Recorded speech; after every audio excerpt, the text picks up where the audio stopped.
Good evening, everyone. For once, I'm starting on time. Isn't that nice? It's been a little while since I last started on time, huh?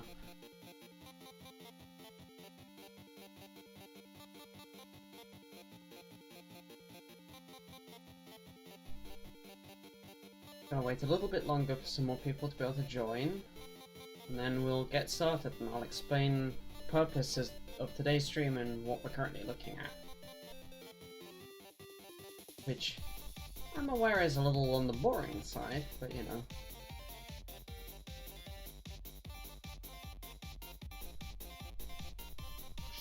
Should be more interesting soon.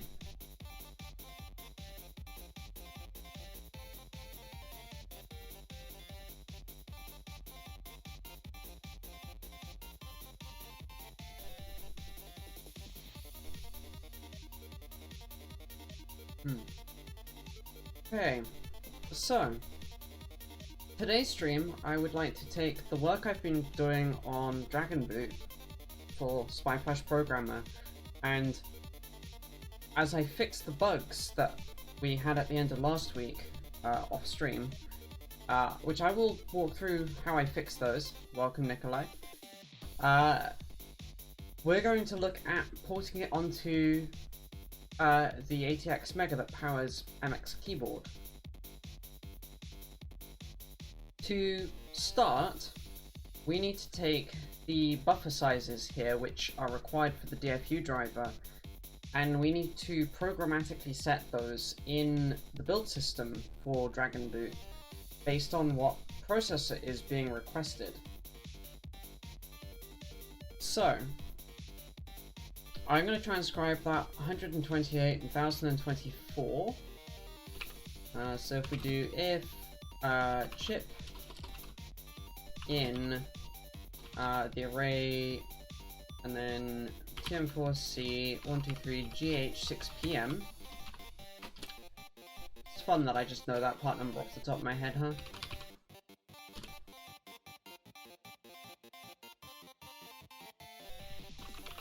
DFU options are, and then we can then say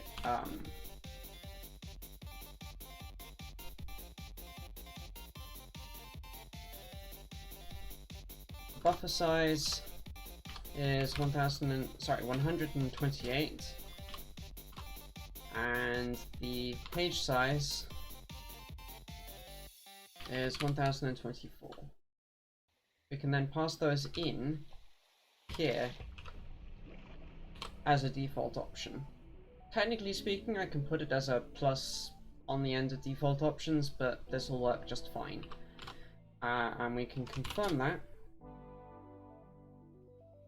Oh, never mind, I have to add as a plus. Cool. There we go. Else, or rather elif, chip in ATX Mega 256A3U. Then we still want to define DFU options as an array. We still need to define the same two options.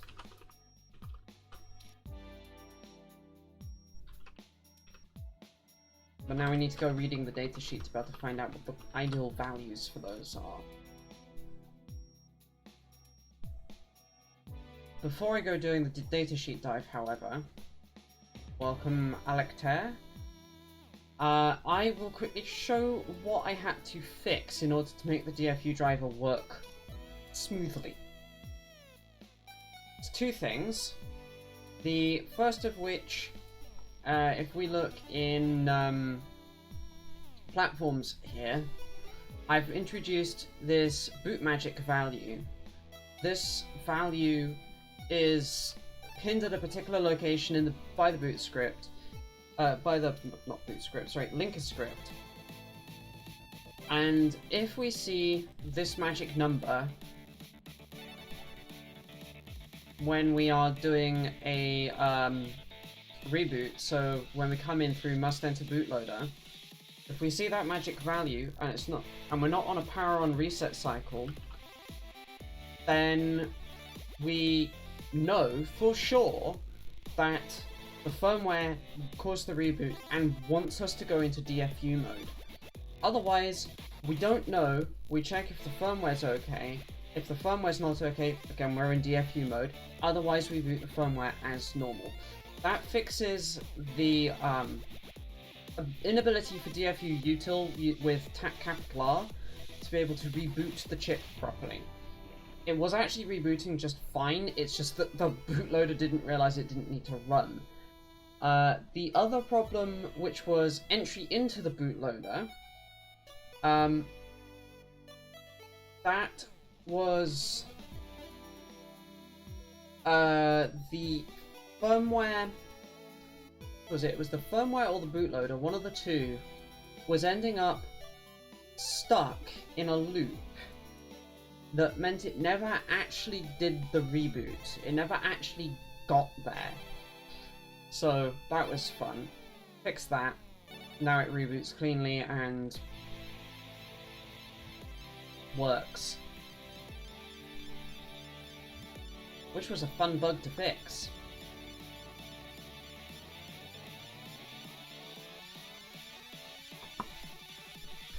So, datasheets. We can get rid of that datasheet. And that datasheet. We're done with those. Let's bring open the microcontroller datasheet for today. I actually need the one that's specific to the particular version of the microcontroller I'm using, because this is what defines those sizes. So if we look, it'll be in the memories section.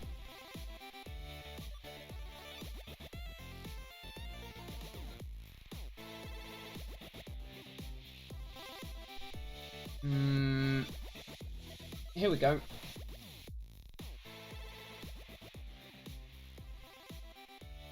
The way this is defined is quite interesting. We are using this bottom chip, which is the biggest one of this bunch. The page size here is 256, so that's this buffer size as it turns out. I think because of how slow flash arrays is on the ATX Mega, well actually it's not that slow, but relatively slow, we probably want to define a 4K buffer as the page size for transfer. So this is twice as big a flash buffer size and 4 times as large a flash page size as the T/C. We actually could increase the T/C flash buffer size. There's no reason we couldn't make that 4096. I just didn't yet. Well, I guess I did now, because I've changed it in the build system. So,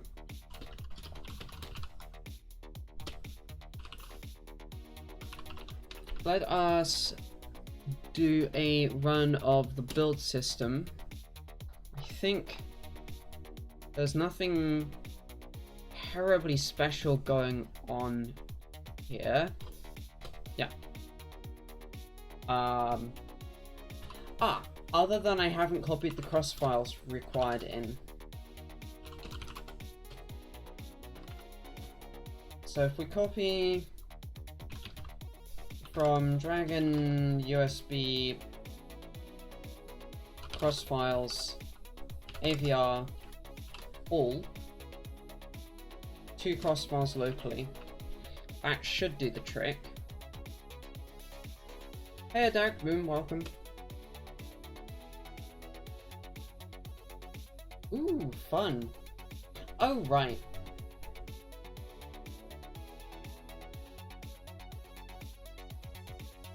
New folder, ATX Mega 256A3U, Meson.build.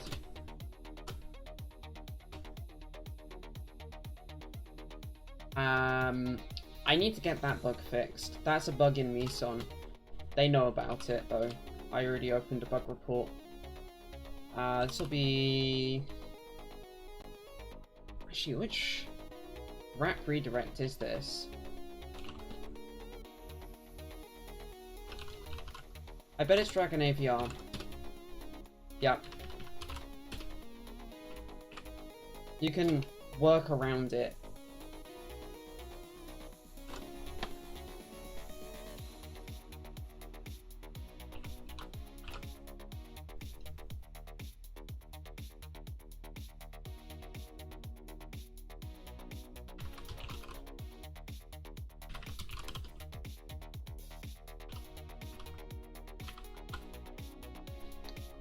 So...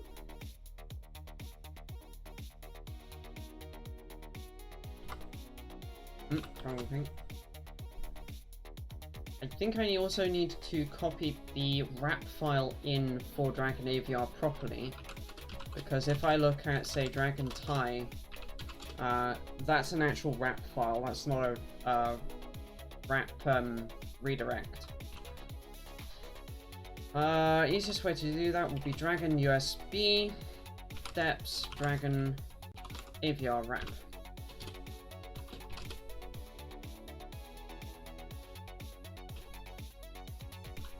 Okay. That makes sense. We've got some things to fix in substrate, so that's fine. That gets both of these to a similar point. I just need to define here those buffer sizes.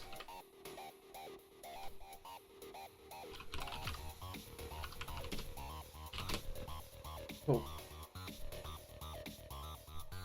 So at the moment, the type info header does not exist. I could either go and fix substrate, or actually I could go and fix Dragon AVR.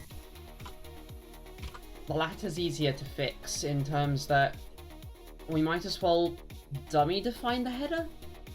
It doesn't have to do anything because the concept doesn't actually exist on AVR. And the compiler knows that because we specify no RTTI.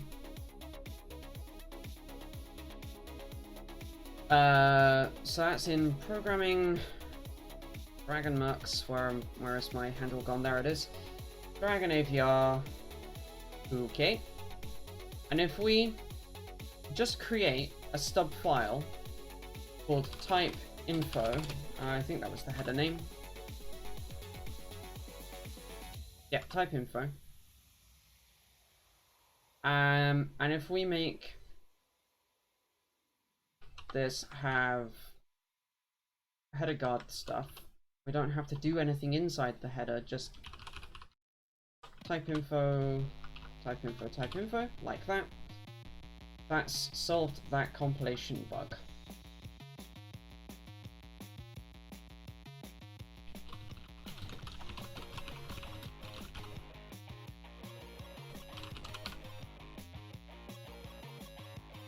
Or, take care, Freya. I'm sorry that you've got a cluster. That's not fun. I hope you managed to get some rest.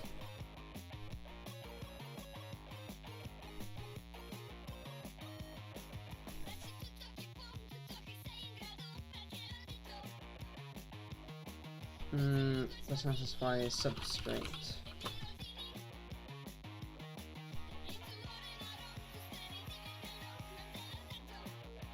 If I recall correctly, substrate doesn't actually require anything from there because I've already guarded it. So, if we now do steps, Dragon AVR, get pull. I can keyboard great.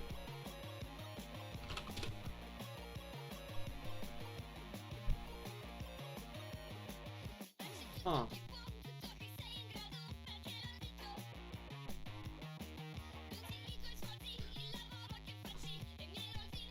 I can't think why that header would be required.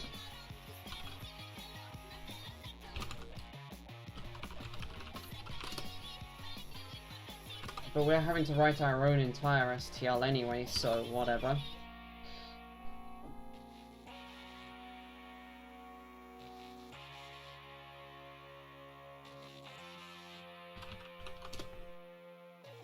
We'll do the same thing here. That.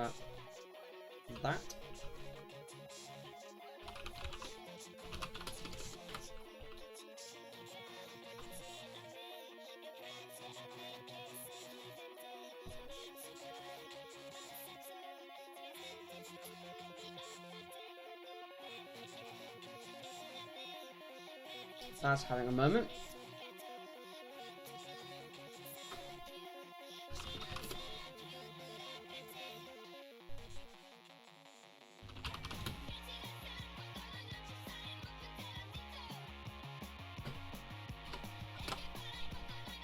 How's everyone doing anyway, other than melting in heat? Depending on where you are in the world.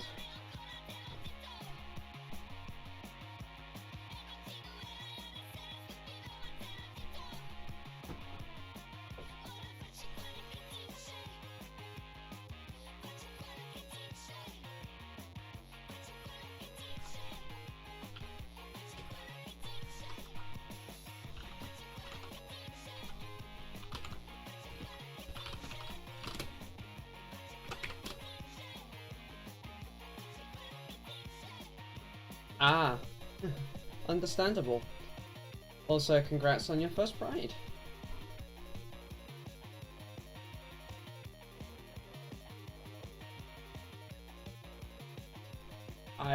I feel very, very sorry for you, Nikolai. That's not particularly pleasant. I remember those feels well. At some point we will implement string. I don't really feel like having to do that tonight though. Hopefully it'll be okay if we just stub it.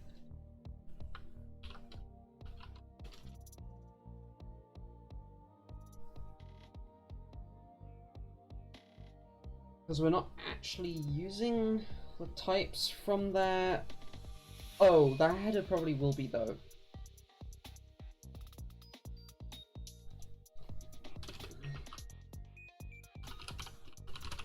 We'll just define struct string and get on with it. We won't actually have it do anything yet.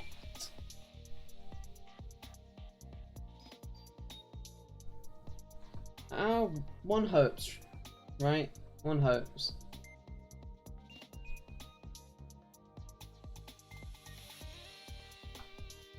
Oops, that's not what I wanted to paste in there. That is.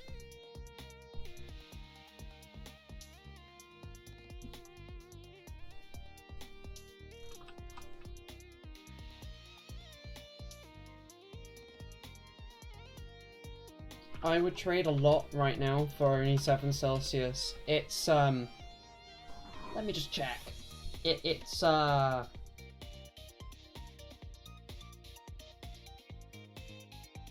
23 out at 62% relative humidity. But because my flat faces north and west, I've had the afternoon sun on me this whole time. Inside my flat is currently about 30. I'm melting.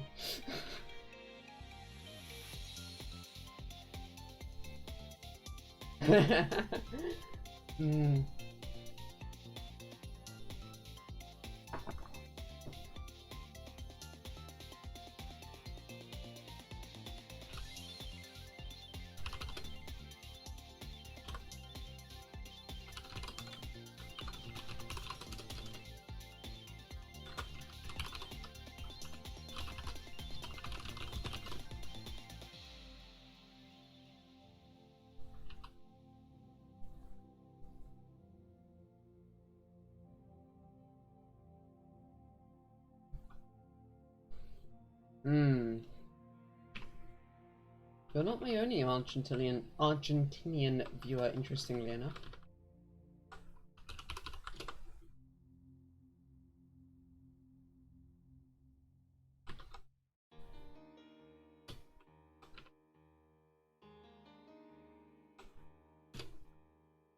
Yeah,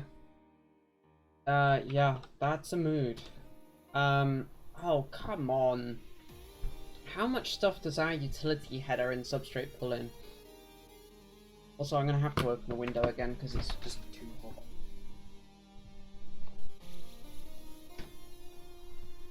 Oy.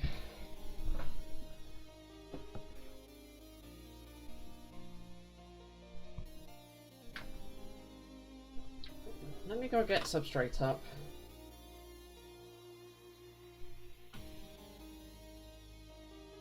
So the header that we're having all this problem with is this one.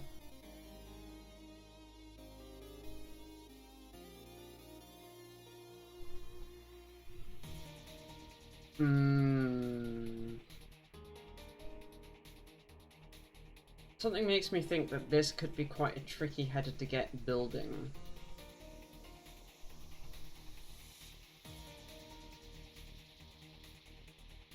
The entire reason I'm using it is for the definitions of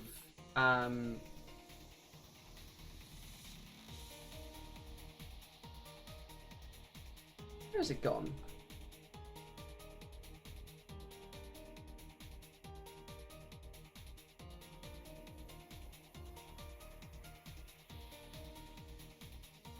Place that. Yeah, those two shouldn't include utility. Why isn't utility header getting included? Sources bootloader CXX. Let's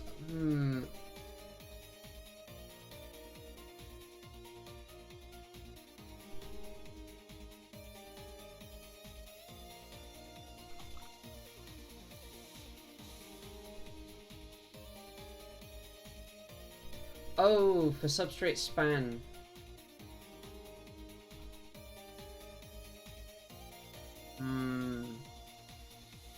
And span is including utility because it needs a whole pile of type trait stuff. Right. Okay, I have to fix this then. I can't not fix the thing.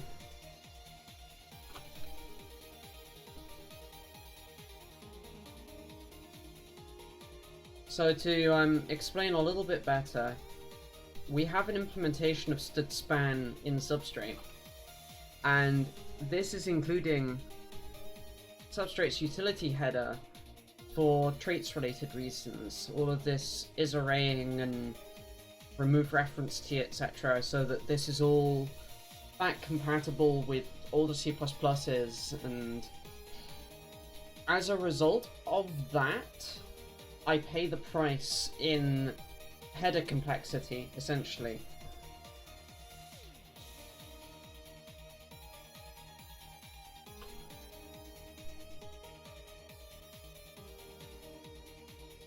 It's a good, bad problem to have, I guess you can say.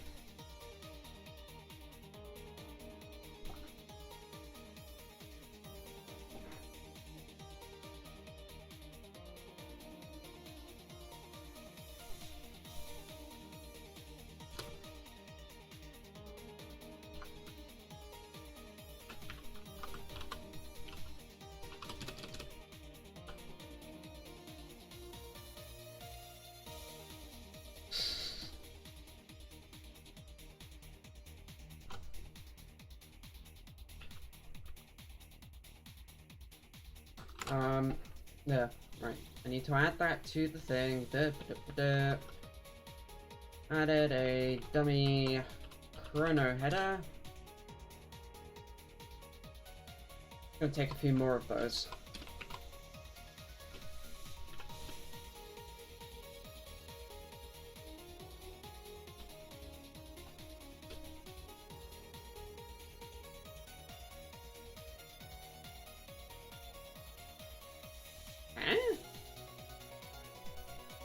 Oh, I know what that's for. That again can be dummied, that's fine.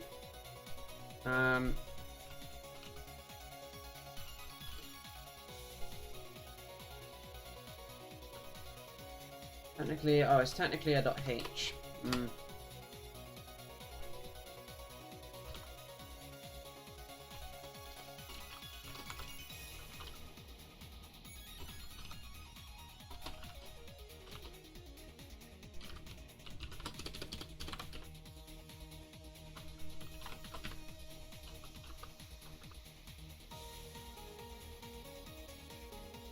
lot of headers that I have to stub.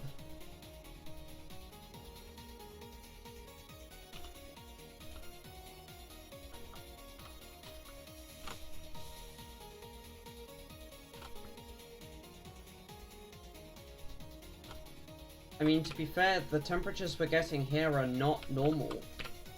Well, they are now, I guess, but they're not supposed to be normal.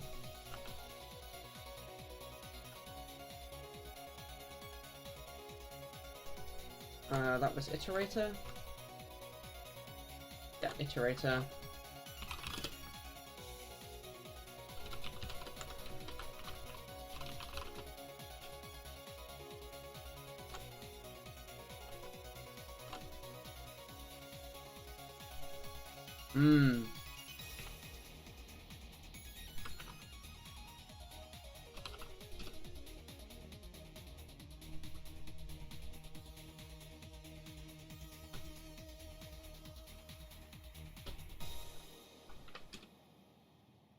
That's much better. Okay. We've got a lot of work to do tonight. This is going to be interesting.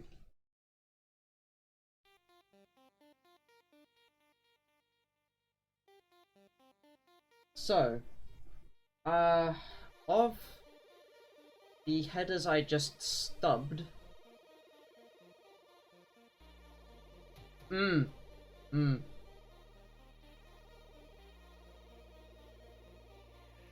I need to implement reverse iterator, so that's actually an iterator header thing. That's why this header was included. Which today you get to see how you implement STL components. I hope you have something soothing to hand that's maybe also cooling, depending on your climate. This is gonna get heavy. I'm sorry.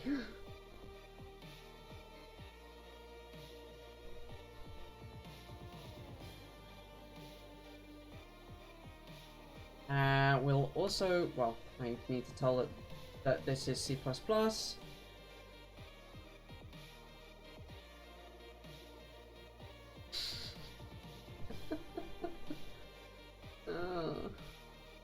I wish you were wrong. That is how a lot of the world seems to see this, though. It's bad.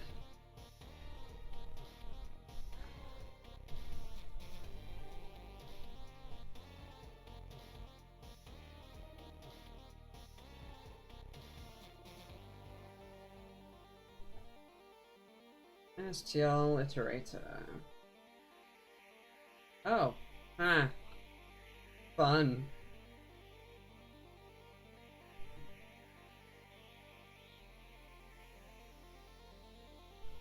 Anyway, we will not judge them too harsh for their crimes.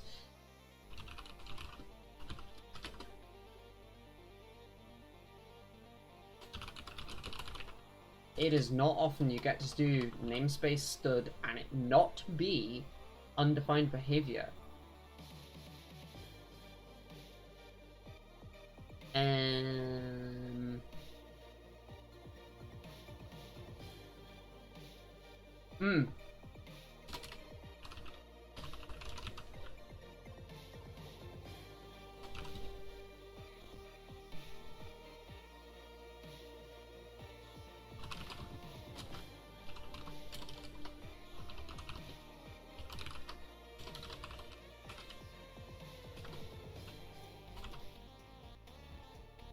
I feel like I might have implemented Iterator before.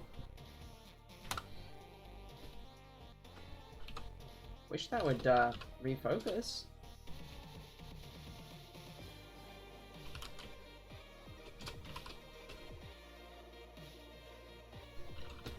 Not there.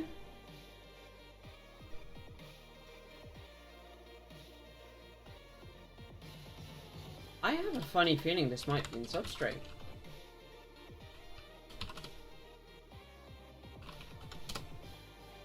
That's because it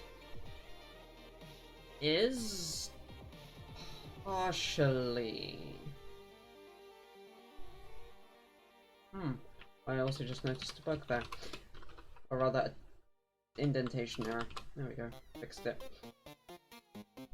I can commit that later.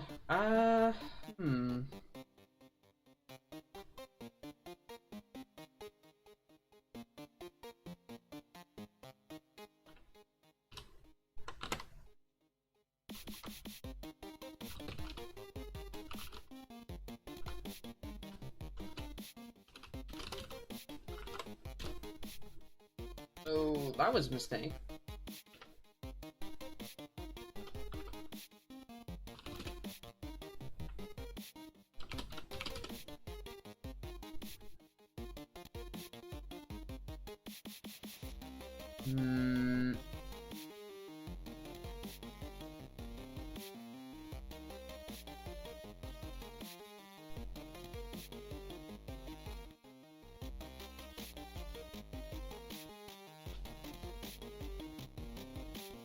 There it is. That's what I was after.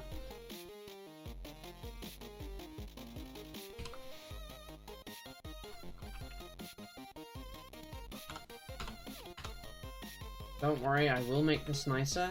I just needed the types first, with their proper naming.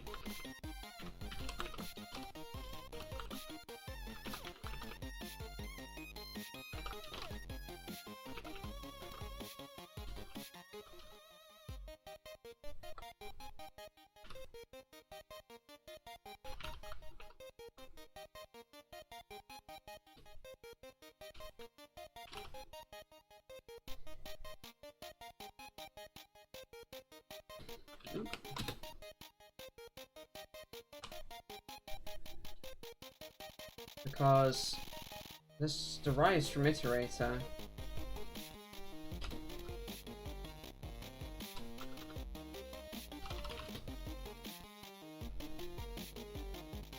Which is going to be a bit of a to do, but okay.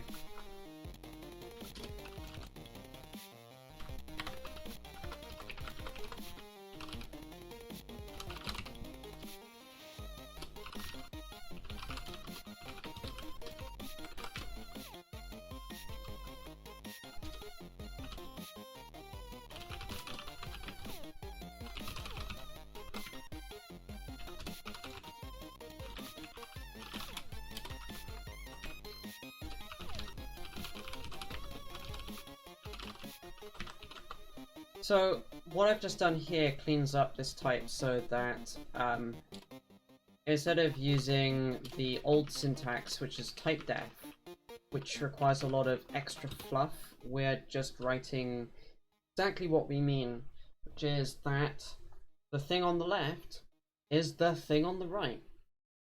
The newer syntax is much nicer, in other words, and requires less tightening.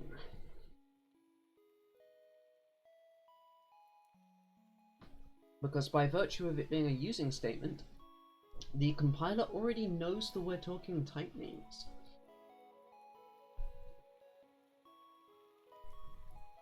Now, this is all because iterator traits is a thing.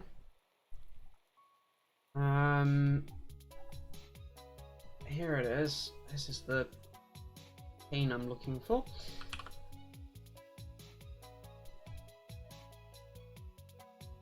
Let's bring up substrate.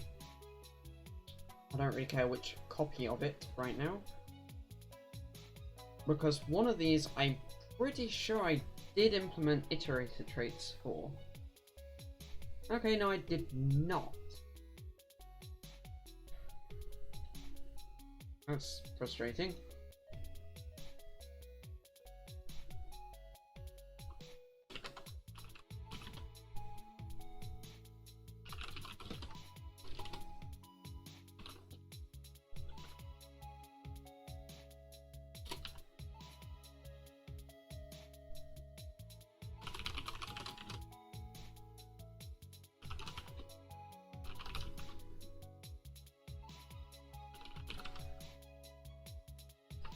This, strictly speaking, goes in namespace impl. This is an implementation detail.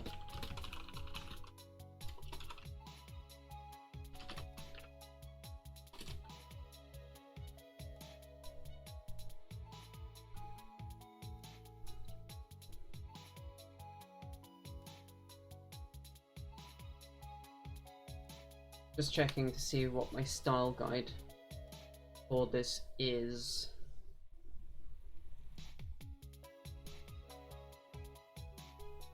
Yeah, okay, we're matching the style guide. Cool.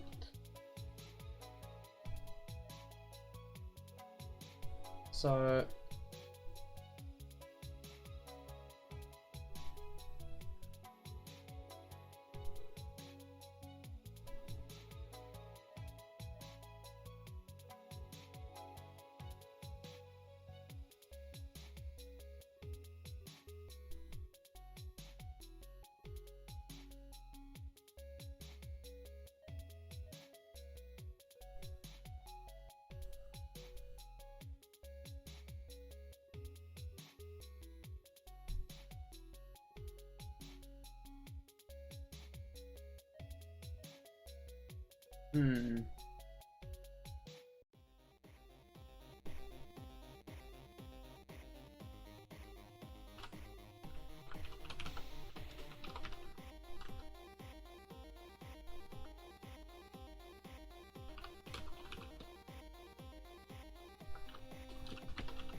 this is Trixie.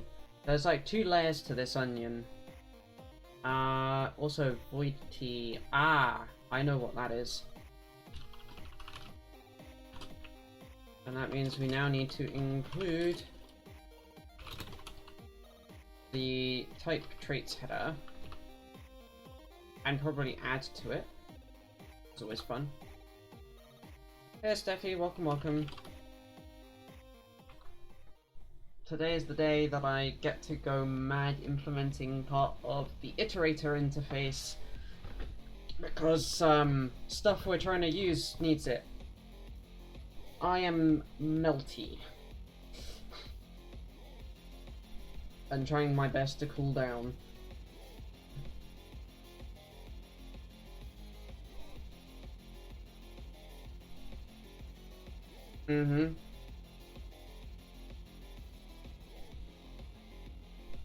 How are things with you?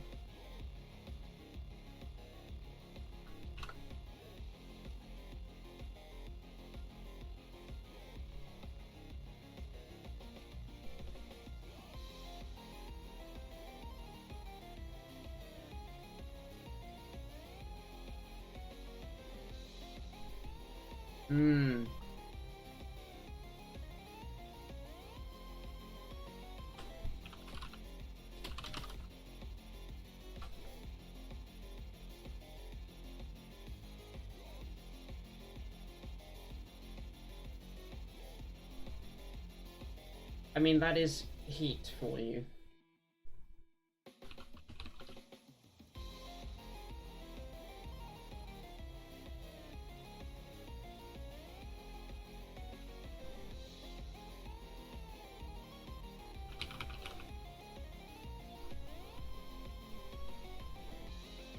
That'll do nicely as a spot to put it.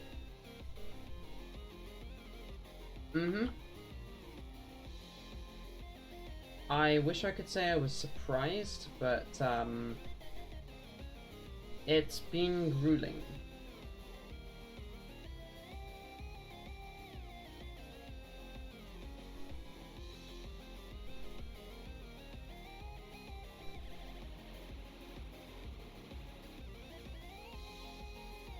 Oh, really?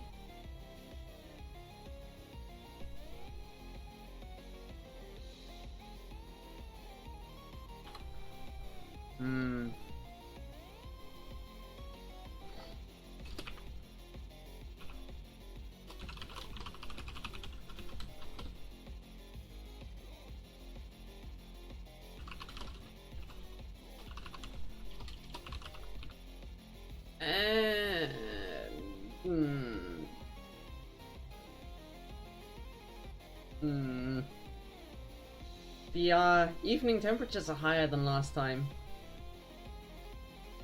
And I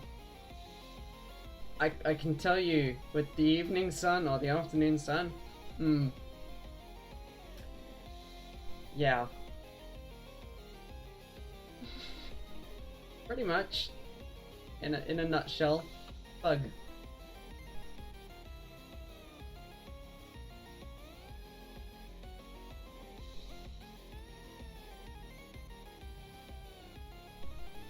I saw. Congratulations. Why does that think that that's an identifier?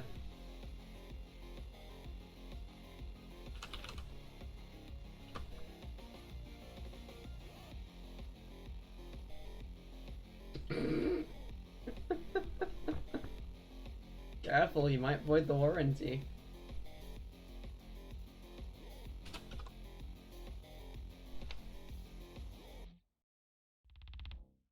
ThinkPads are good.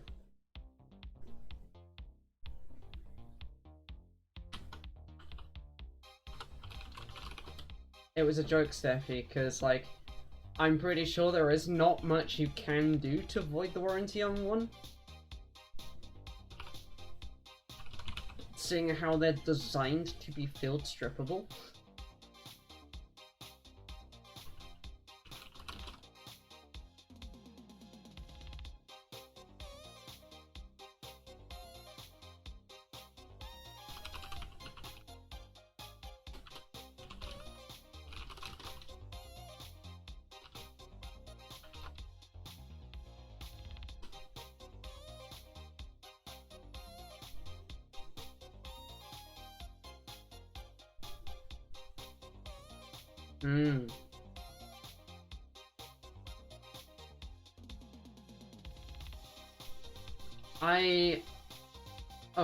A Mate book. Okay.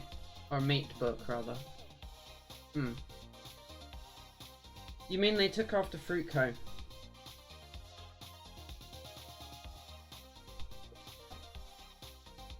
They gave it Fruit Co cooling.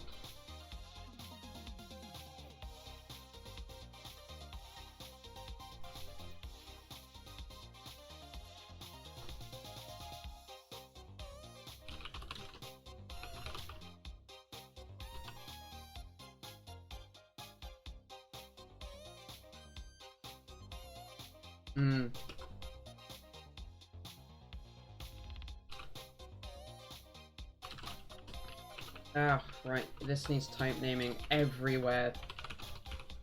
Type should be a first-class citizen of the language, damn it.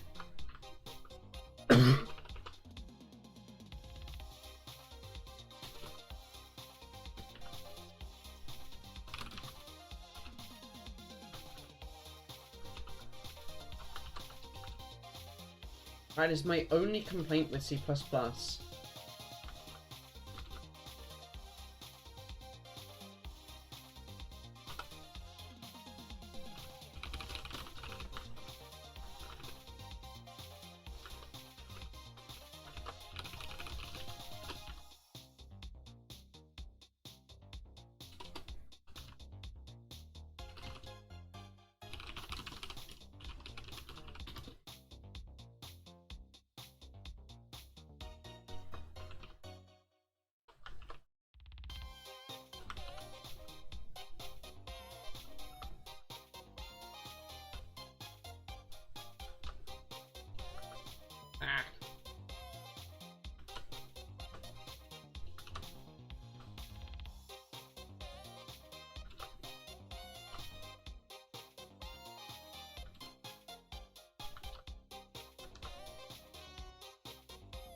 There we go.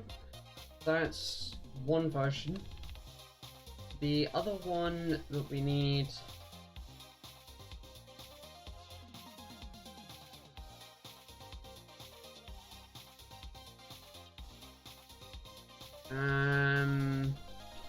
So this is template type name iterator T.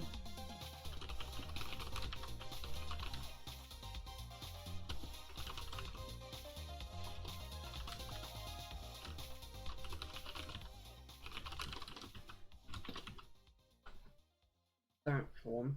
There's a version of this which deals with pointers. Ah, here we go. Which we'll also need.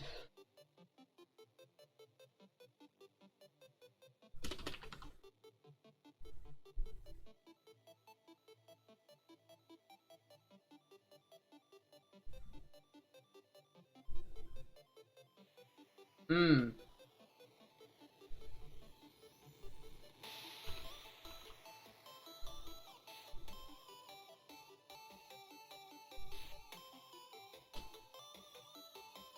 Oh, really? Mind you, they're not made by Big Blue anymore, so what did you expect?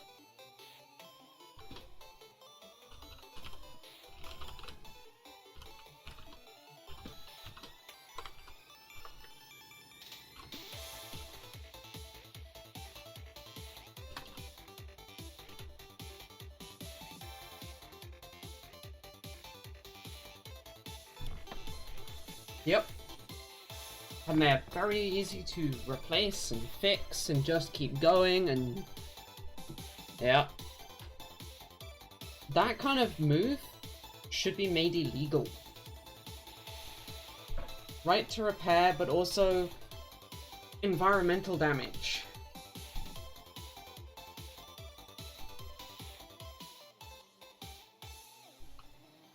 I don't buy that that's really a solution.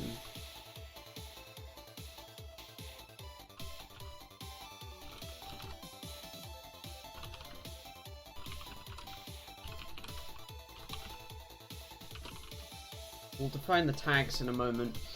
There's a series of, like, 5 of them.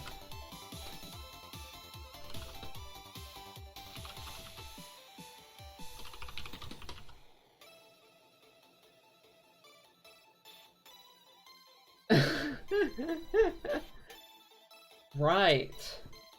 Right. The people who have more money than sense. And will never be able to spend all their money. In many of these super corporations' cases.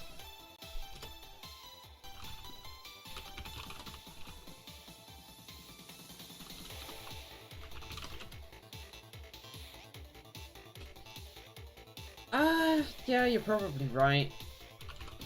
It just knocks some dollars off the price tag, or at least the assembly price tag.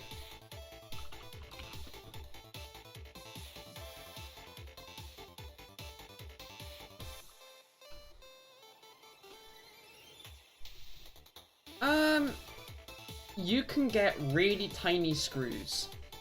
You can make brackets really thin. I don't buy that it's thinness engineering. Because you need at a certain point, regardless of how you go about it, you have to adhere two things together in a structurally rigid enough manner.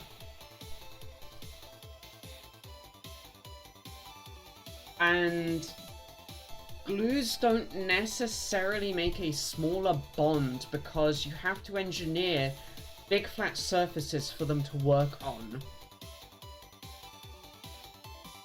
So I'm not sure that you get anything thinner as a result.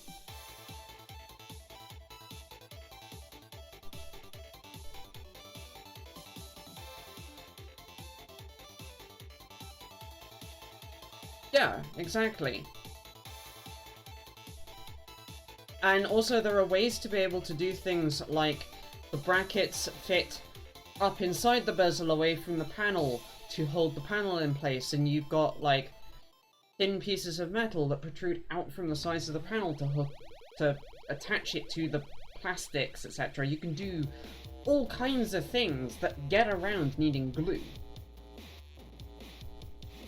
But I'm saying you don't necessarily have to do thickness of a bracket loss by losing the physical thickness of the bracket behind the panel. You can move the bracket out to the side, for example. There are ways and means. And also still, you still have to have a flat spot for glue to adhere to. Somehow, not necessarily. There are brackets, are complicated. There are multiple ways to make one. Some of which work from the side.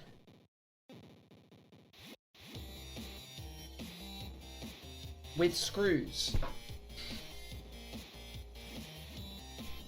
And I'm not sure that I buy the argument that losing a bracket gets you any thinness because of that flat spot requirement for glue. You're trading one flat surface with some thickness for another with thickness. It's still got thickness. It has to.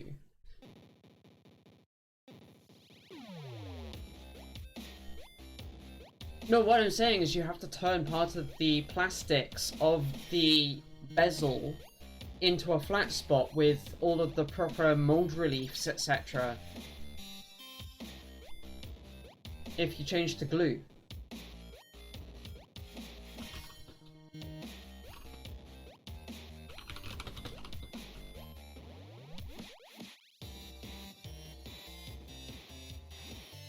Because you are injection molding those plastics. Let's not forget that.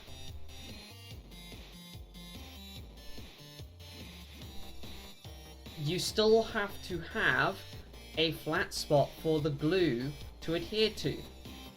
It doesn't matter from what side.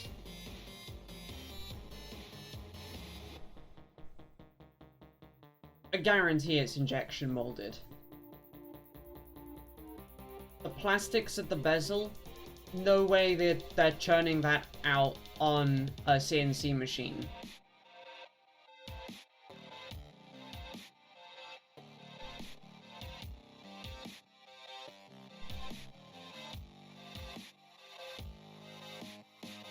Please do. I think you're referring to a different thing to what I am.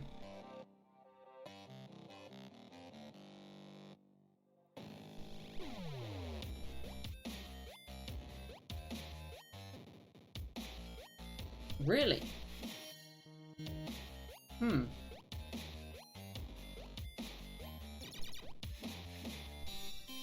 Very weird.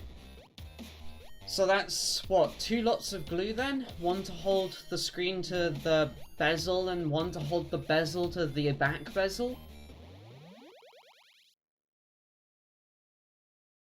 That seems kind of ridiculous and like it wouldn't really hold any severe jolt, and that's going.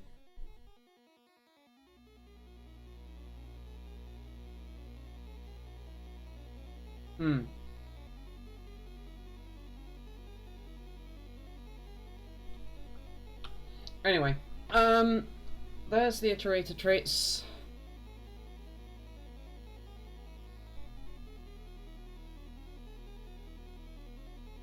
I've got to see that, because that sounds weird construction by any stretch.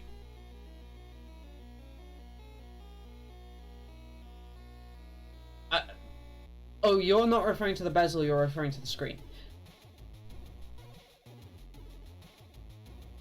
You can't just use it, you need to tell me which thing is held by what here. I haven't got one in front of me.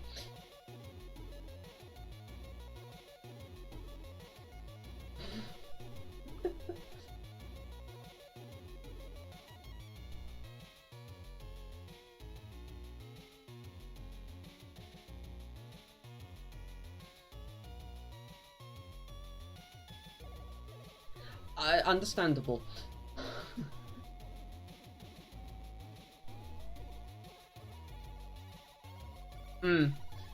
I suspect that the argument you've got about thinness, yeah, that would be pretty cool actually. Yeah, I think the argument you got about it perhaps being thinner, I think they could have done the screen holding from the side or rear without introducing extra thickness and without using glue.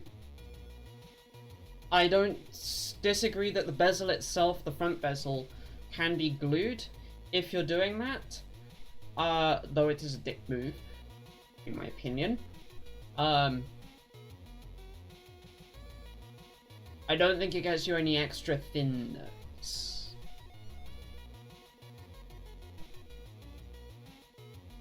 I guess it also depends a little bit, though, on how wide a bezel you're aiming for.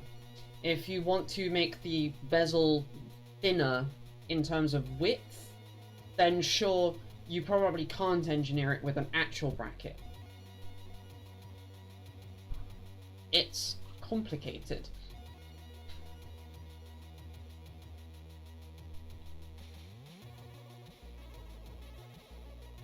Anyway, we now can do public iterator, type name, iterator, traits, iterator t, iterator category. I almost feel like this should be a template pack. A type pack, rather. But we'll do it this way for now. It's just gonna be murder on my hands.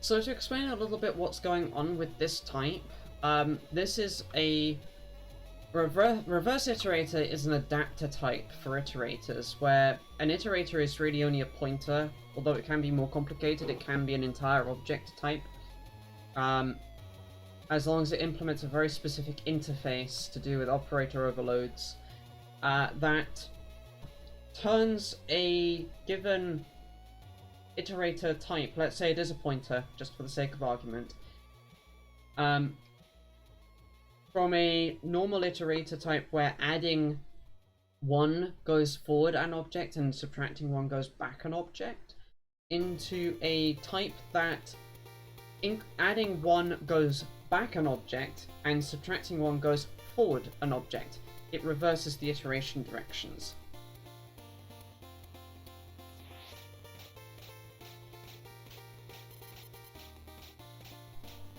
Yes, this is actually useful.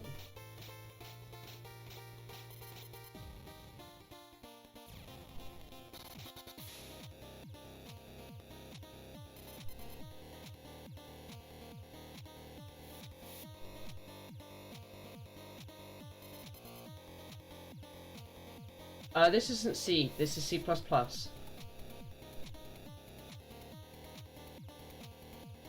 This is heavily templated C++ at that.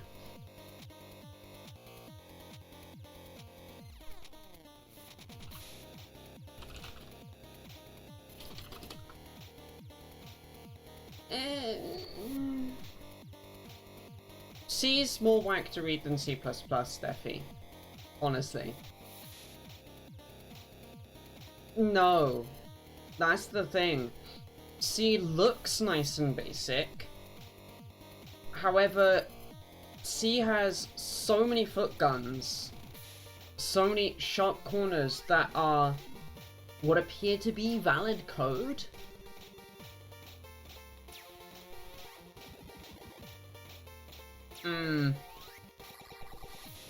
I'll try and walk you through some of the syntax, because it's actually less scary than it looks. And it's actually simpler than it looks. It just has the problem that... Oh, I mean, it's an educational thing for everyone. It just has the problem that, because types are not first-class citizen,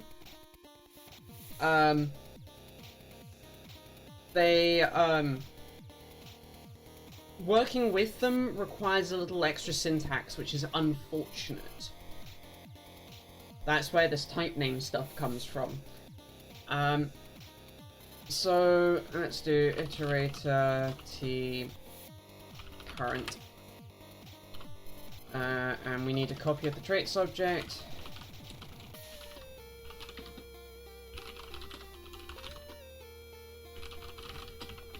So templates are interesting in that they template on either a type or a value. You can kind of think of them like generics, but they're actually more powerful than that. Admittedly with an unfortunately worse syntax, but that's a choice. In this case, I'm templating a structure, so every time you put a type into the template brackets, you stamp out a new copy of the structure for every new type you put in. However, if you've already put the type in, you get the same stamped copy as you got the last time. You can kind of think of it like writing a die for a press that then forms or cuts some sheet metal into a shape or an object of some kind. You can kind of think of it like that. I happen to be inheriting another type that's templated, which takes a bunch of template parameters. Now, Iterator traits Iterator T is syntactically a pain to write continuously, but it's free after the first time, in that the compiler has to do no extra work after that first stamp operation for a given Iterator T. Iterator T is the name of a type here. That's why it says type name Iterator T in the template brackets before the line I'm currently highlighting. And then these are members of the type that is being instantiated by this templating operation. So iterator category is an iterator category from one of these, which are the templates that can be stamped out depending on the type Iterator T. All in all, this gets us the ability to template on either an existing iterator type that implements this interface, which gives an iterator category, a value type, a difference type, pointer, and reference, or pointers. That's how this particular one works, which are these two here. These are specializations. They say that for a given input to iterator traits template brackets that match this form, so where T is a pointer, or rather, sorry, where the type going in is a pointer, then we want to know what the type of that pointer is and make it T. So whatever comes in minus its pointerness gets copied to here. And then we stamp out a new iterator traits saying this is a random access iterator because pointers are random access, they can be incremented or decremented, etc. The value type is the type that we captured. The difference type is the pointer difference type, because subtracting and adding pointers together is always the difference type. That a pointer to the object that the iterator points to is the same as the iterator type itself, and that reference is the underlying type ref. The idea with this is that we take an existing iterator type and we implement that interface. So you can make a reverse iterator of a reverse iterator of a pointer if you really want. There's no reason you would do that, but you can.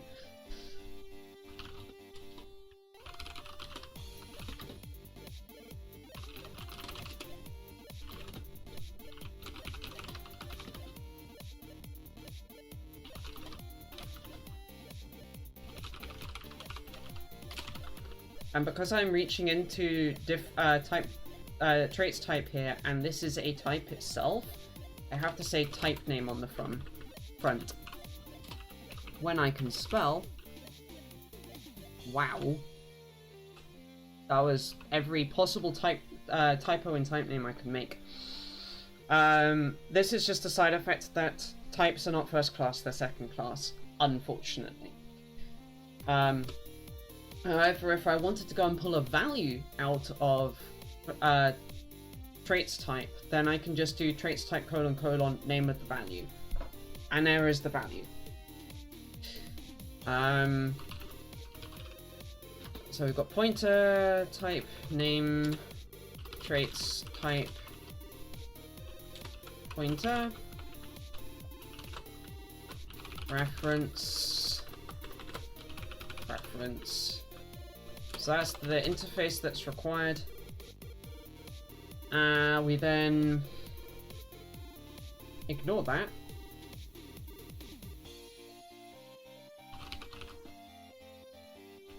Constant Explorer, reverse iterator, initialize current to the to the default initialized iterator type. If explicitly requested with an actual iterator type, or value rather, not type, then we want to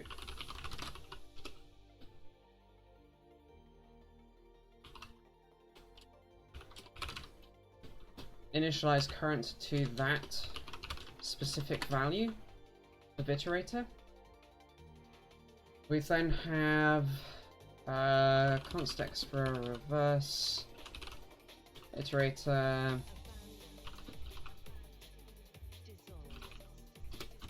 This is a copy constructor. So this is where we want to copy a reverse iterator to make a new one of exactly the same value.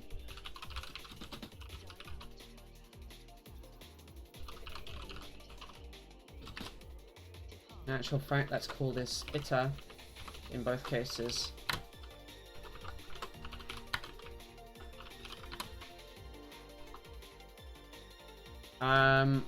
We need to be able to copy a sign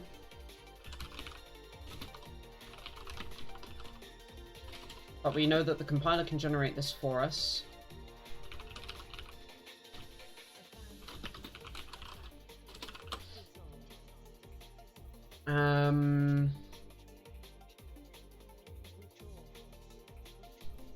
This is where we want to take a compatible reverse iterator of another type that's convertible. That would explain this line up here.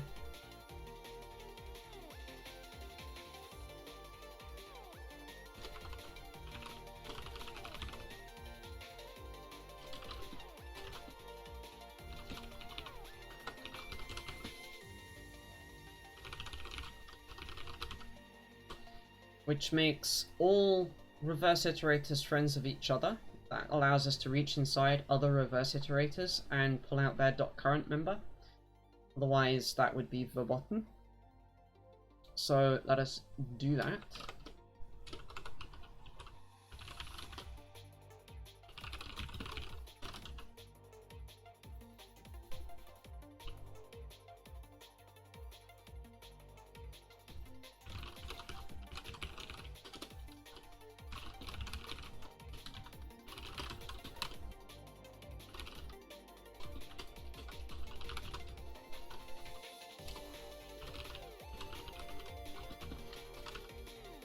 And then we've got a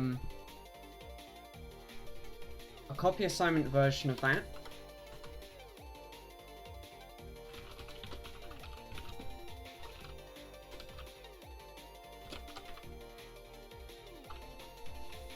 I just spotted the reason why my syntax highlighting broke.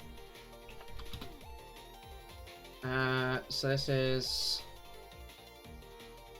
template const extra reverse iterator ref operator equals the other iterator type.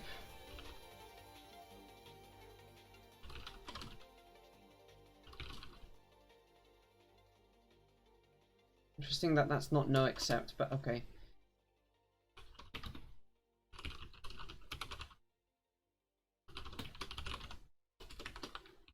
Okay. .base is a function that is defined by the standard that we have to implement that gets you the base iterator that is being held.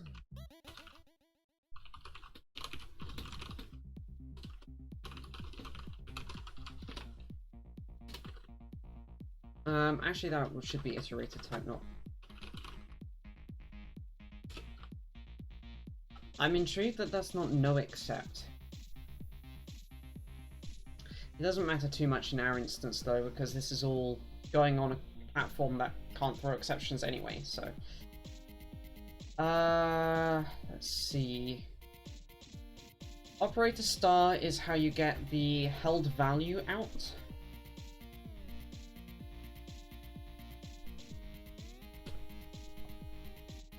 Which is done by copying the current iterator, postfix decrementing it, and then dereferencing the held iterator. That's a way to do it, certainly.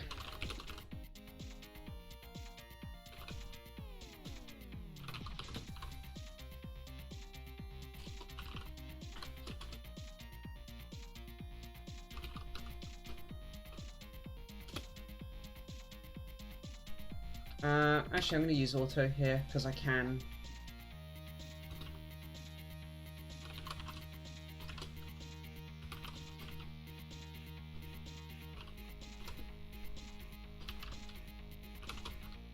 Not current result.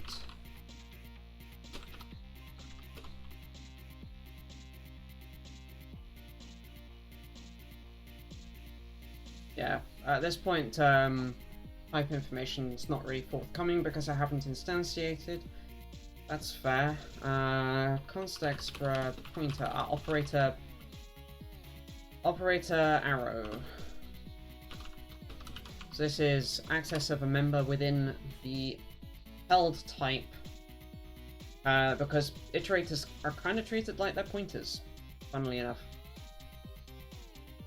So they have to implement the pointer interface, which this is part of that pointer interface.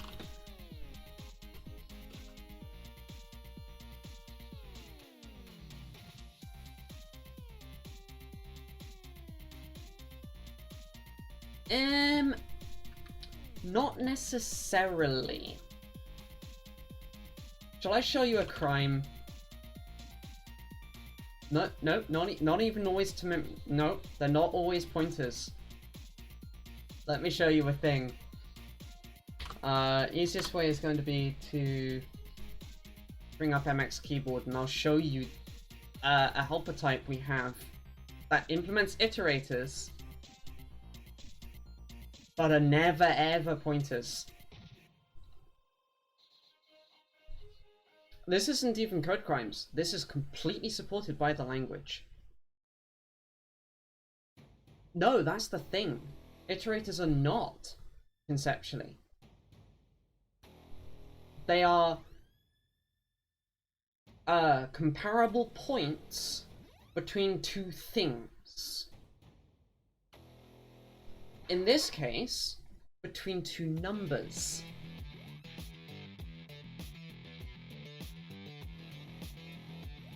This is free of crimes. This is not only supported, this is encouraged. So, I have a begin and an end. Let's say this is 3 and 9, for sake of argument. How do you do Pythonic range in C++? This is how. So, we have a begin and an end. That enables this to be turned into a pair of iterators. The begin iterator is the begin value stuffed into indexed iterator. End is the end value stuffed into indexed iterator.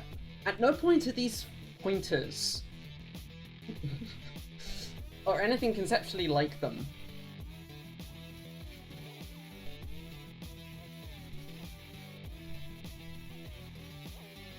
What we then implement is operator star to get the held object, which is in this case a number, and operator plus plus, which gets us a forward incrementing iterator.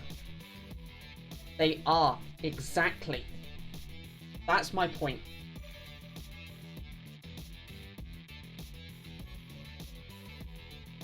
Well, so iterators in many languages don't allow you to reverse iterate, for example. They are intentionally ranges, because it turns out that that's the more complete implementation. As long as you implement star plus plus and some form of, well, it has to be. Think about what happens when you say star thing. It has to be a getter. Oh, fair enough. I mean, iterators were called that well before ranges existed in basically any other language, so... Pioneers, they got the naming wrong because they pioneered it.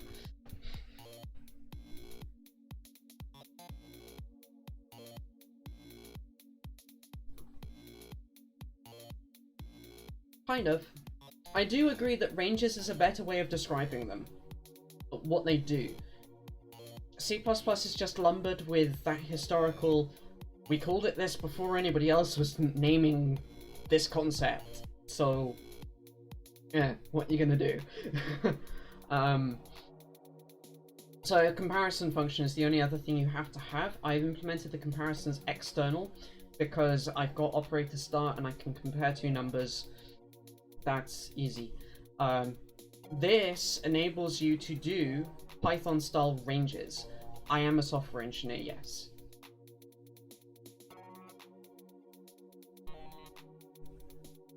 Who hobby builds hardware, which is this is supposed to be a stream about, but unfortunately I've ended up having to implement my own reverse iterator because the platform I'm on does not have this header.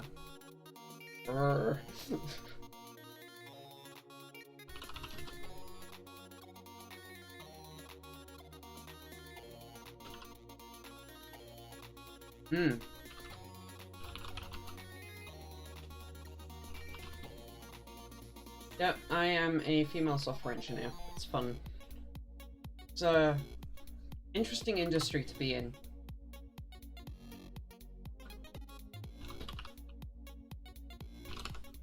My specialization is in embedded systems, for what it's worth.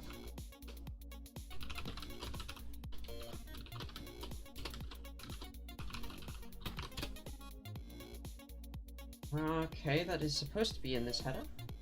Oh, it's further down, okay. What, me?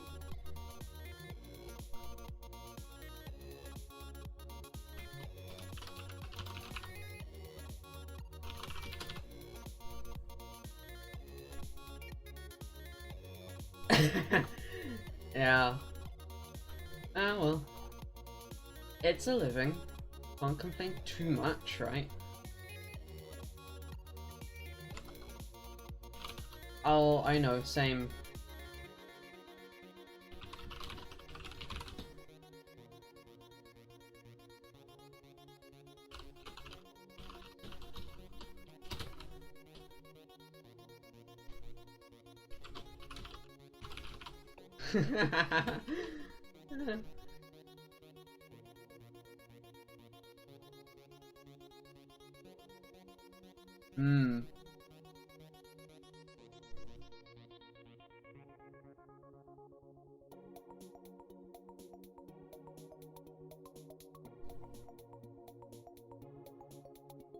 Fair enough, Nikolai. I have choices I make in the process though, like let's use C++ on an AVR. Mistakes were made. Well, no. Certain mistakes were made, other worse mistakes were avoided.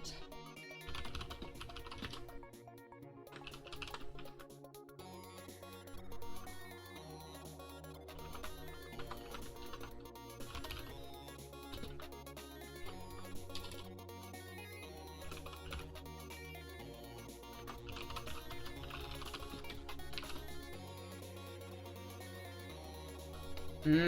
implemented the comparisons external because I've got operator start and I can compare two numbers.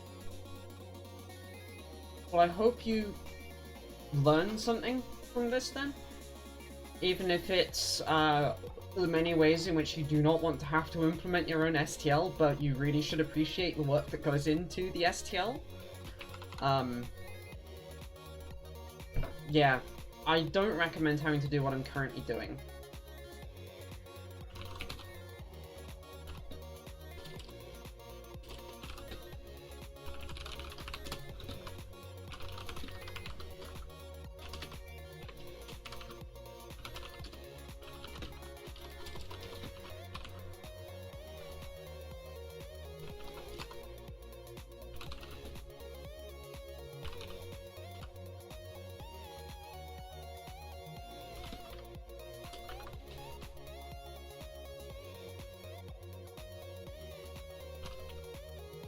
So this is a fun curiosity.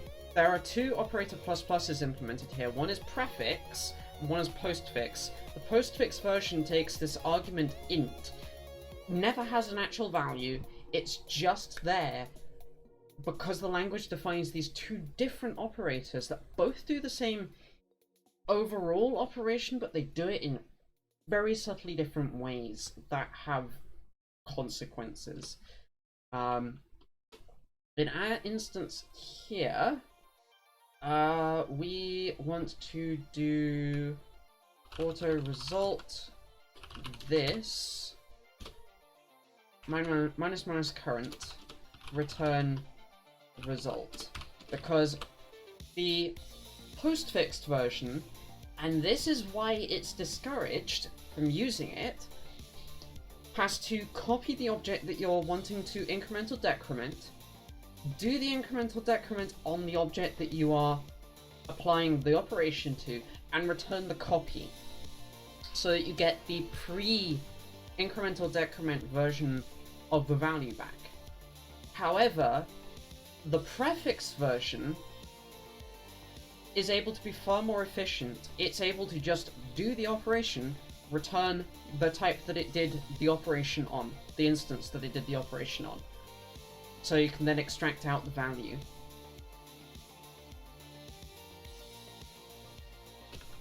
This is true for all types, it's just that the compiler is really good at hiding it for things like integers. Not so much for this. This actually forces, in this case, this will be a register.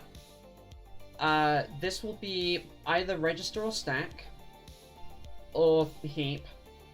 So it has to do a heap access or a stack access or another register access. If it's lucky enough to do two registers, that means you're having to clone a register to another register, do an operation on the first register, work with the second register, throwing it away, and then go back to the former register. And there's basically no way the language can get around this. It's bleh.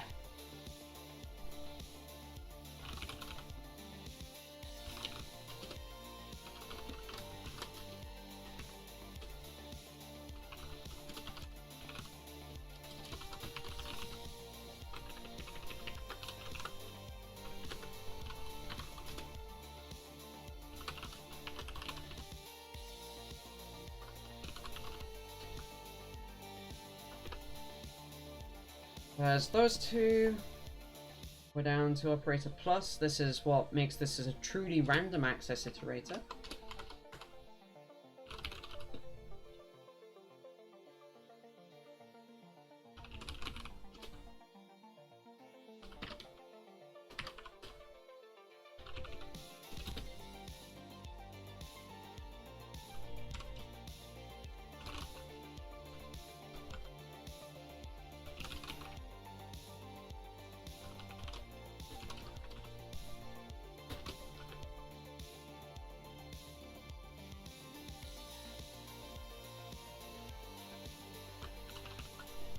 And we do the same thing for operator minus, which then adds. I'll come back and do plus equals and minus equals in just a moment. I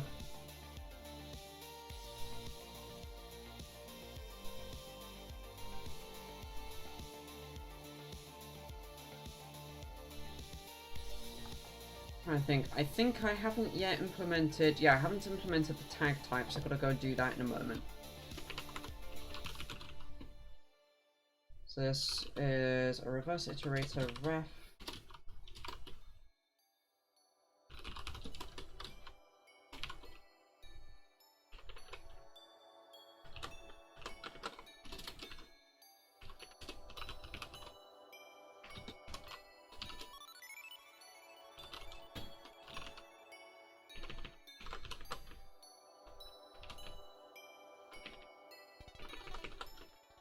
I love that I'm getting to write code for the thing I'm typing on right now.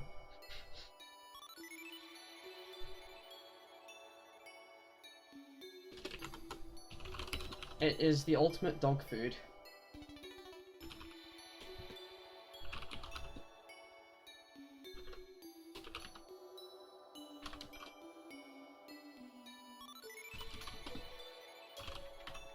This allows you to do indexing operations.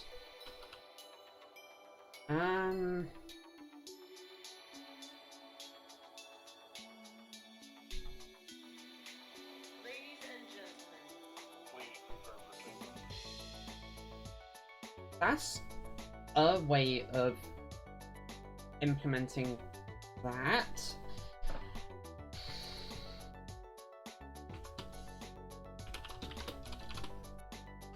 I prefer that way of implementing that.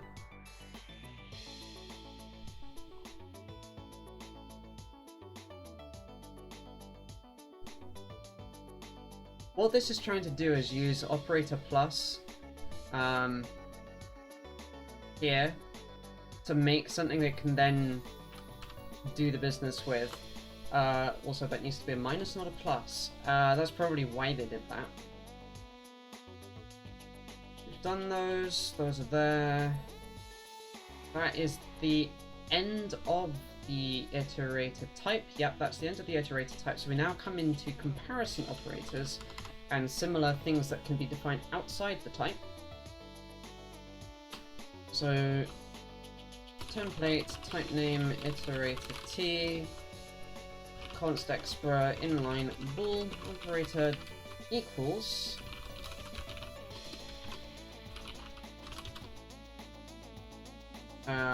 a,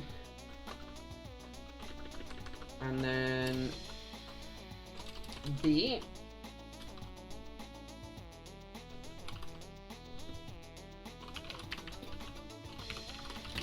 and we'll fall back on the underlying iterators comparison operators here.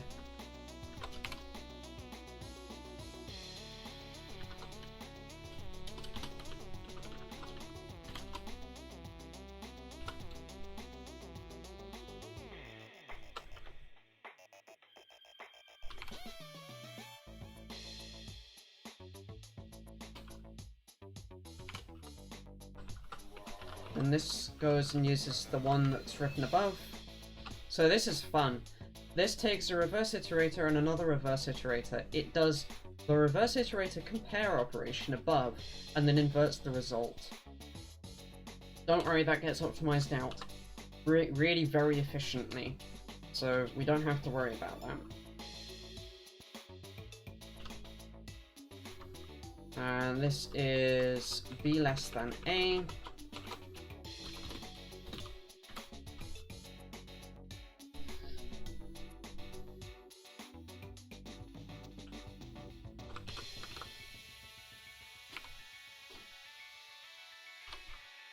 Less than or equals is not b less than a. This is where knowing your truth tables really helps, because these tend to get shortened lots, as you're seeing.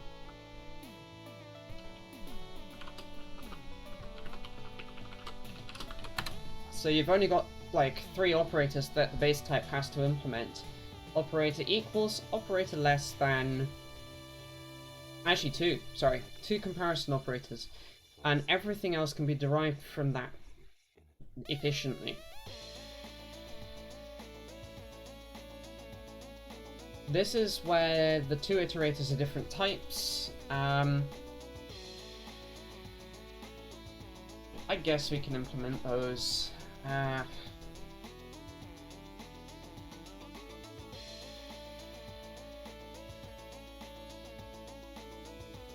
I could change those first types to actually just work with this idea.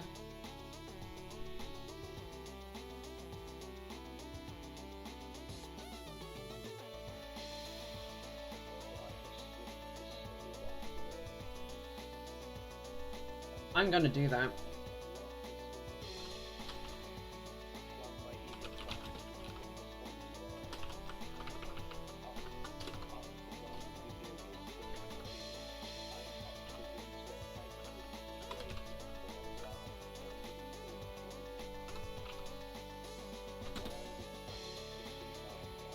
Because it turns out that it's no more expensive to write this way than the other way for a pair of reverse iterators that have the same types. So there's no point doing it the way that the STL's doing it for GCC.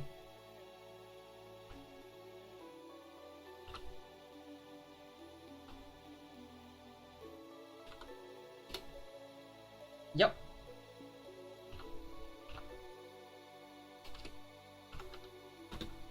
This is an abstraction that's basically free. Like, why wouldn't you?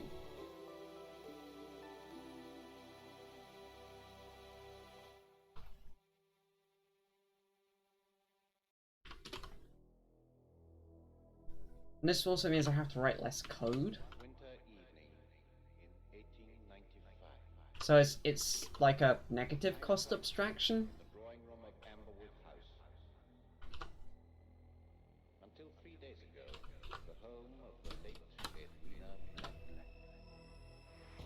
There we go. That's all of those implemented.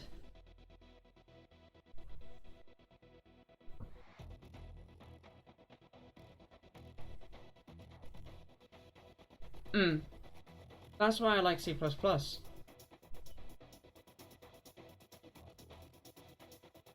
Well, so C++ tends to have the thing in the STL of you don't pay for what you don't use, and keep the abstractions as low cost as possible anyway. Which tends to also be why they're so generic and not really fleshed out, because it leaves all of the expensive stuff for you to deal with if you need it.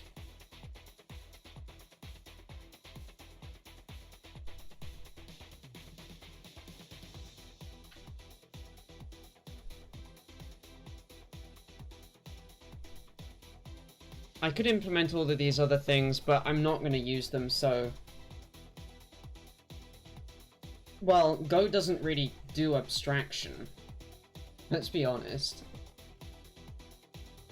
I need a console to do builds on.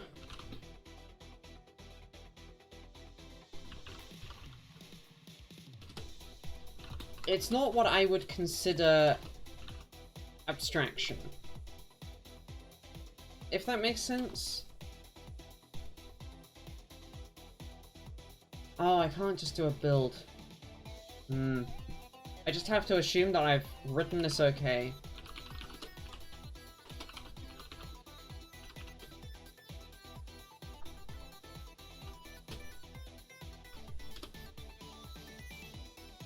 Before I commit that, I need to deal with the tag types. Right. I'm glad I remembered.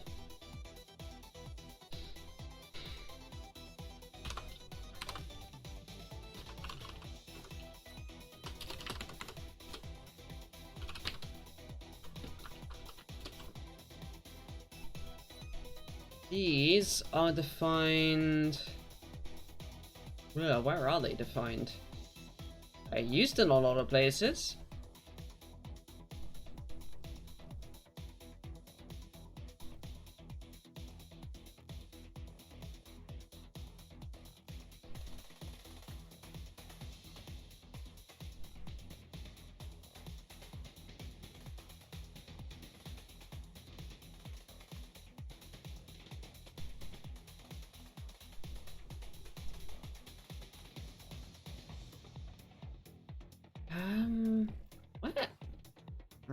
Where is this defined? Is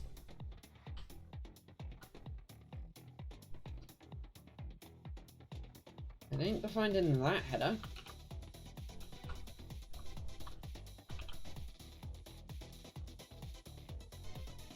Ah, here we go. Bloop.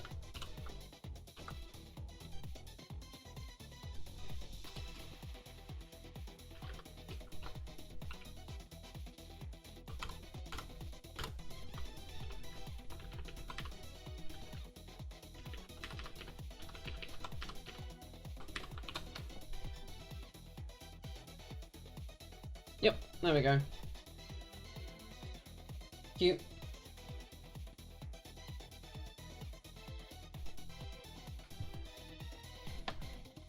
So if you're wondering, these are just empty types so that we can tag different kinds of iterators as behaving in particular ways. That is all that they're there for. They're not ever used in non-compile time context and calculation.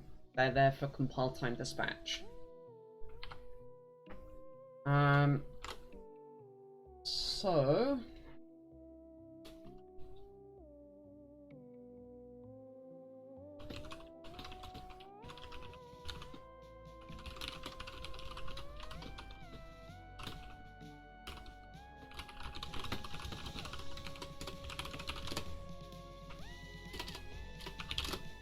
let's do the pushy push and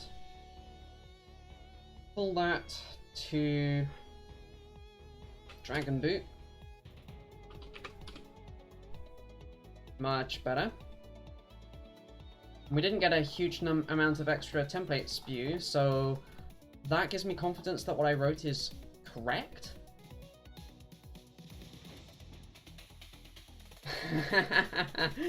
Yeah. I don't know if you saw, Steffi, but I recently upgraded this machine to a 5950X. It rocks. It really rocks.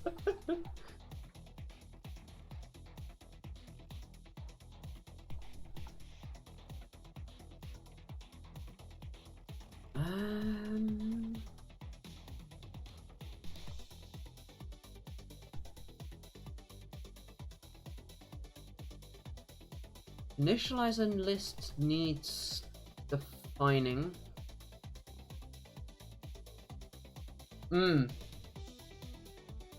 I understand that for your work, your uses and workloads, yeah, you're fine.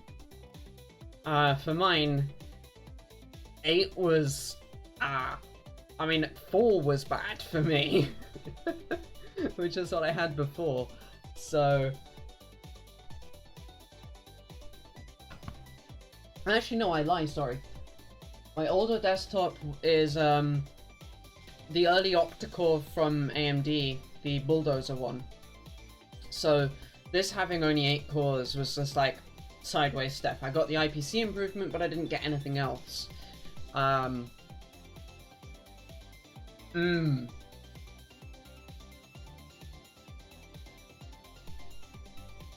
Actually, no, I got double the cores, because this was a true octa-core, 16 threads, because 2700X.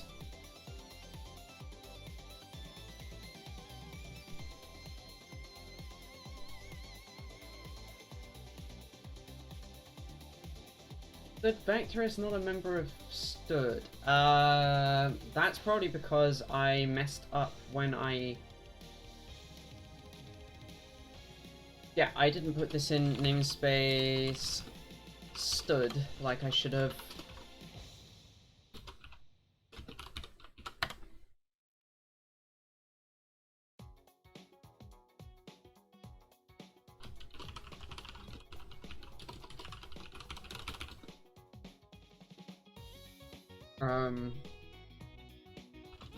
Stub, technically.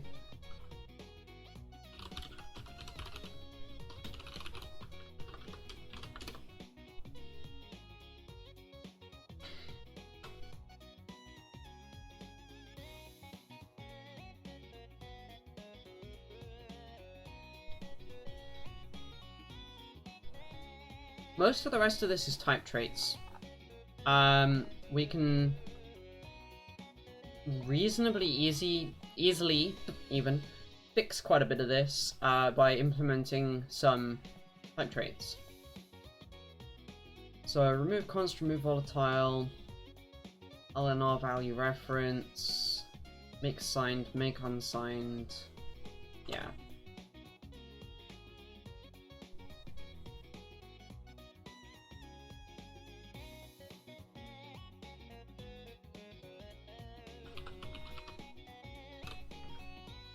So is signed is implemented there. Let us do make signed.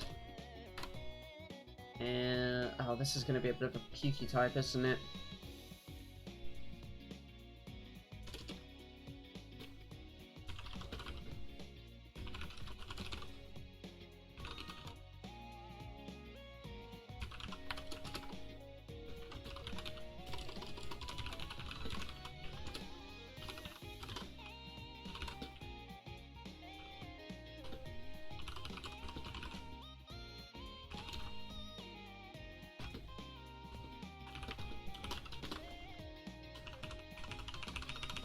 There will be a whole pile of these. Char. Well, these won't take types, that's the thing. These are all specializations.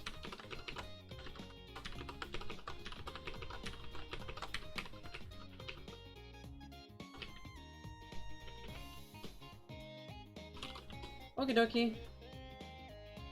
Sounds like a plan.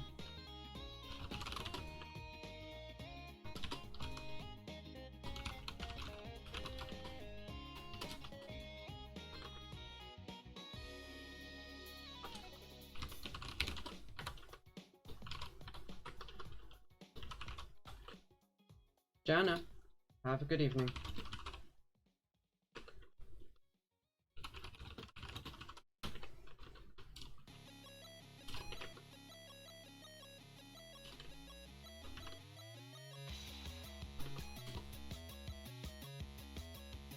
I'm trying to get MXKeyboard and SpyFlash Programmer as done as I feel I'm able to on streams. Yeah, so that we can get to the USB Type-C USB hub. You know, the one that needs the insane power supply. And also finally get to Viper.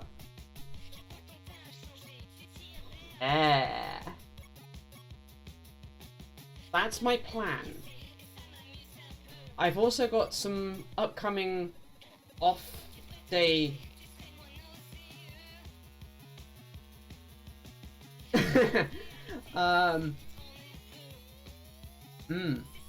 We also have some off-stream stuff to do with... sorry, off-day stuff to do with the secret project with Eston. It's not that secret if you've watched my other streams, but I need to do some work on that, and so I might as well do it on stream.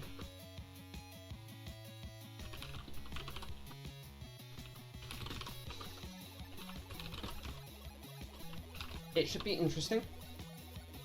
Even if it does mean that I'm going to kind of supersede SpyFlash Programmer. Kind of. And yes, it would be nice to. We'll have to do that at some point.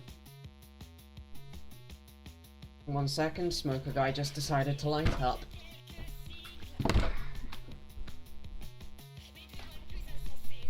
Jeez. That's some pretty vile smoke. Coming straight into my flat. Just what you want when it's 22 outside at like 90% humidity. I'm melting. God, that is really vile. Ow. Take care, Nikolai. Thanks for joining and coming and watching the insanity.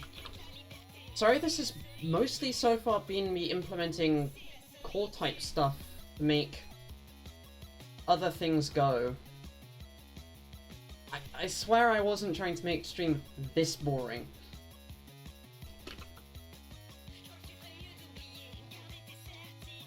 Yeah.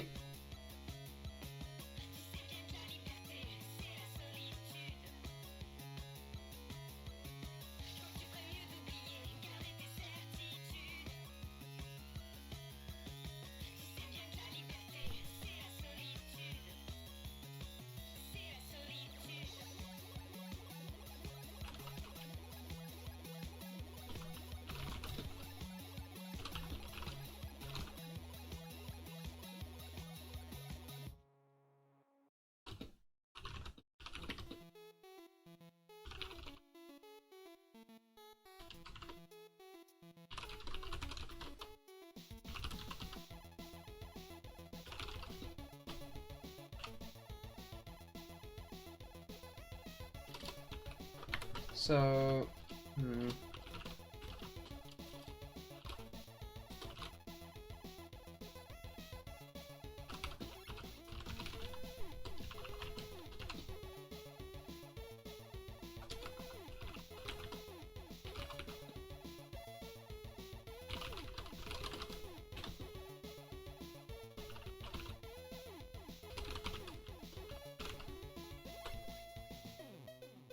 what this does is the fact that using statements are allowed to get rid of the type name part of things. This allows you to use make signs to be, instead of having to say type name make sign t type in your target code, you just do make sign t type name. And that's everything you have to say, which is very nice. This was a thing that was added in 14. Yeah, 14. For which will just allow full stop. Because I'm not targeting anything older than C++11, so cheers.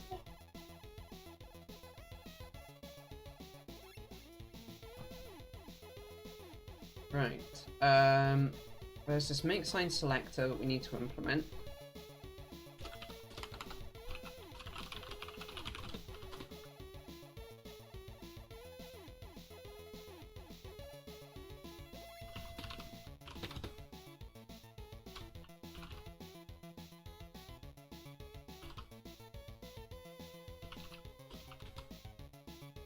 I haven't yet defined isenum.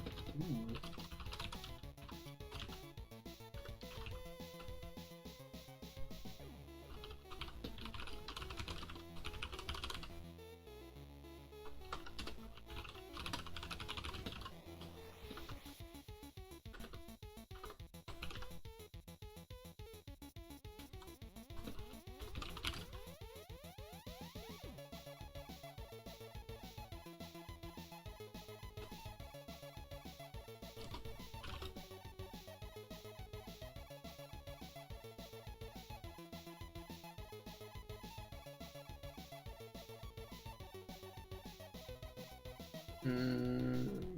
Oh, interesting. So I have to strip the CV qualifiers and then re-add them.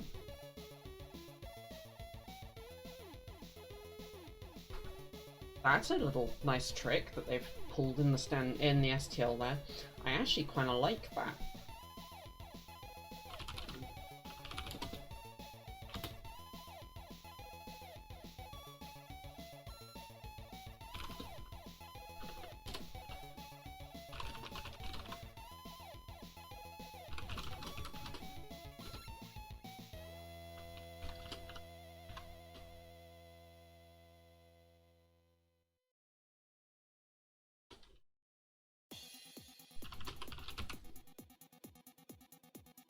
So do that using, and then using type is type name match CV qualifiers T signs type. We'll have to implement that in a moment, but that's nifty.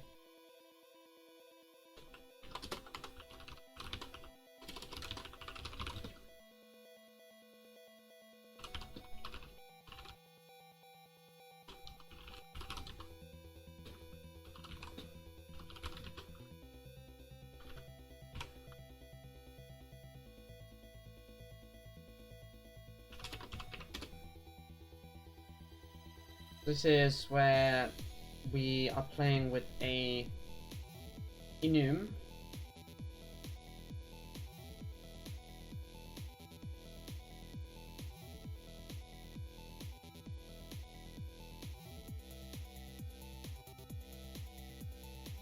Oh, and the make unsigned version of things has the enum.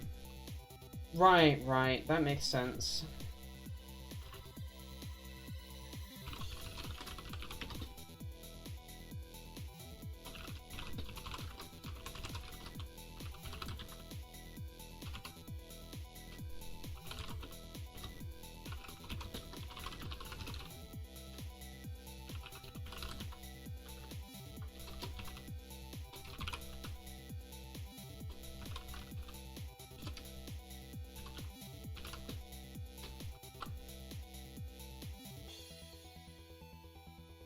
Okay.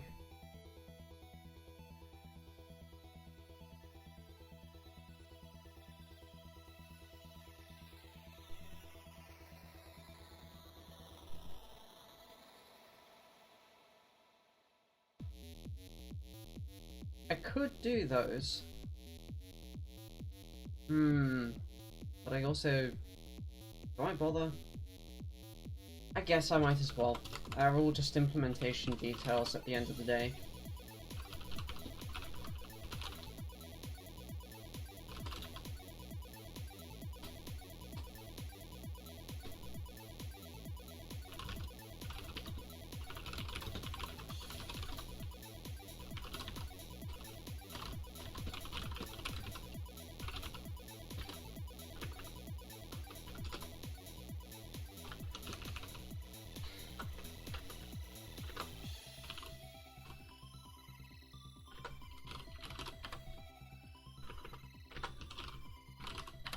What these should convert into is a 32-bit, a 16-bit, and a 32-bit signed type. We're probably never going to use the support I've just written in, but whatever. Completeness. More important, right? There's the unsigned selector. I might as well do make unsigned while I'm here.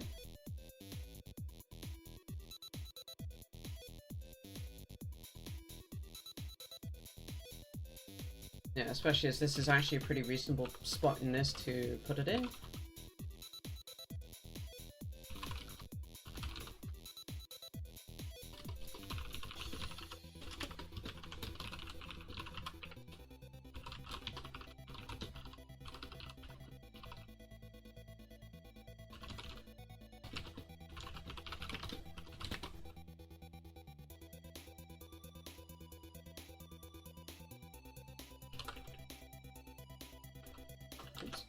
Go.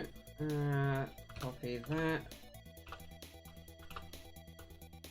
Pass through it a few times.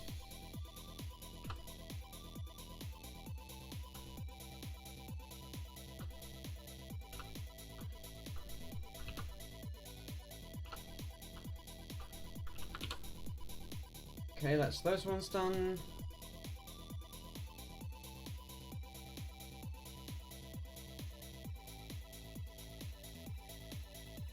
We then have the same base selector thingy.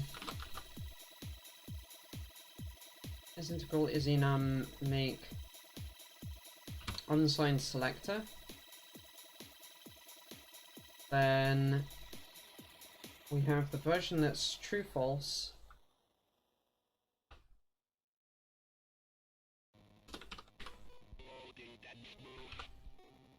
Which is using make unsigned. This is to make the unsigned type this time.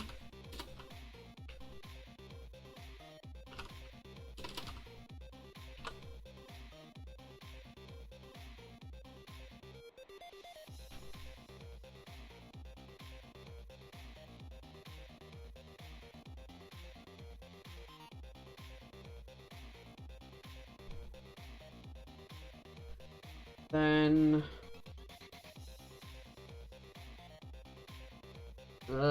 there's a selector base used for the other version.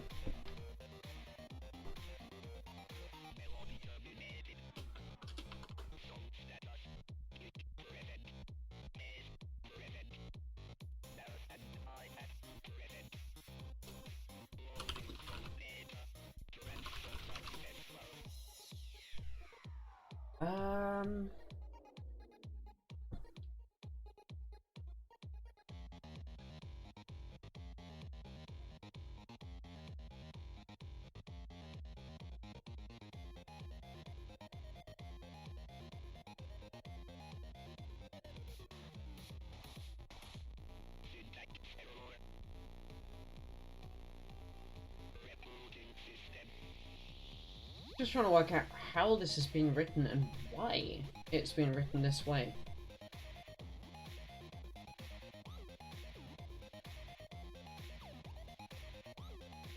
I think this is going to be called make smallest unsigned.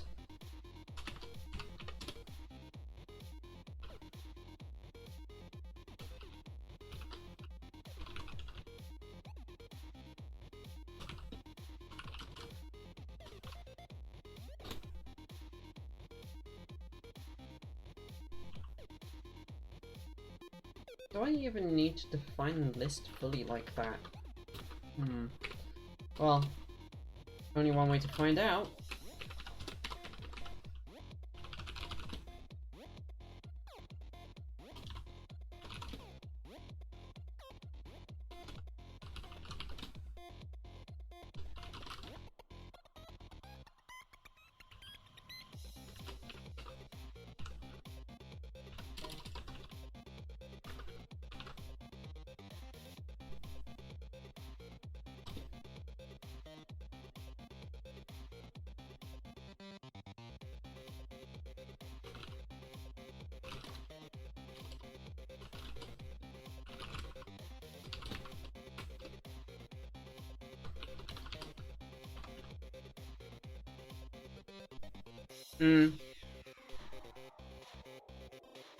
Having to close the window because of a smoker, plus this heat. Not a nice combo. So you have my sympathy. I missed the recursive base case that this has. Oops.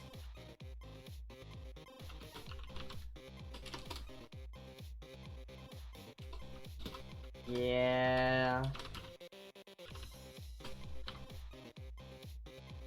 Okay, so this is for each type in the thing, keep going, keep going, keep going, pulling out the size information. Then there's a... Oh, and that's why they've implemented this empty base case. Okay. That matches where the brackets are empty. By definition. Template, size T, size, type name T, size less than or equals to T size.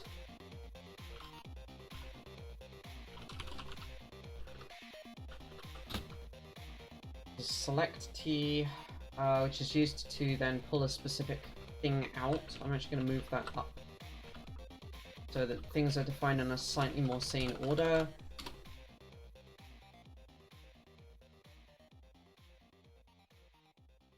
We then have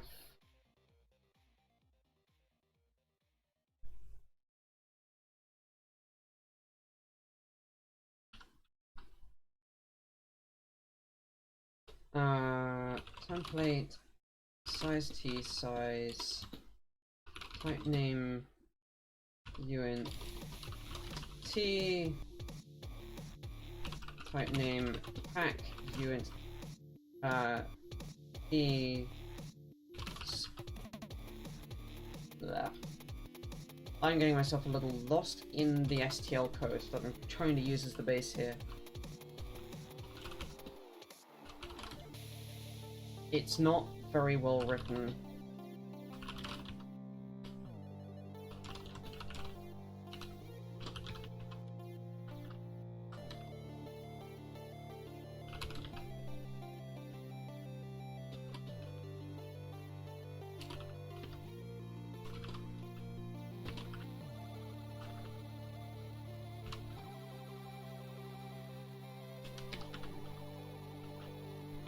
I know why they put this after this. Okay.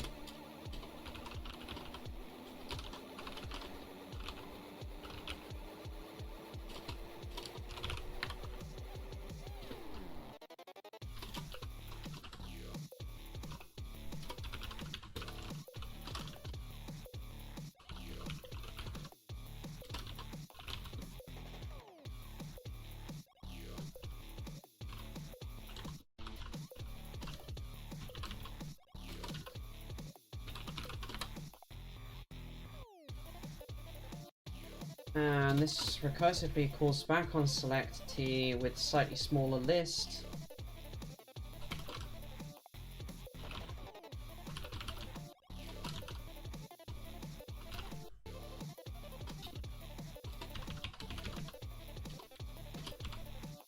So what this does is it recursively expands out until it finds a match by matching this or compile errors. All of that because we need to be able to pick a suitable type from a list to represent the thing we're trying to make unsigned. If that makes sense. I'm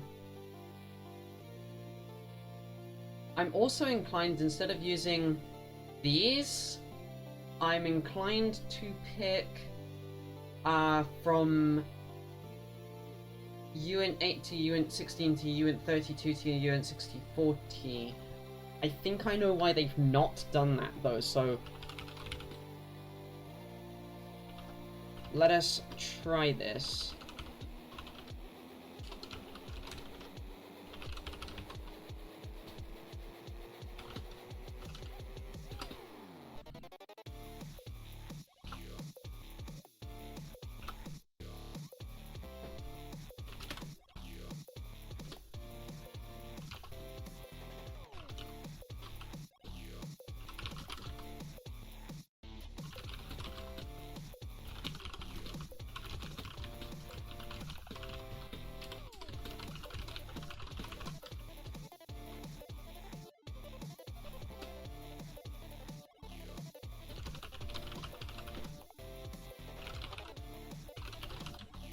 So the reason that this works is because by using inheritance, select T from this type is now in scope in this type.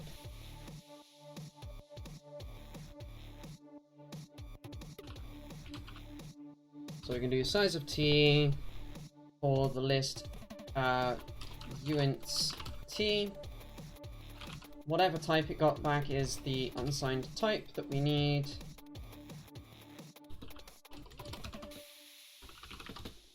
Using type is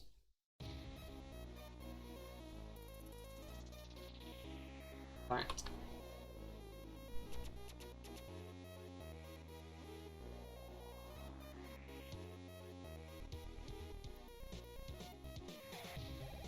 And interestingly enough, this actually does a very similar thing to the make signed for selecting wchars, etc.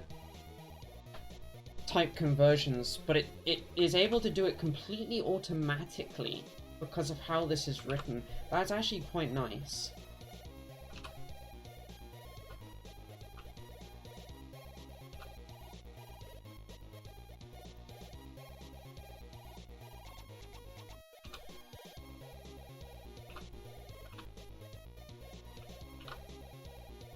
Okay. There's two more things to define. Sorry, three more things to define. And that's make unsigned implemented.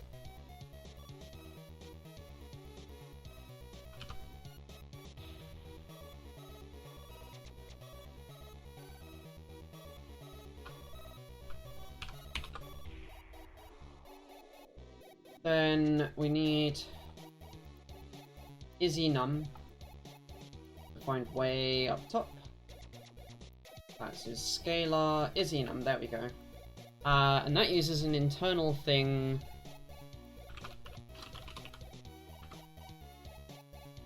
I hate that.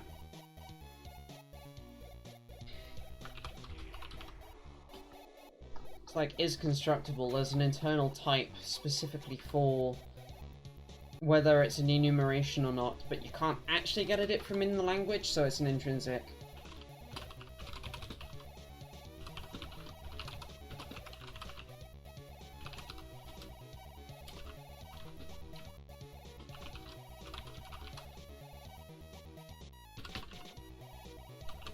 And there's 3 of them. There's enums, unions, and classes.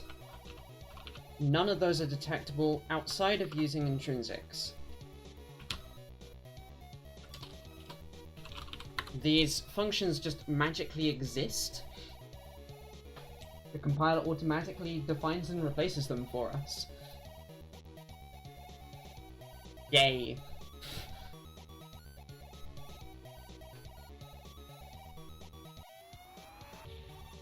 What we also want to do is template type name t const extra inline bool, I think is the right syntax. Let me go find another value type.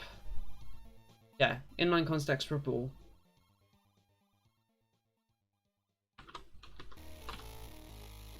Is enum v is enum p value. Oops.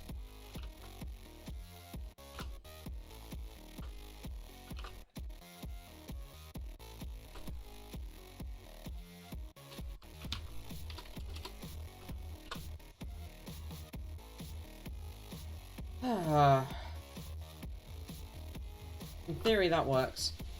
Let's commit that code.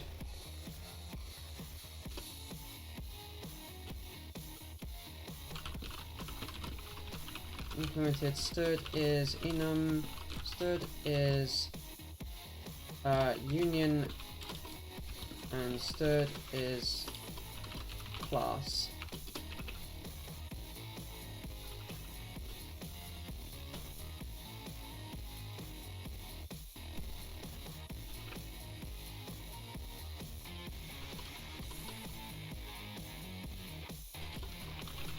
Implemented stud is make unsigned and stud make signed.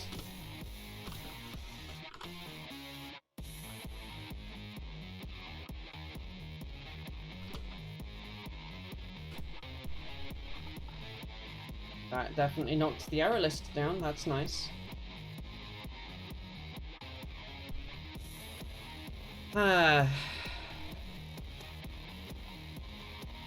Oh, except I did actually introduce some errors along the way. I forgot to put a whole pile of semicolons in.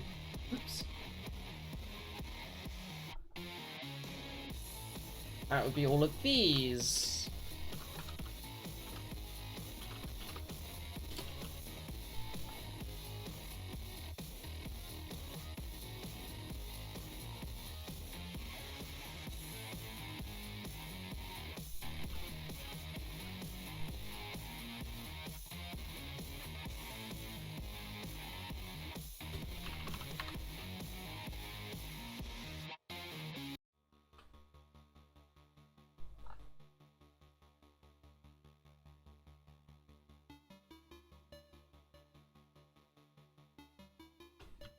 More semicolon whoopsies.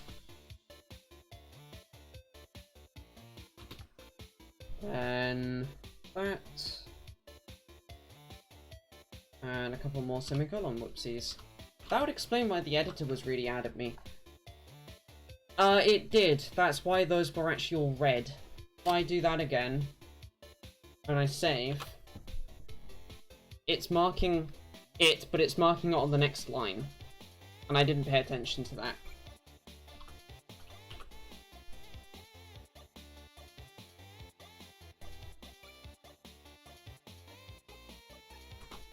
So that was entirely my fault.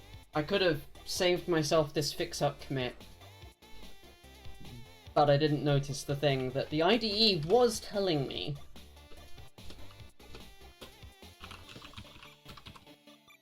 Fixed a pile of missing semicolon.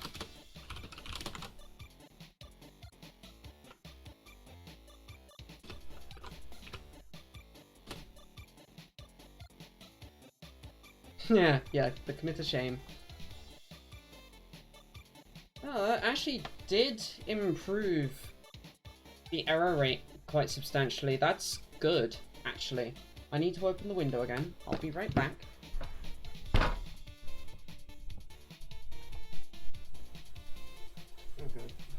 He's gone back inside, so... because it's just too hot to keep having the windows shut.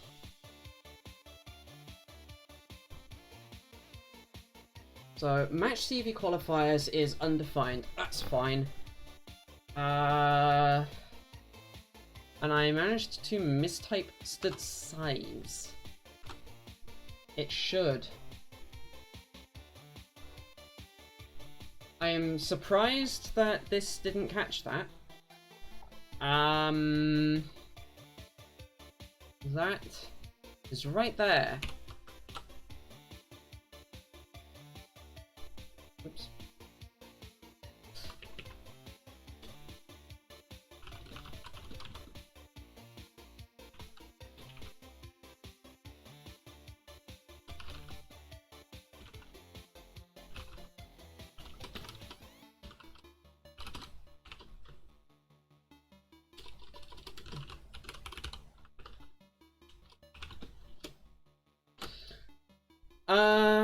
Right, so match CV qualifiers was the thing that's not implemented that we need, which is a helper that goes in the impl namespace.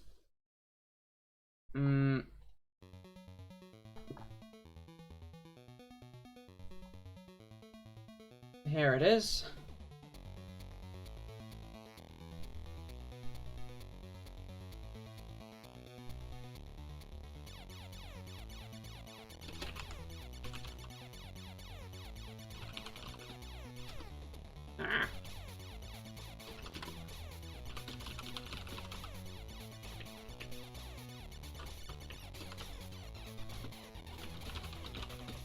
So this is impl for match CV qualifiers.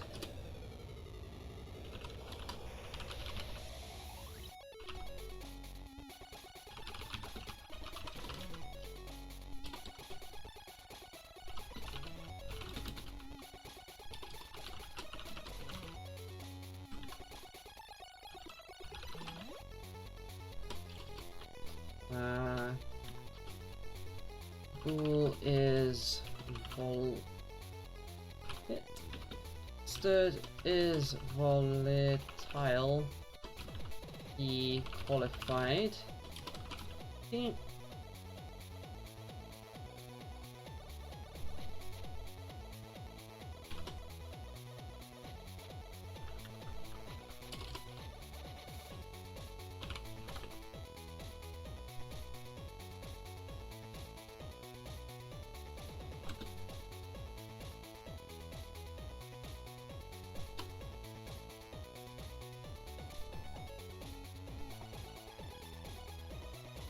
Just gonna make sure I'm again matching my style guide.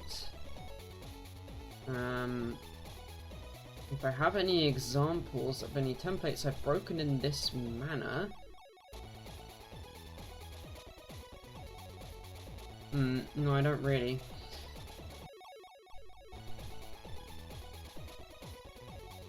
I usually put the struct name here, I guess. Yeah.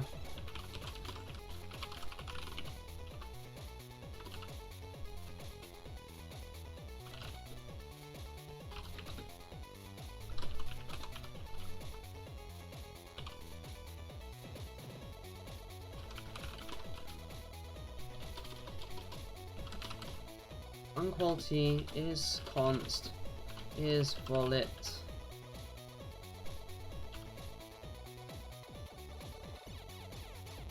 And then using type is match t type named.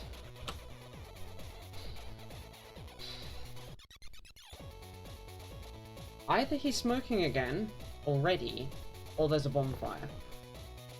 One moment.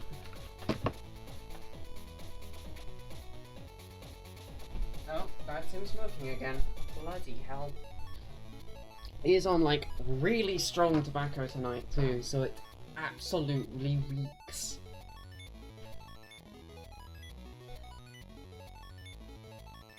Should be made illegal personally, but I'm not going to interfere in his life choices as long as he stops interfering in my ability to exist and not cough. Because that is what it will cause.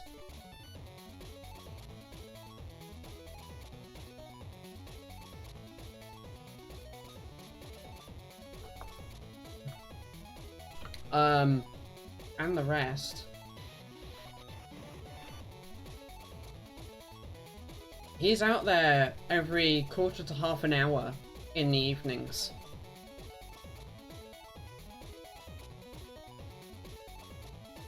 I can only imagine how much he goes through in a day. I do not want to do the numbers. Especially in this weather.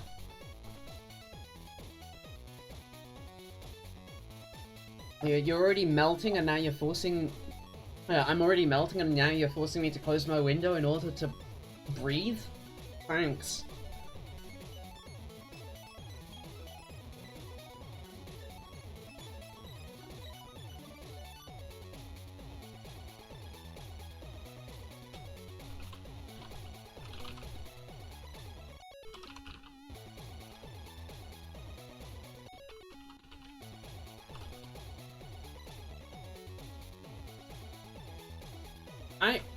I don't, strictly speaking, have to name any of these.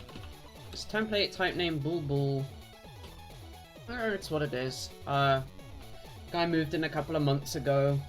I don't think he's yet understood that this block was smoke-free, and that we don't really appreciate the, smells coming in.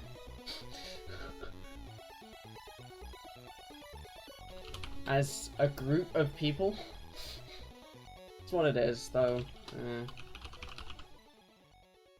If it gets too far out of hand, because I think he's renting, landlords occasionally have a use.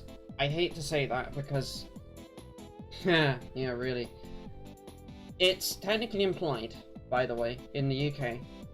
Smoking indoors is actually verboten in rents. Which is why he's smoking out there. He is actually outside, he just doesn't move away from the building far enough so the smoke comes straight in. Yeah. Hey, Hexgen.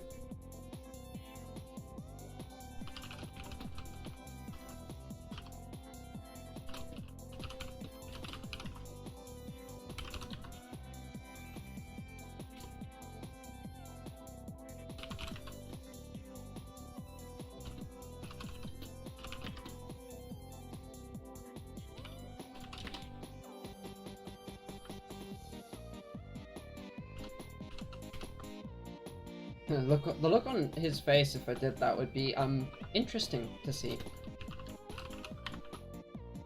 That would be in my rights, technically.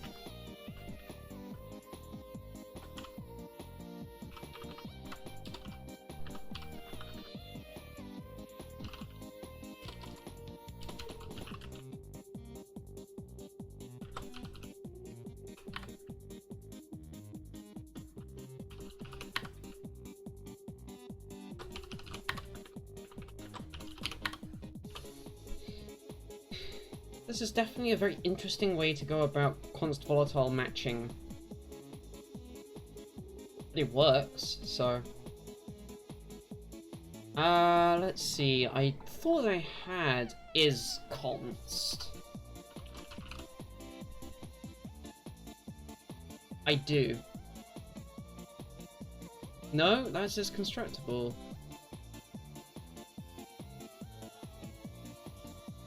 and is constant evaluated. Okay, apparently we're defining those too.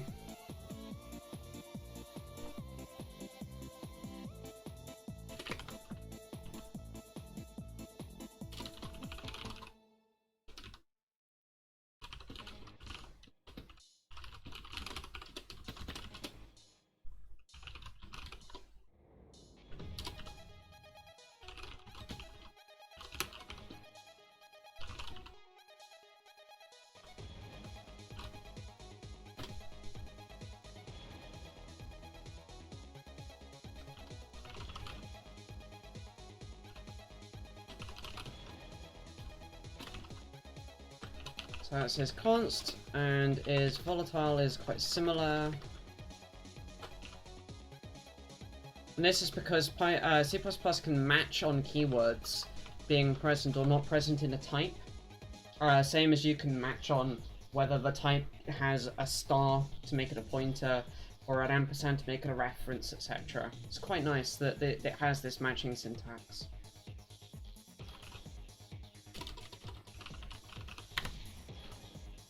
There's those. We then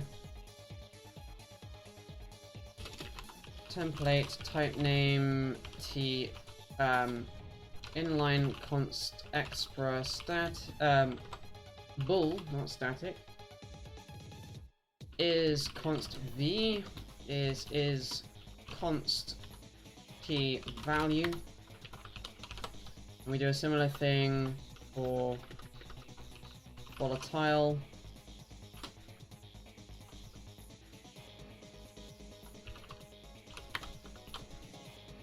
That should about do it there. Oh.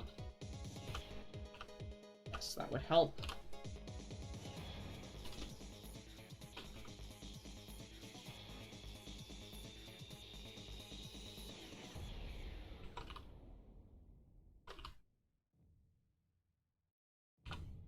All of the typos being made. Good. Very good.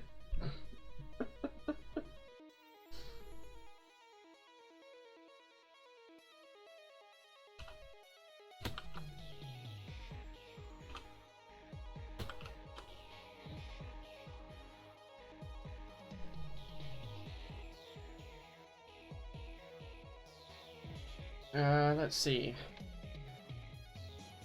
That's git commit implemented stud is const and stud is volatile. Git commit implemented stud impl CV select match CV qualifiers. There we go.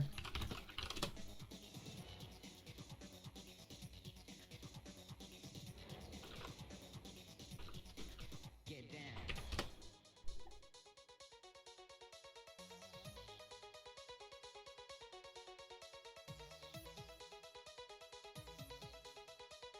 down.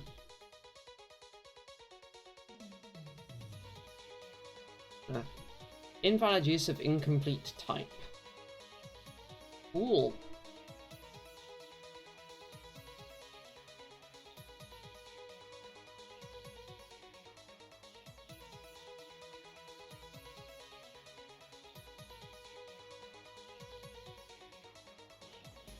I've got to go back and fix that at some point. Underlying type, remove const, remove volatile. Thought I had remove const and remove volatile.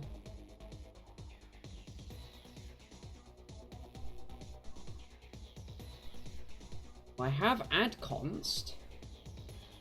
Remove reference.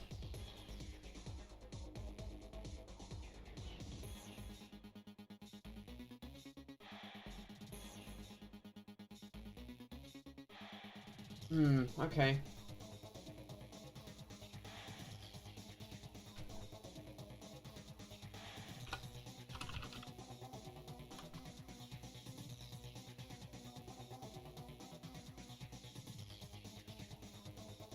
There's add CV, there's remove CV. Yeah, I'm surprised they didn't implement this when I was doing those. Okay.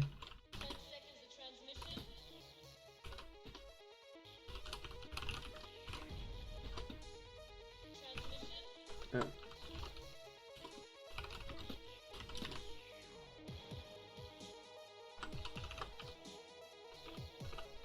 So we can use the fact that the compiler can match on const t as the thing in the brackets and strip the const off for us. That's how this template works.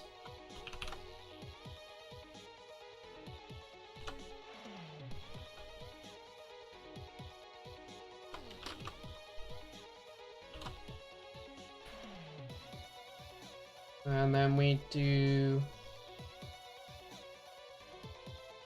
a little bit of fix up by implementing remove versions of these functions.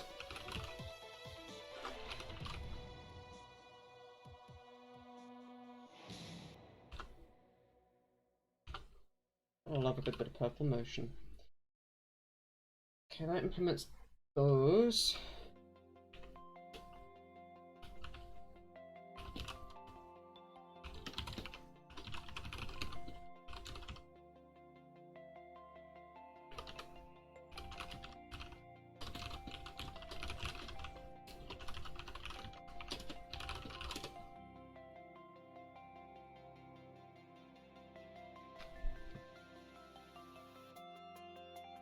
We've then got the value reference types.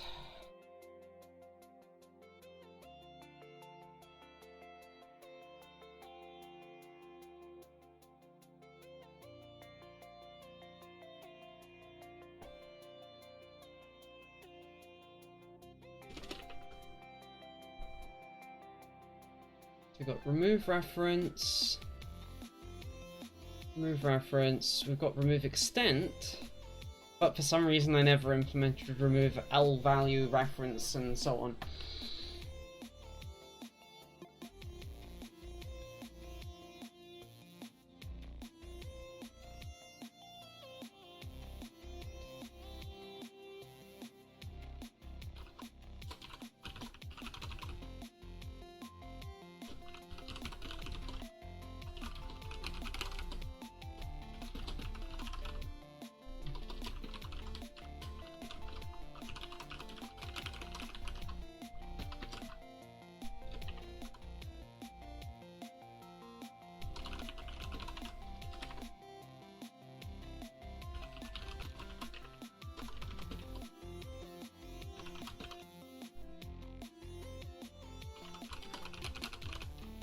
So this works by doing two-layer based resolve. There's a special type called isReferenceable, which I have somewhere here, I think. I'm pretty sure I've seen that around. Which tells you if the thing behaves like a reference type, and if it does, then there's nothing to do. Otherwise, we need to do tref as the type that we're then going to define. Oh, sorry, no. It's the trait that is whether or not the type is able to form a tref or not. My bad.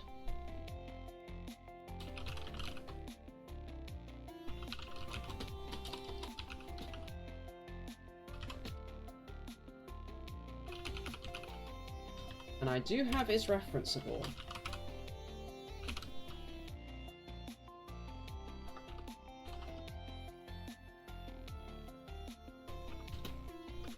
Which is in the impl namespace.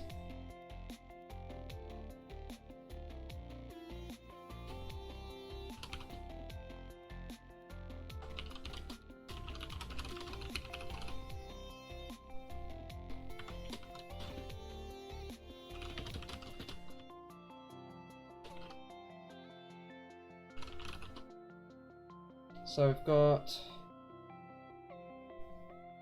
version of this.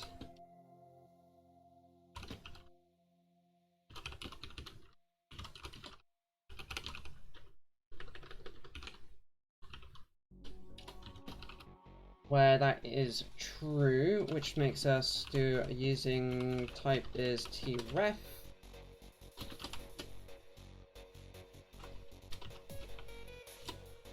Otherwise,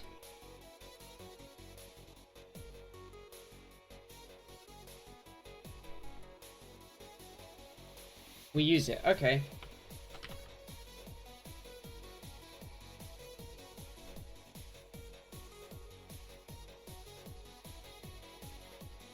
So that's L value refs. R value refs are basically exactly the same, except that it's 2 ampersands, not 1.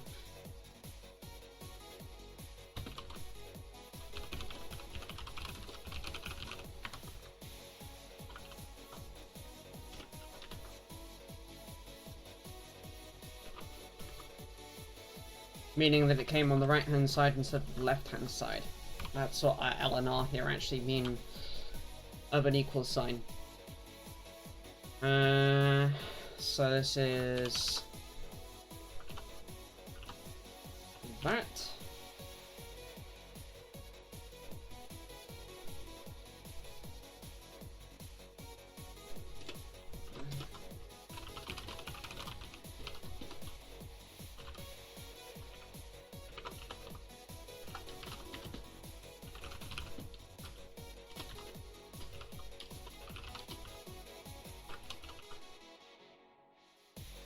Huh. That's a good typo of type name.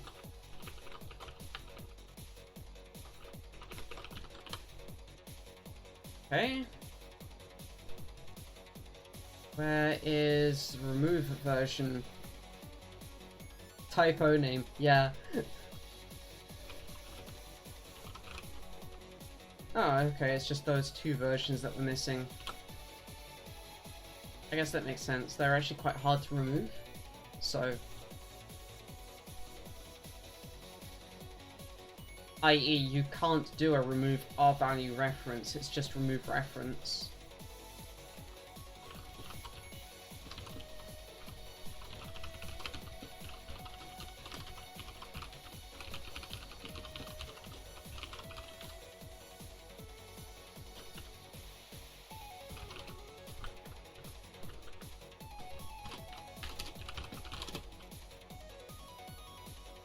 So where are we at? We can build this episode slightly further.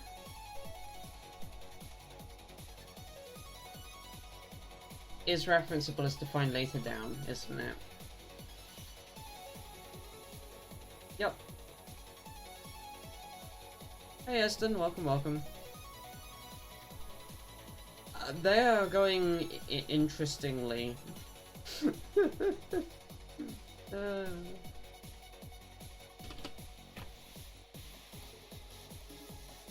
I'm having to implement giant chunks of the STL because they are missing on this platform.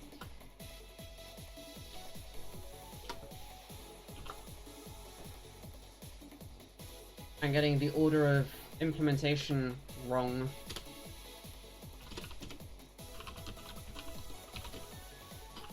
Move the add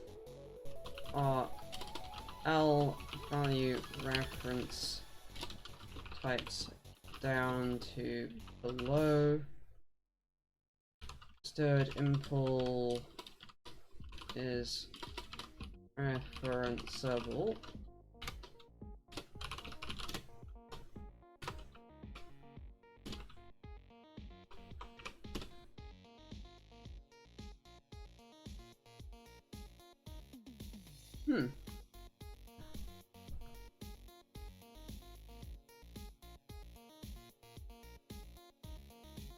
Oh.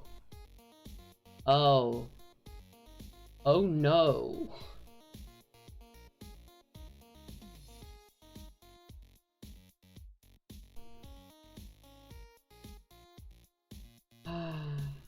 Okay.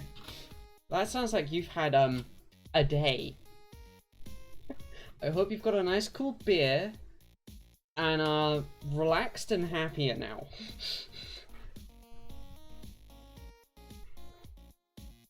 Oof. That's quite the problem.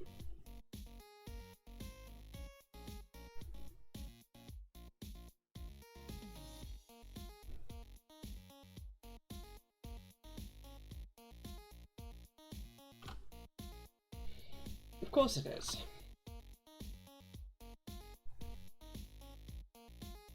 $474.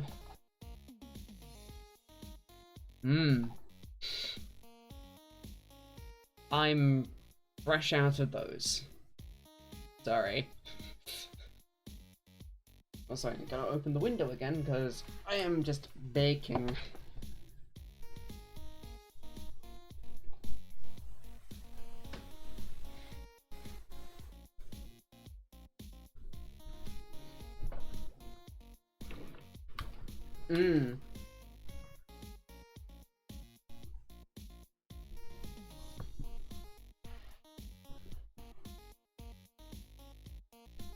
I'd offer you a floppy drive, but it's IDE, and I kinda need it. IDE to SATA bridges are a thing, and they tend to even be able to be used inline on the drive. So you could do that. I don't recall which direction they tend to go in though. You'll have to be a little careful that it's a SATA to IDE adapter, i.e. taking the drive from SATA to IDE, rather than taking the drive from IDE to SATA.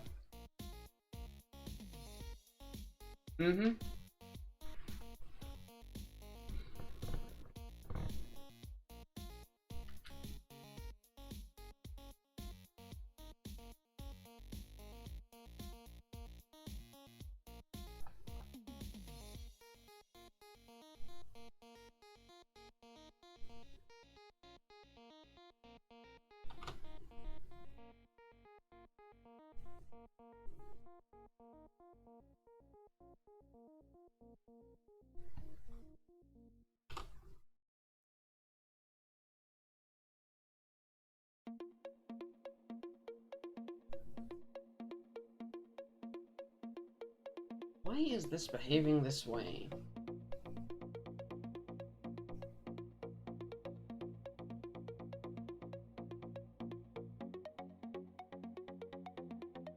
We did this the same way that the STL itself does it, and that's not happy.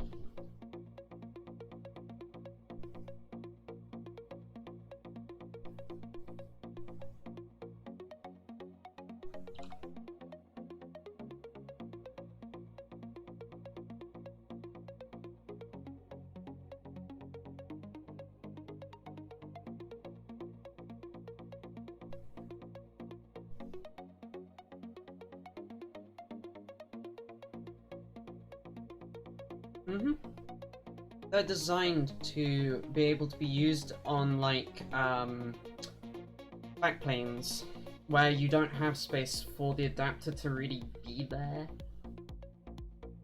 So they're very low profile.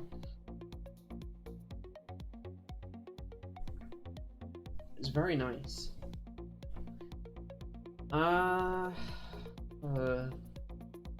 I think I'm gonna cheese this, and I'm just gonna say this is a false true, so it forcibly calls the right one up here. So we've already done the selection logic, like.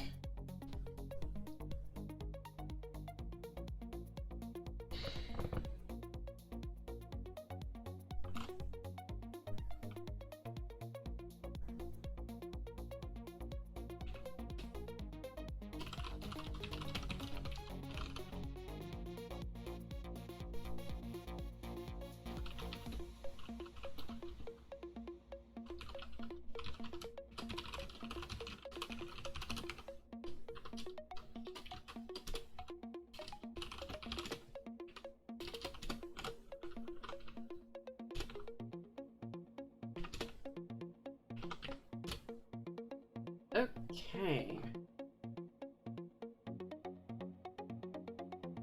I think this is again just down to traits I'm not implementing as of this moment. So is null pointer v, is floating point v, is pointer v, is member object pointer v. Yeah, this is all STL stuff that I have not yet implemented.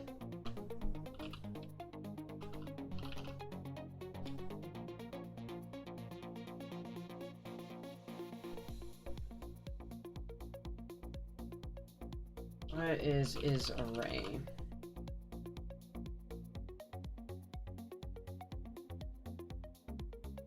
There it is. Is pointer is implemented under that.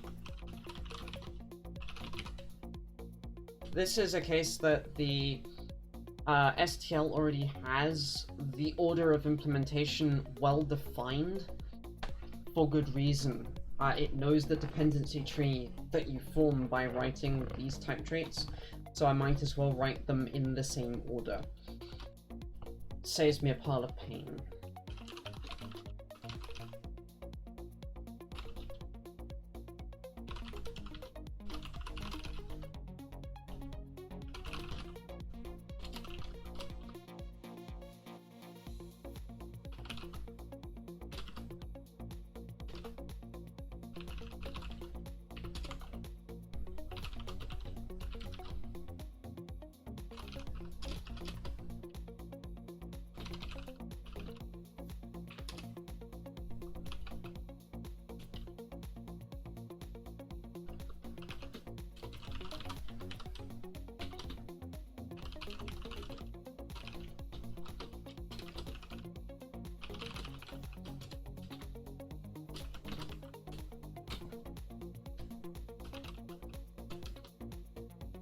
So I think T struct is pointer specialized on T star. Obviously that is at that point public true type. That is indeed a pointer.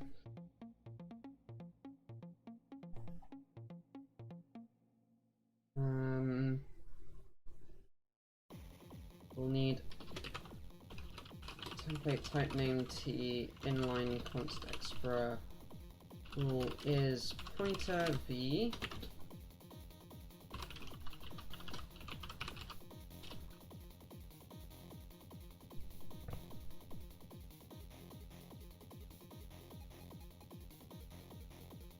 I don't need that colon type. I can just do as is pointer remove CVT. That leaves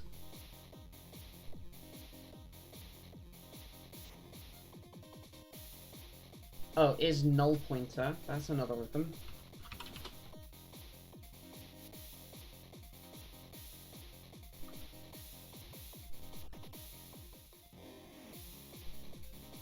Which, where's that is class? I defined that only moments before. We add to here.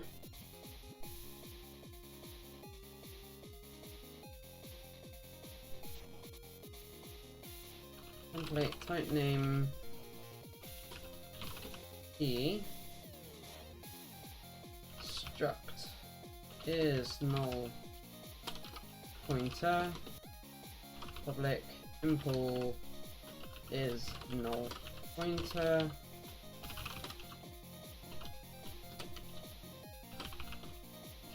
I bet this is exactly the same.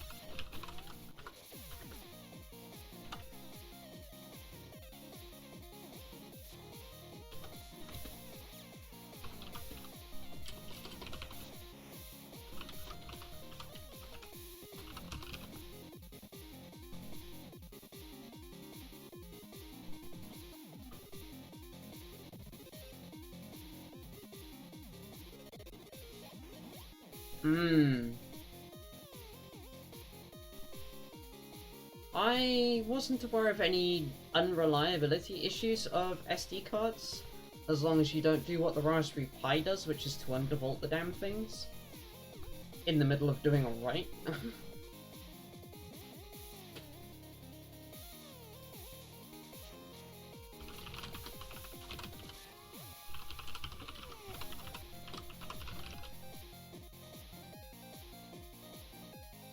Okie dokie. Take care, Ali.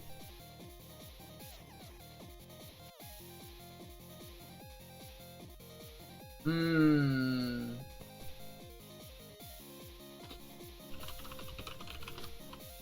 You'll see me around on the the 1-bit squared server as well. I'm DXmon there.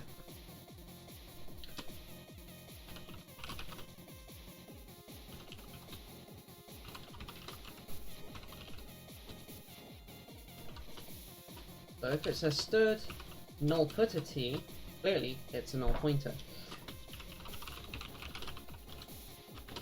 Otherwise...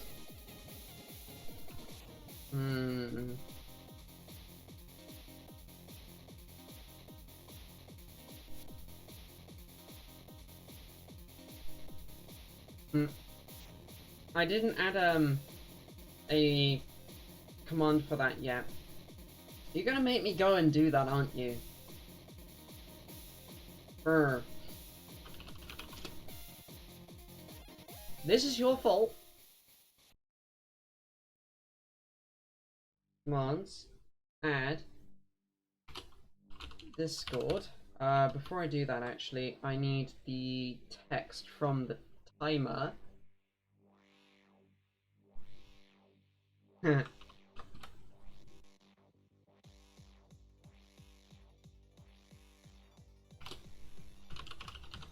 And we'll also add an alias of splat chat just for you.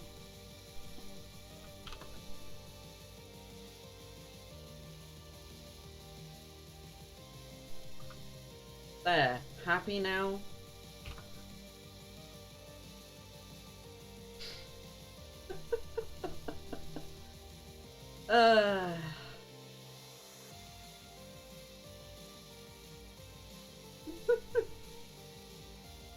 Oh,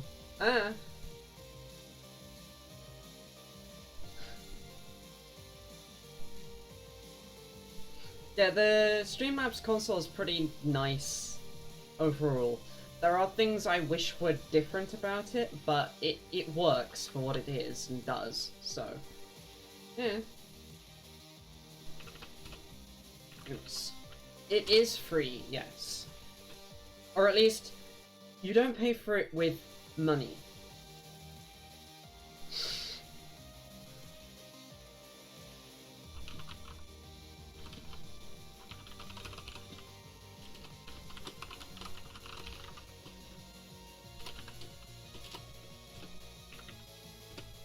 Mm-hmm.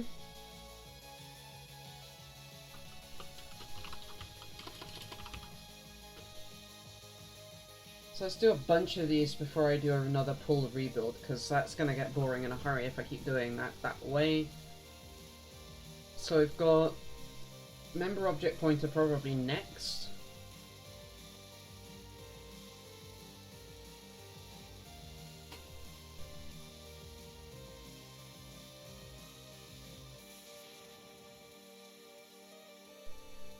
Yep, if I find where my is pointer went.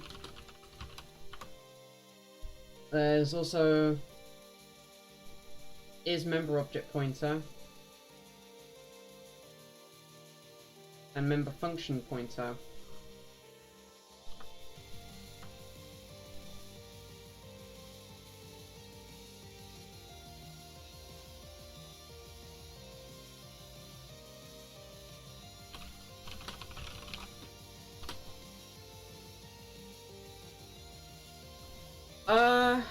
Yeah, well this is the AVR compiler we're talking about, and, that group, just went, C++? The entire STL, why would you ever need that? It's like, because the STL is actually really useful. So it's technically a non-conforming implementation, which is why I'm having to do all of this in the first place.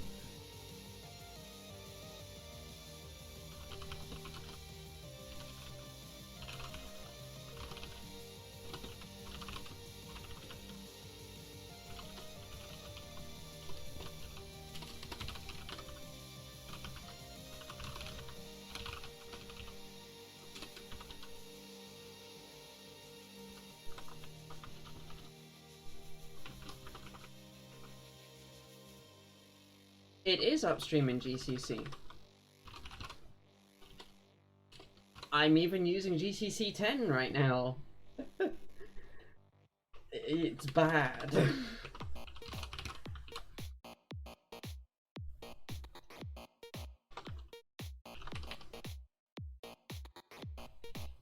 They had a major case of stop hitting yourself. Why are you hitting yourself? They kept hitting themselves. It's that bad.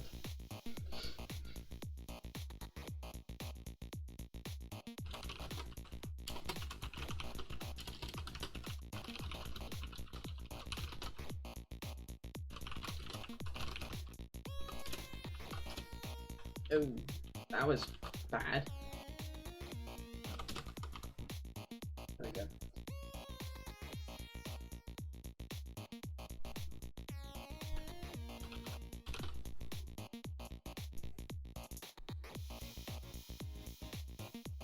Yeah.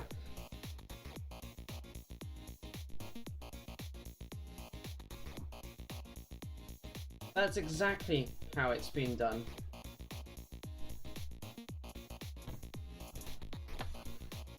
It's great.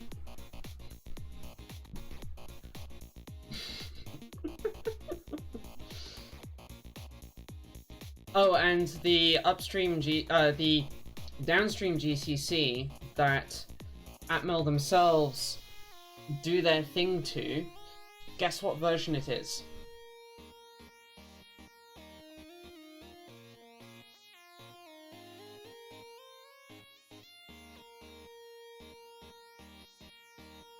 That would be nice. Try 5. Hey, Blit. Yeah, that's why I'm not using their upstream GCC. It is GCC 5.4. Or rather, downstream GCC. It's buggy, it's old, it doesn't do anything newer than C++ 11. Why would I even... no.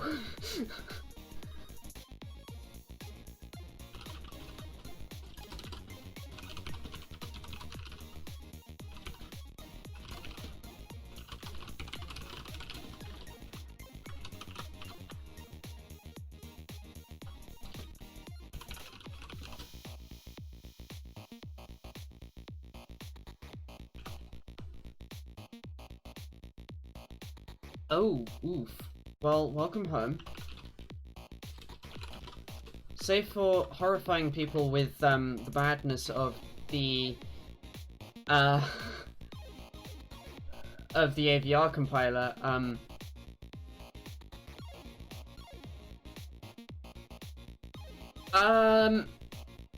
no, it has nothing that is especially spicy. All of the AVR extensions are in upstream GCC, it's just that... oof. That's a beefy power supply. It's just that, Atmel have kept certain patches that fix some issues to themselves. Partly because they refuse to actually clean the code up to make it upstreamable. And then they've also just stopped maintaining their entire... like, they just stopped maintaining. No bugs in what they upstreamed.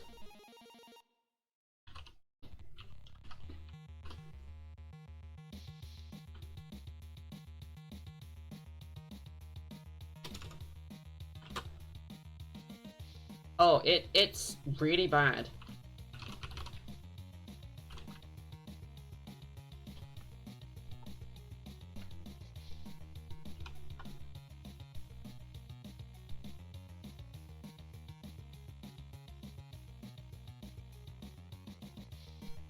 Where is not defined?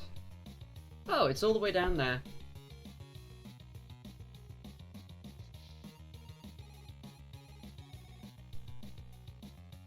I'm just gonna move that whole block way up here to just after the definition of integral constants and that lot.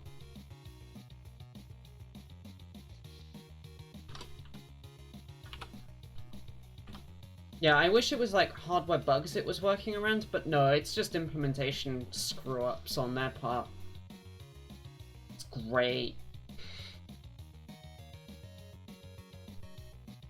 Like, the latter, the former would at least be somewhat more excusable.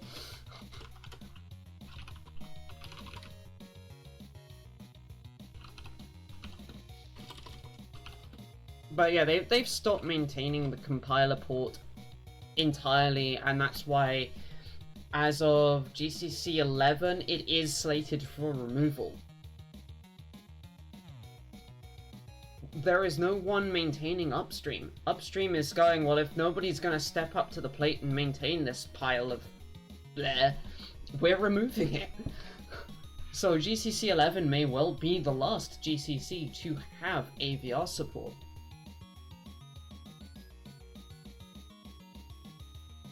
If Atmel wanted to make a compelling reason to remove themselves from... No, they don't. Their compiler is GCC. If they had a compelling reason to have just removed themselves from the embedded world, this was it.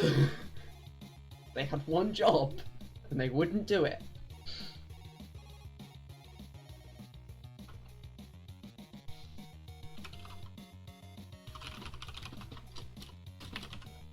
Of course, the Arduino people will continue using their old, really crap GCC that is basically the same as Upstream.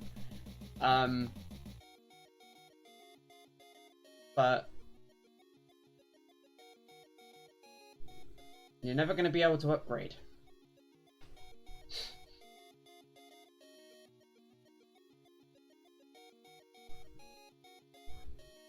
This also probably means that C++ 20 is the last C++ upgrade that it will get. They got bought by Microchip, but they were doing this stuff before they got bought.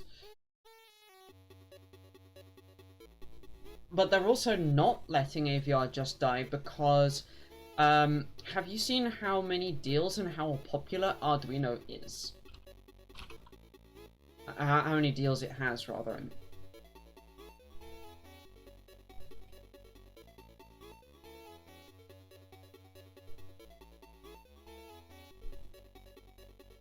Ah, I see, that's how they're doing that.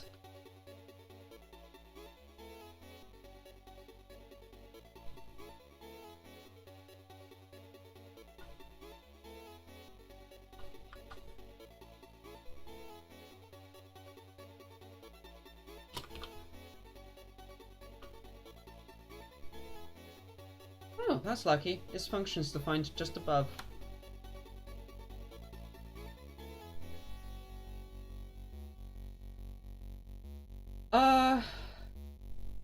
Yeah. Well, let's be honest, how many people do you see still going, well, I've got my Arduino Uno here in my hand, and that's their first microcontroller in 2020, 2021, you know. It's a phenomenal force behind that ecosystem. I personally don't agree with the ecosystem because they do a lot of things in a very bad way that could have been made trivially better without hurting the ease of access. And there are a lot of security vulnerabilities in the framework that they provide. So I hate to see it when people are like, oh, I put my Arduino on the internet. It's like, you did what? But as I say, there's just a phenomenal amount of force behind that ecosystem. They're trying to kill the AVR support, but they're not managing to.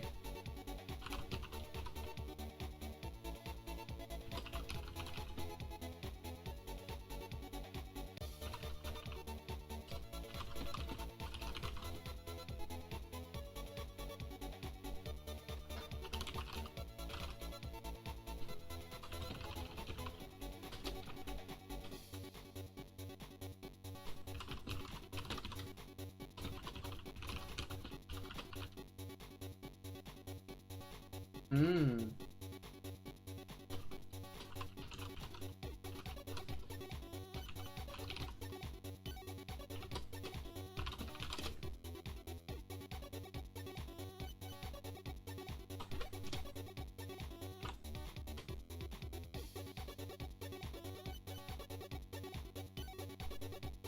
Yeah. Yeah, really. I mean, I couldn't pick a much older microcontroller if you tried. That's not a slight on it, but it is an absolutely ancient microcontroller that they used in Uno.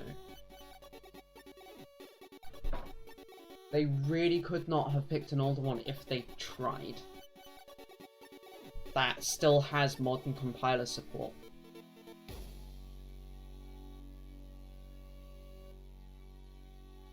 You see, that's more reasonable. Using a 80 mega 328p as a modem is the correct way around of those two. Using an ESP32 as a modem is just ridiculous. But that's what people do.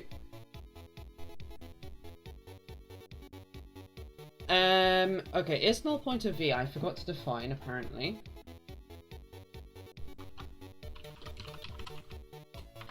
Yep.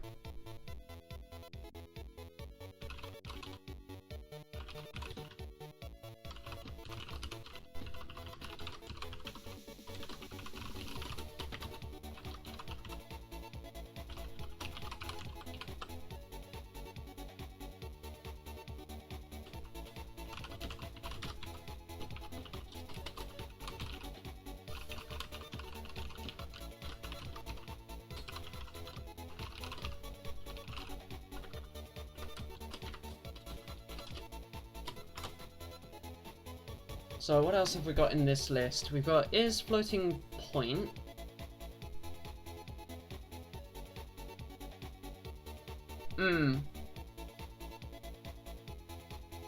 That's fair to say, actually.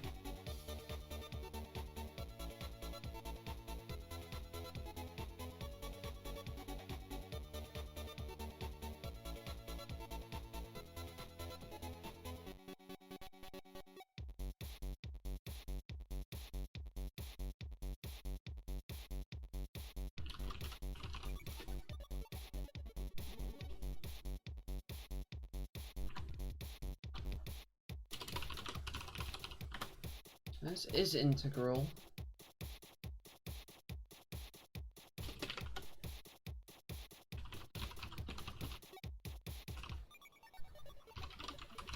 We've got is floating point.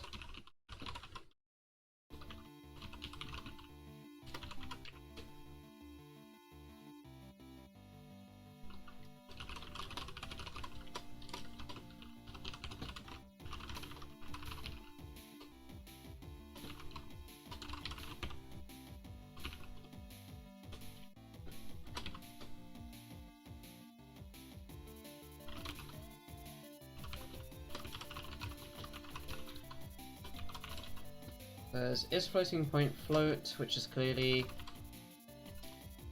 true pipe. Double and long double.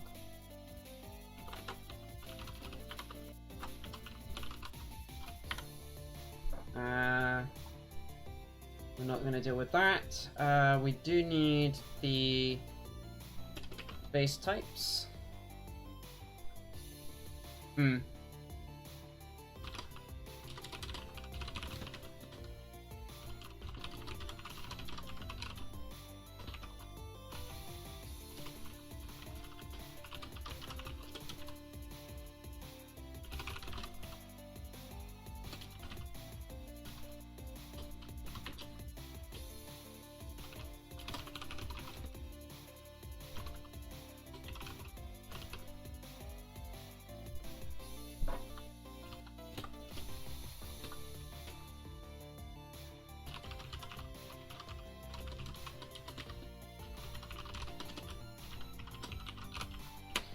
So there's another one of them out. There was is arithmetic. Is that the next one? Pretty much. Is fundamentals actually the next one?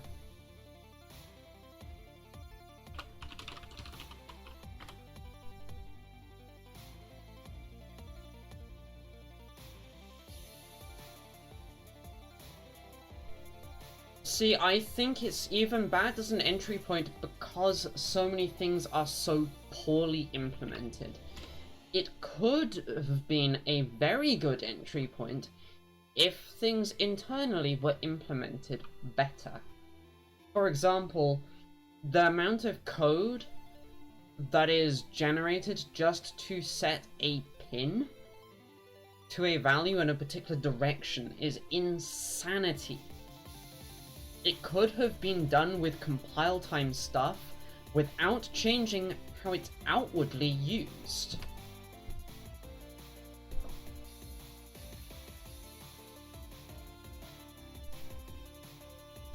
And I'm saying that this is a cause for concern not because it's inefficient as such, but because the inefficiency prevents you from learning things like how to do very tightly timed things.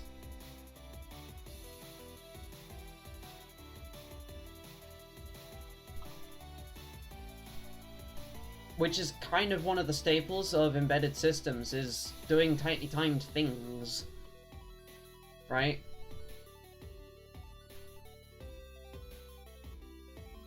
It hobbles the platform. Anyway, is floating point, yes, git commit, implemented, stood, is floating point.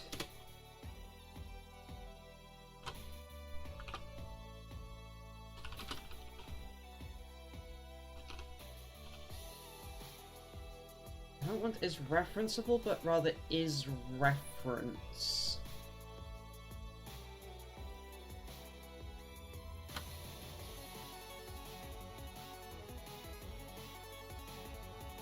There's a whole bunch of these. Template type name t struct is arithmetic.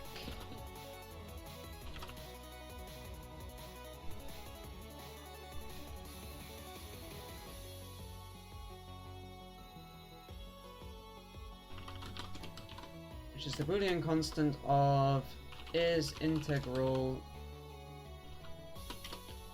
t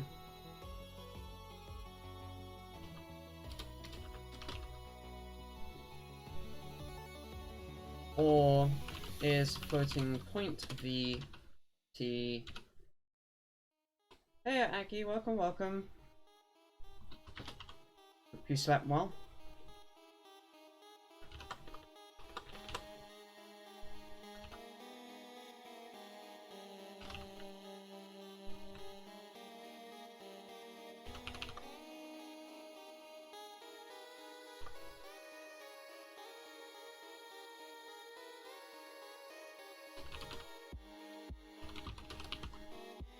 Is fundamental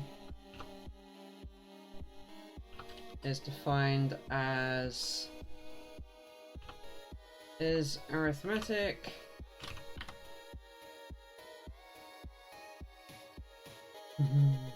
She did good.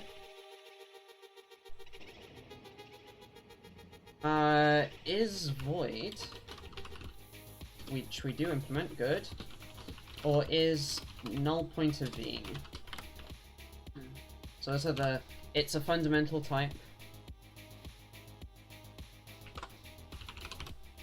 We then have is object. Which I've already got implemented further down. So that probably means is scalar is not implemented. Yeah, is scalar is not implemented.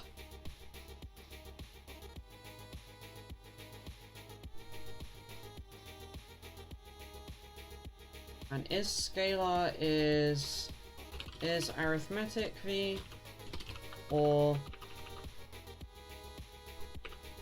is enum v, or is pointer v, or is member pointer v, one that we haven't implemented, or is null pointer v.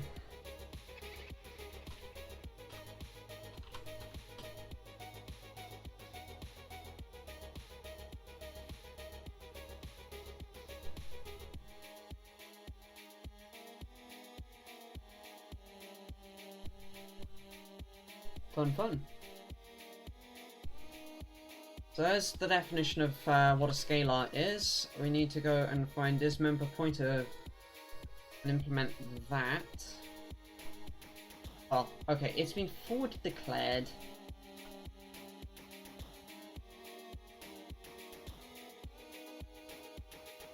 I don't know why they didn't implement that before is scalar, but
gosh, this is a mouthful and a half.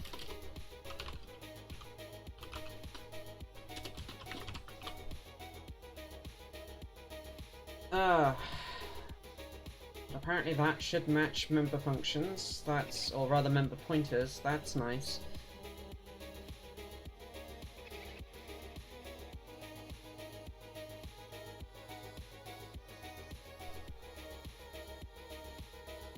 That solves a series of headaches. Implemented.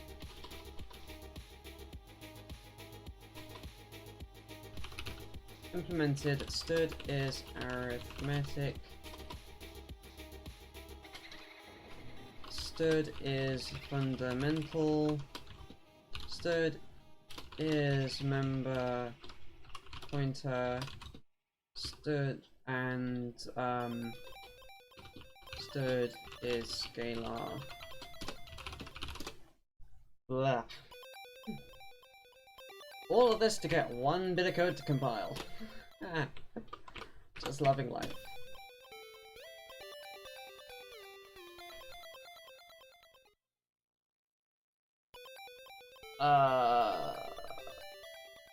Yeah, what? Is integral v is not the...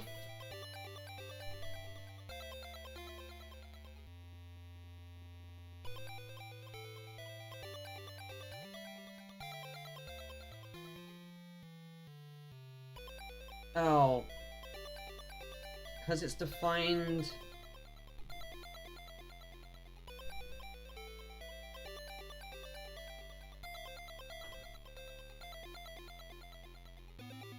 further down.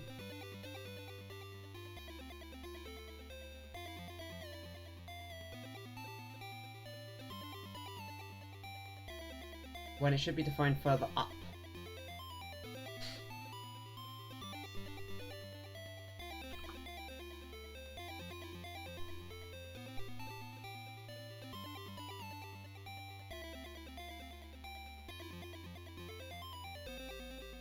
Let's put it there.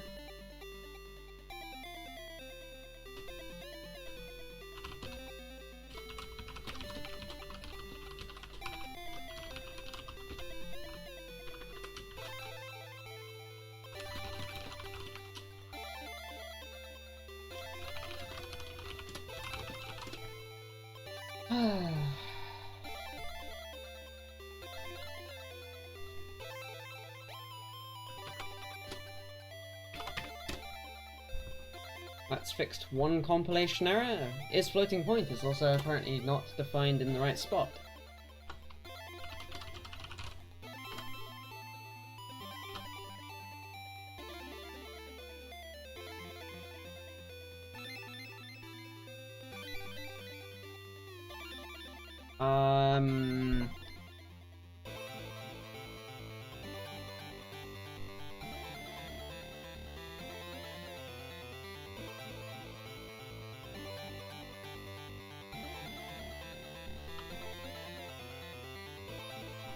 All of those need moving up. Glug.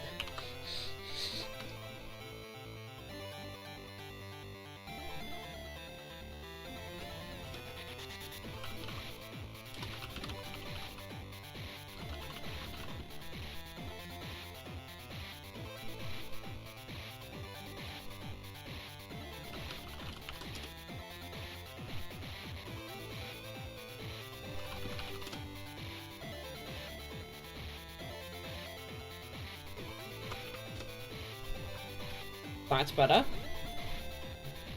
Is pointer V is the last one apparently that I messed the ordering up on.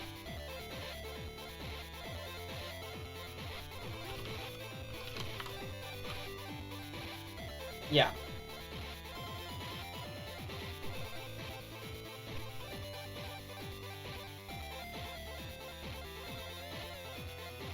At least they're self-contained, so I can easily move them around without causing problems.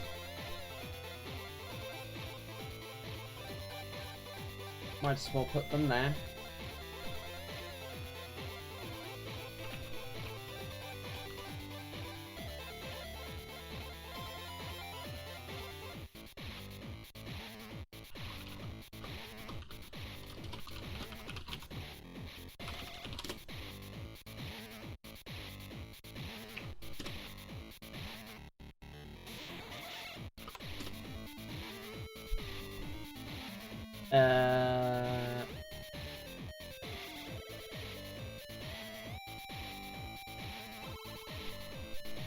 Its function is not in scope? Line 269.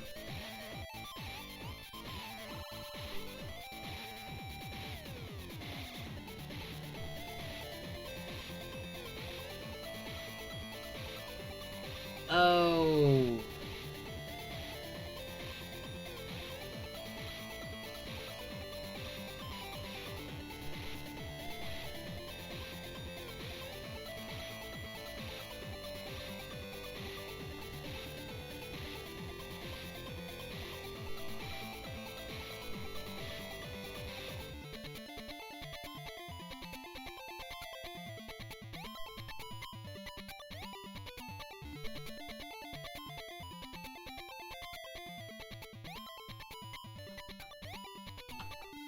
I can't believe it. I just moved that, and I'm moving it back.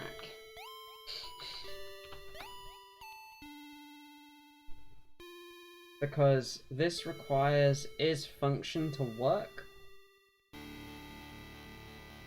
which is defined up here.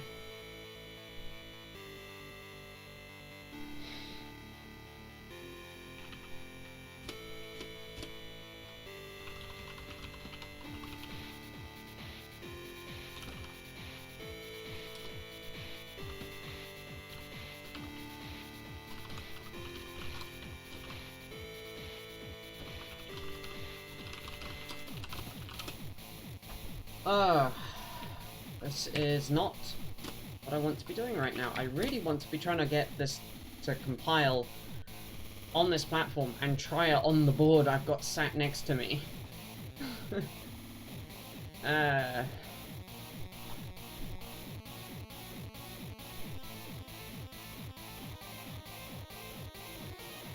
guess I could temporarily disable chunks of the substrate utility header just to make this work. I think that's probably fairer on everyone. So let's go looking in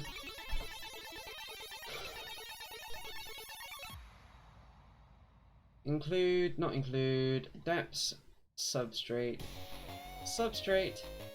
utility. And for right now, I'm gonna do if not AVR, or something along those lines. We have the ability to know that we're running on a AVR platform by doing if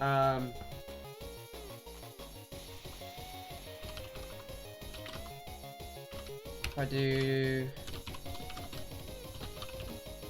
that, we'll be able to see everything it defines. And yeah, AVR is defined to 1 by the compiler, so we can do if ndef AVR.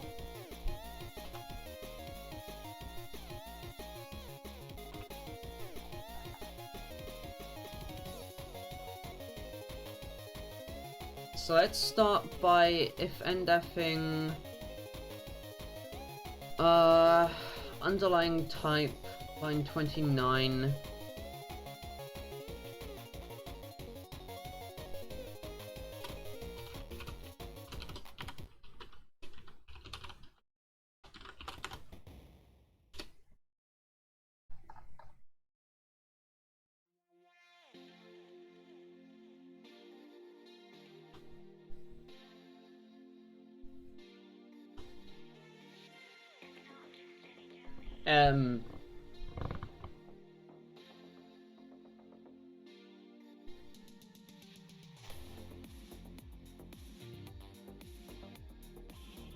That shouldn't matter that it's not defined because I've just if ndef'd it.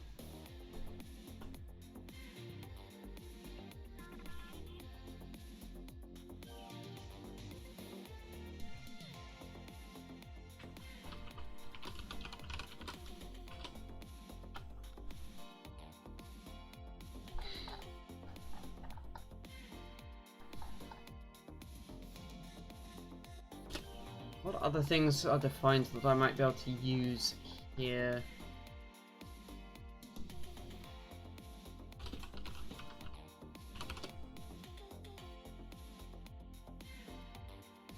Under AVR as well. Yeah. That at least makes it more obvious.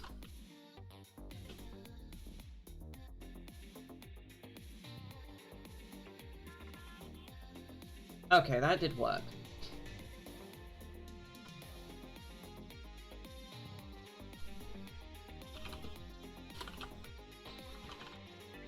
So if we then do line 187...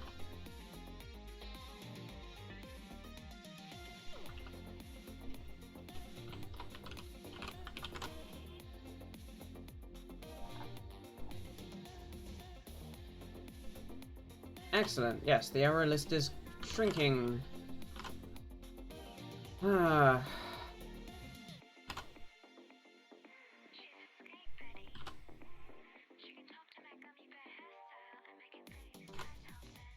Virtual destructor. Destructible. Trivially destructible.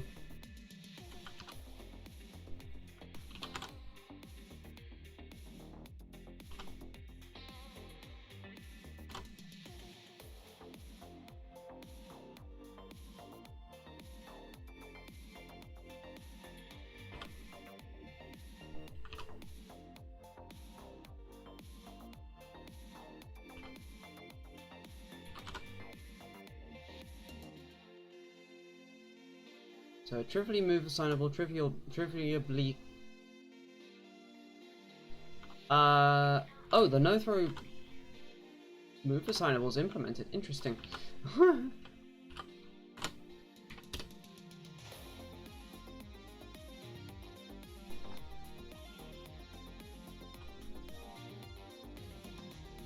The next one is this one.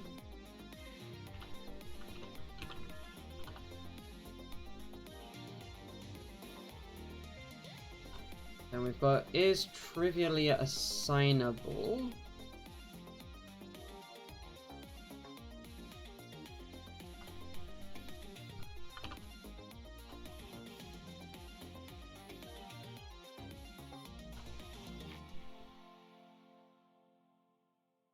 Is trivially move constructible.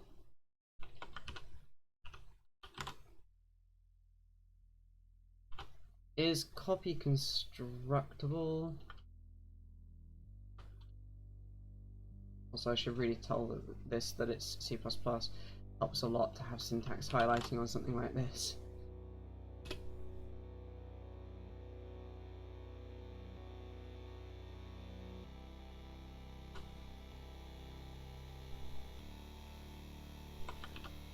Trivially copy constructible.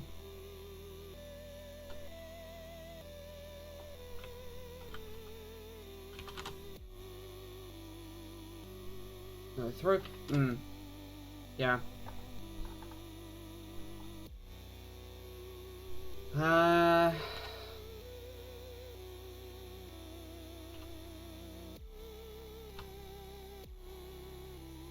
Trivially default constructible.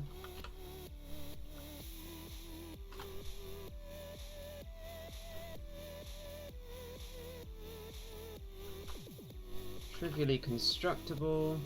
So all the trivial ones are actually non-trivial to implement in type traits, which is why these aren't implemented.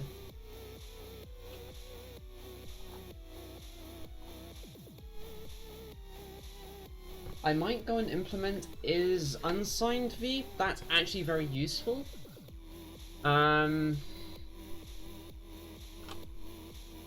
Is abstract, however, and is polymorphic. I know those are not implemented. Same with is pod.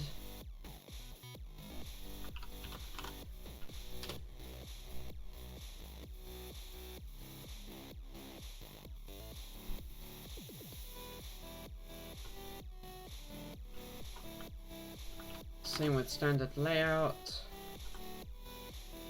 And trivially copyable, because again it's not trivially, you're not able to trivially determine that. Is literal type.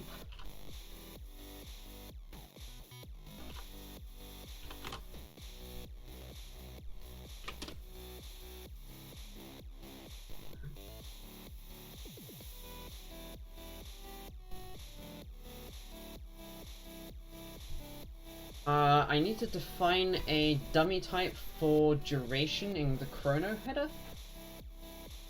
So if we do namespace stirred,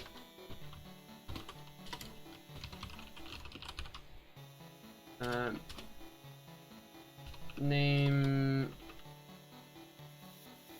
space Chrono.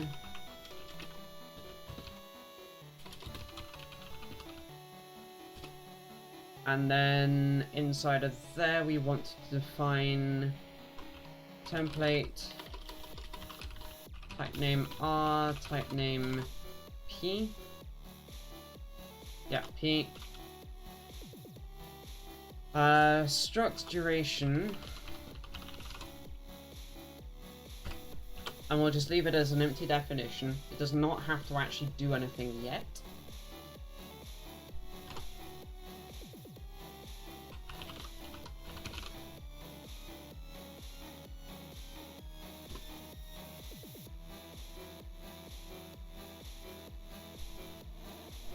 Oh fun, is unsigned is really easy to implement based on is signed.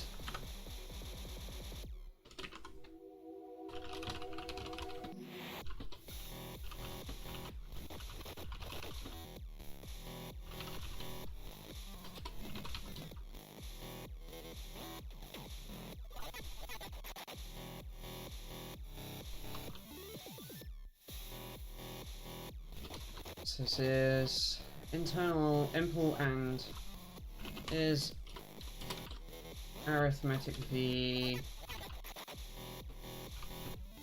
and not, well, Boolean constant is arithmetic v and not is signed v t.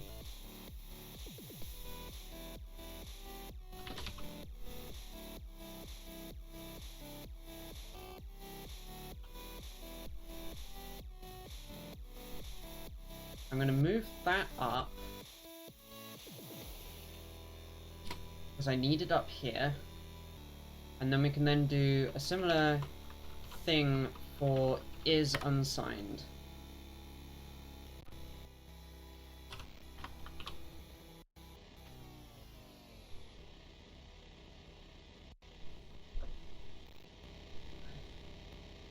Yep, that looks right.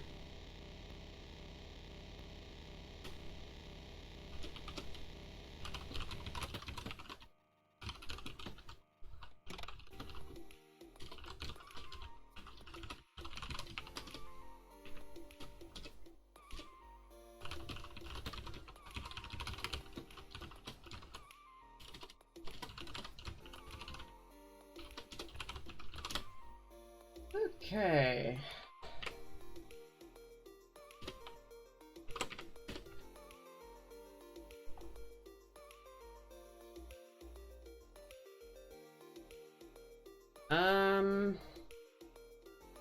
We have an implementation of isUniquePutter.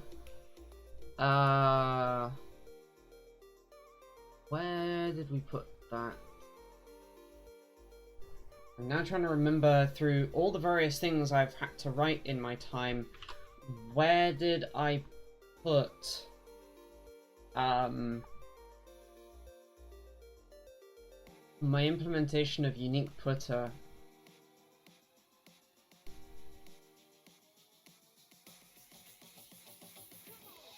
It's not in there.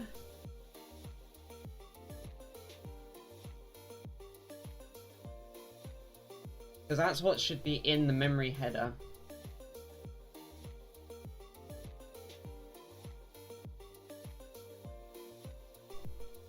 And we might as well actually do the right thing. It's a reasonably trivial type.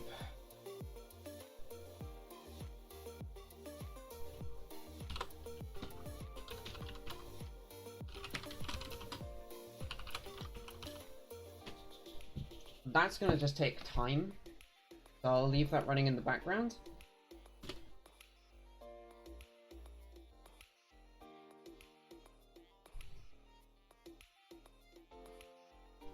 Let's see. The next thing, lots of stuff to do with unique pointer.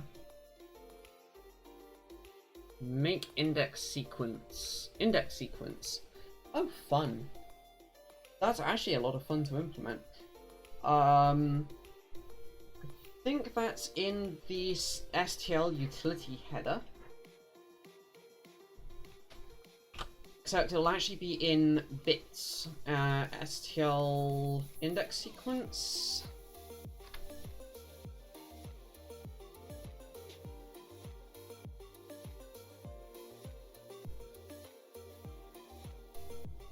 That was a good guess, but apparently it's not.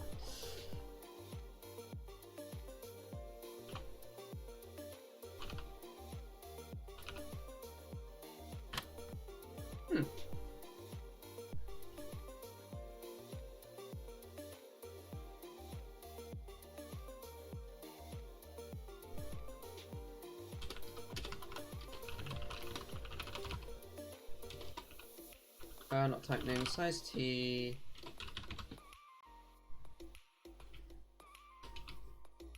Indexes is using index sequence is integer sequence size T IDXs.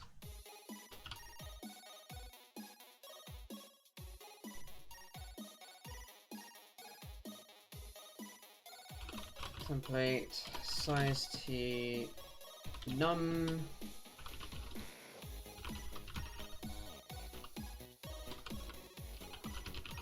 index sequence is actually a make integer sequence size t num.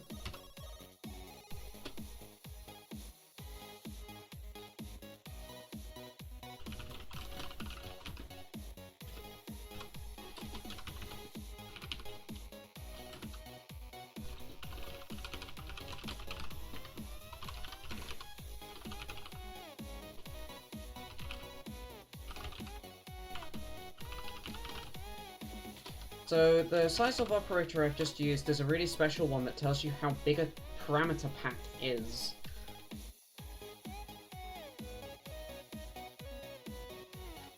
As opposed to size of types triple dot, which would tell you the individual sizes of all of the types in the pack.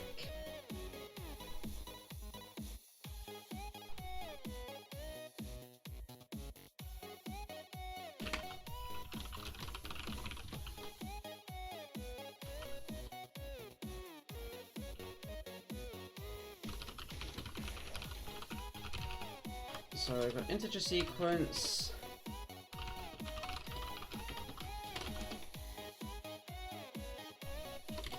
Const express static. Size t size.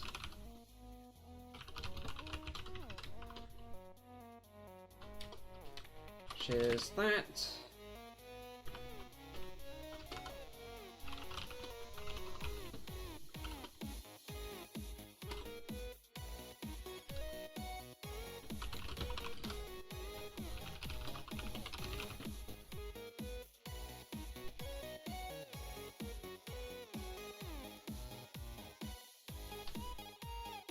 I don't want to depend on the has built in here, I think.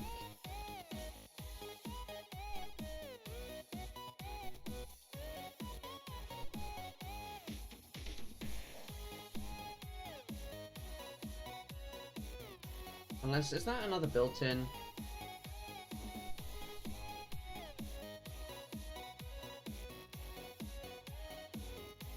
God damn it, that's another built-in. Okay, I will depend on this has built-in. I don't like it.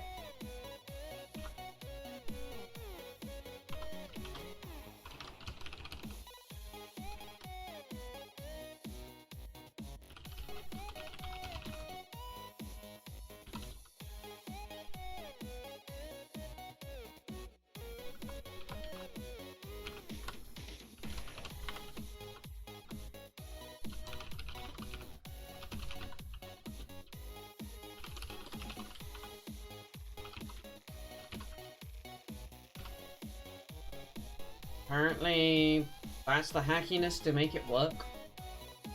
Fun.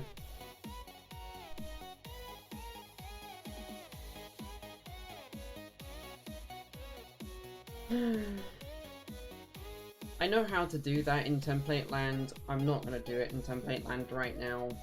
I can make that an exercise for myself later.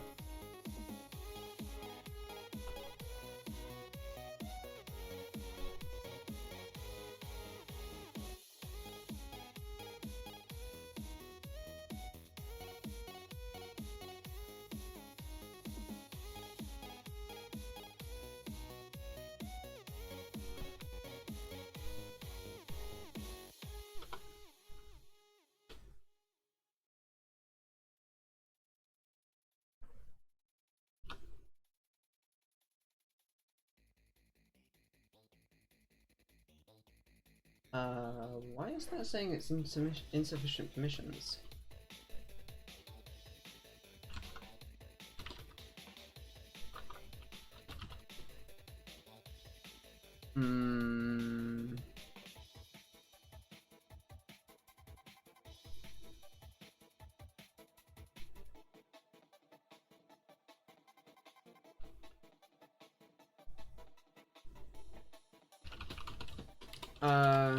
Okay.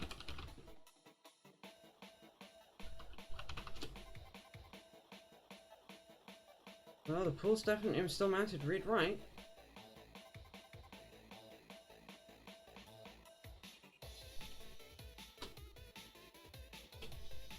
I can touch the file. Oh! It's trying to save the wrong one, that's why.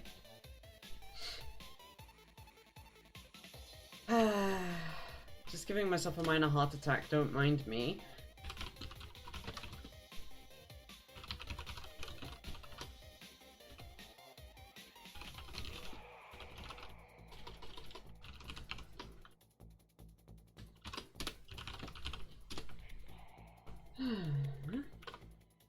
I thought for a moment that my pool might have had an issue and gone read-only.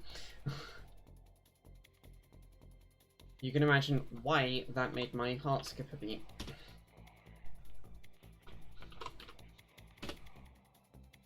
Luckily that was not the case.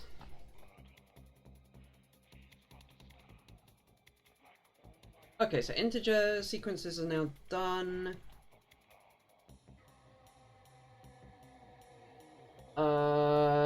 Vector being incomplete is causing issues. Okay.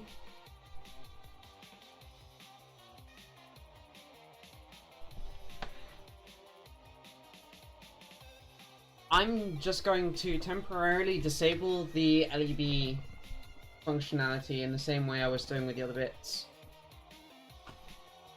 I know exactly what's causing that problem. I do not feel like trying to fix it right now, because that's a lot of work to make it work.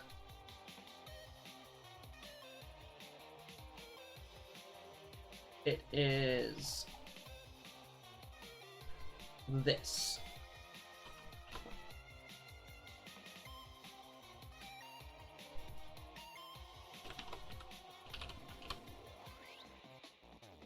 It's not that I have to modify this code, it's I have to go and write a std vector, which... Okay, we're now waiting on unique putter. We're nearly there to a compiling thing. Ooh.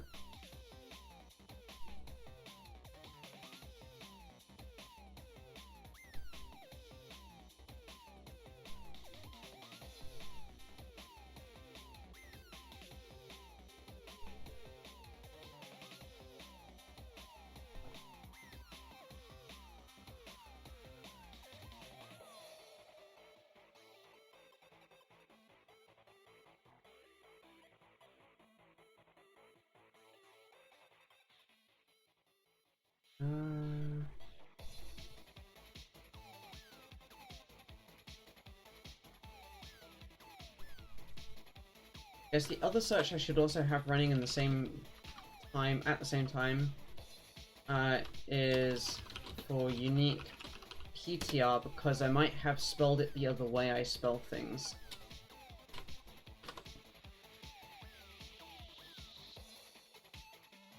In the meantime, let us open bits, STL memory?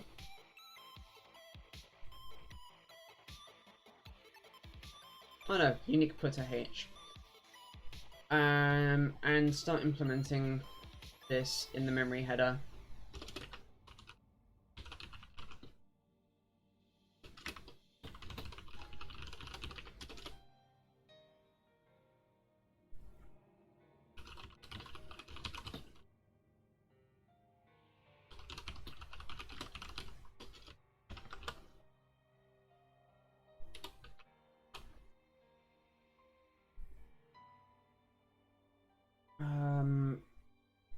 Oh right, yeah, this has an implementation of what's called default delete that we have to do as well, because of how unique pointer works.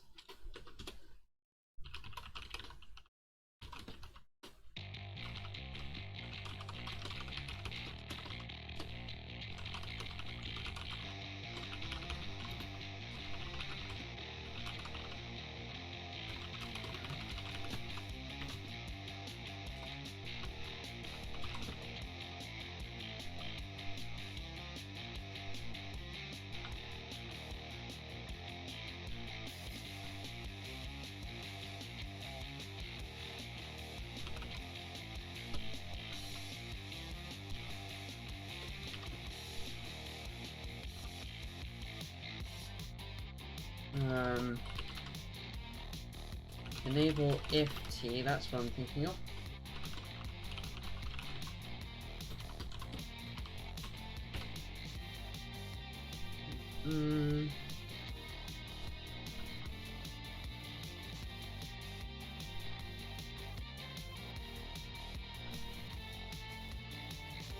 I think that's actually an OV. Include type traits.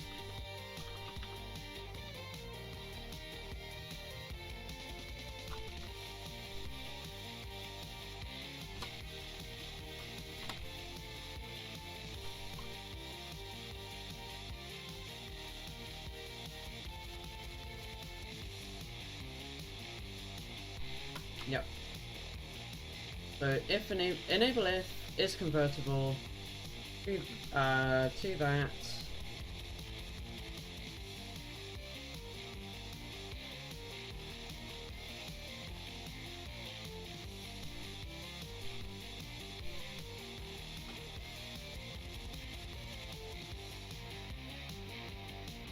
Default delete.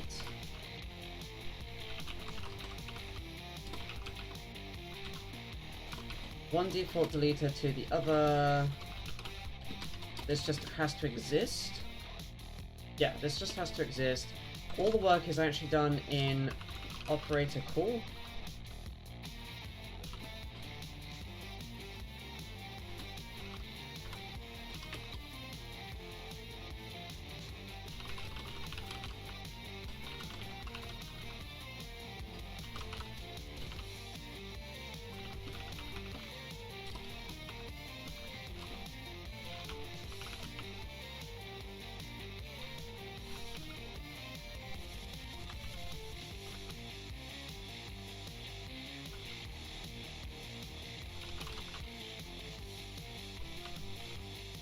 So this is just a pair of static assertions to make sure that the pointer is of a reasonable thing to delete.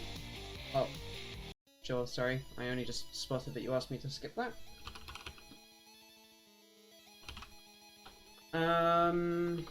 Yeah, that should do everything for default deleter. You're welcome. We then have to do versions for array deletion.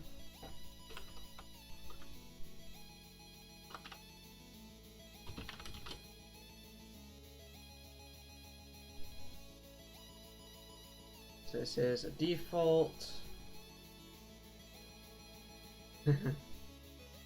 I'm usually a bit more reactive than that, to be fair with you. But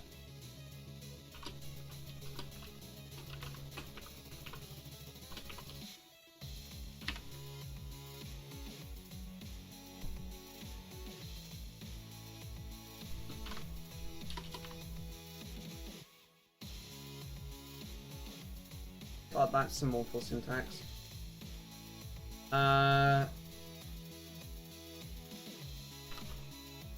So assert the T is usable and then do operator delete.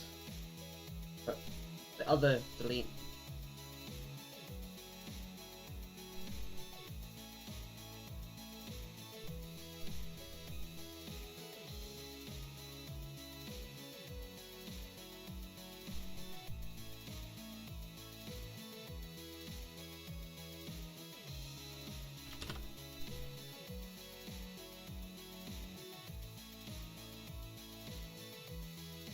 Okay, we're now into the thick of unique putter itself.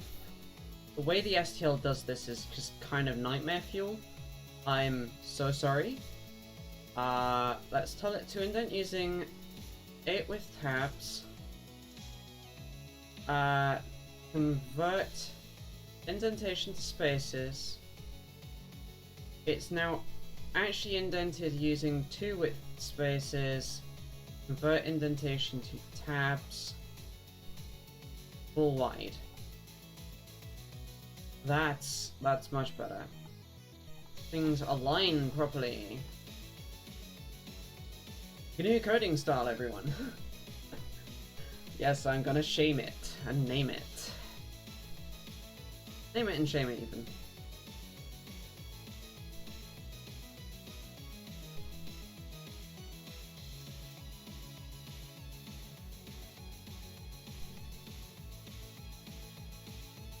So, staging put a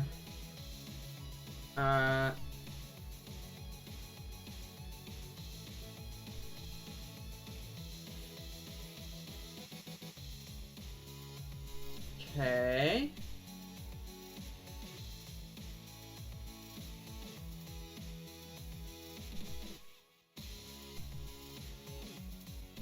Volcanic or volcanic?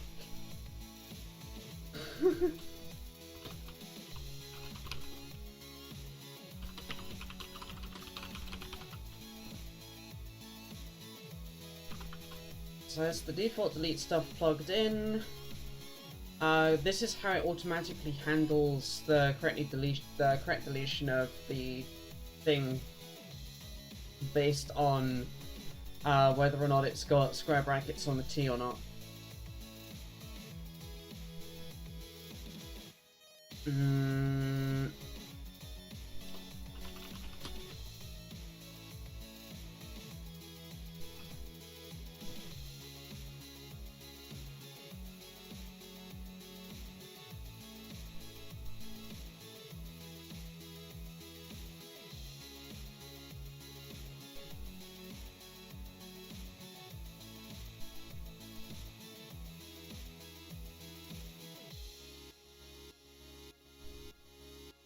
Oh, right. This is a thing.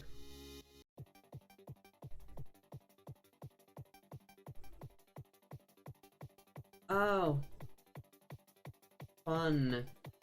Don't breathe that. Because it's not just silicon. And the other elements that are in there are very not good for you.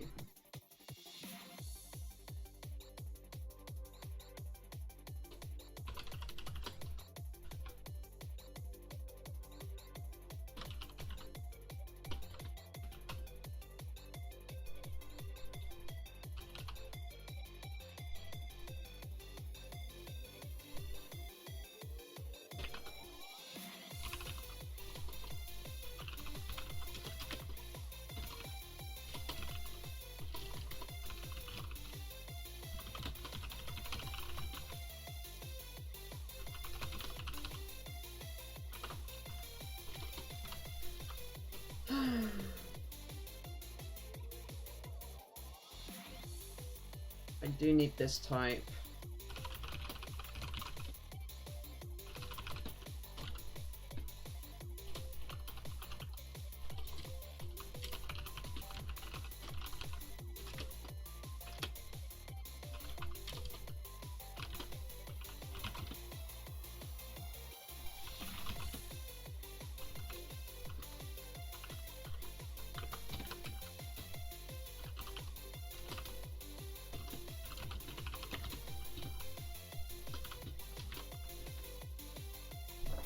So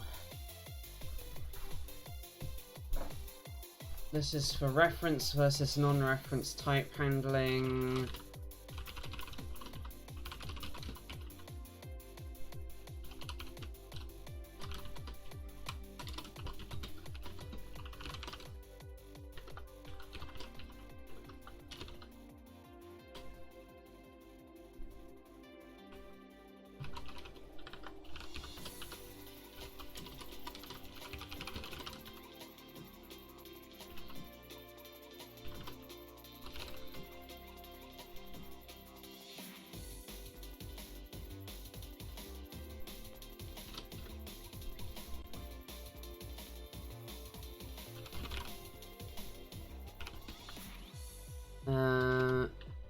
Yeah, that is a mouthful and a half of a type. How to break that nicely. Already there.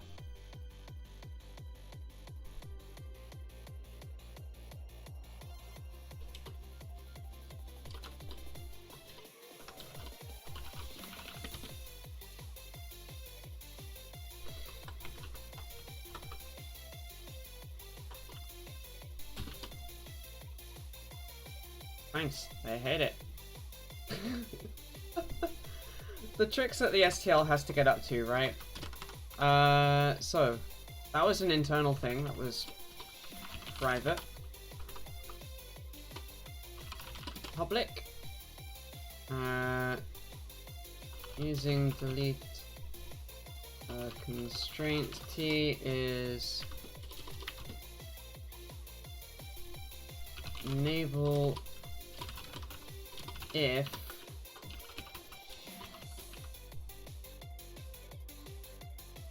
is pointer v that inverted and is default constructible the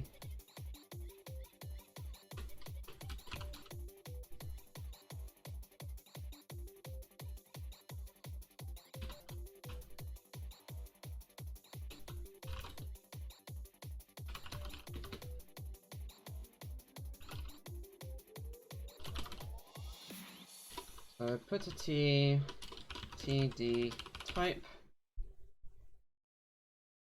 That's the held pointer type.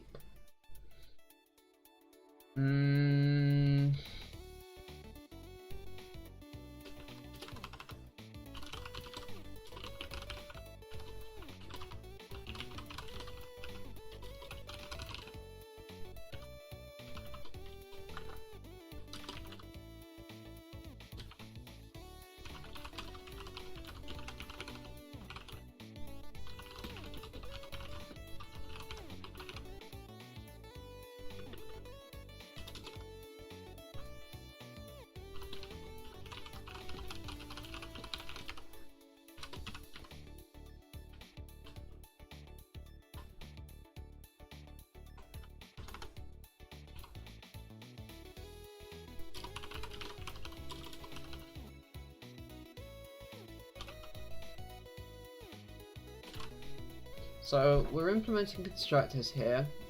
First is that the default constructor of a unique pointer is, well, the default constructor of a unique pointer.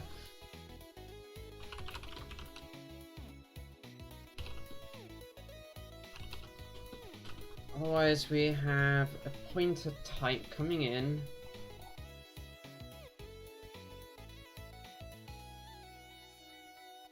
I hate that they put that down the bottom.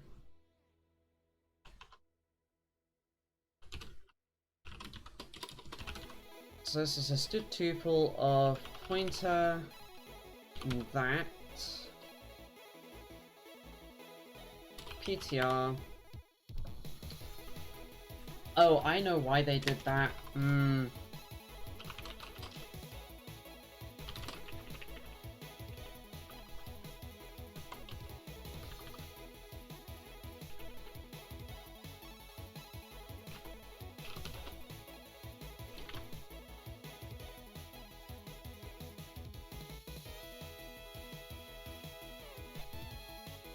Oh, hang on. So they default construct the pointer, and then they use their own pointer call to set the pointer. How intriguing.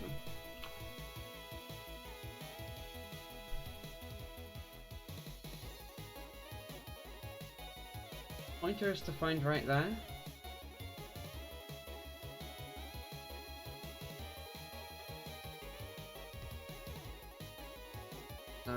Both have a type.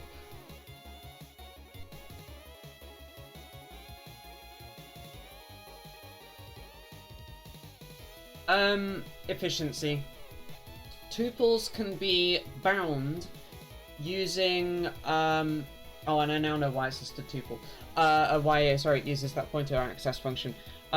Tuples can be bound using destructured bindings. Two members, however, when inside the type, can't. When outside, can.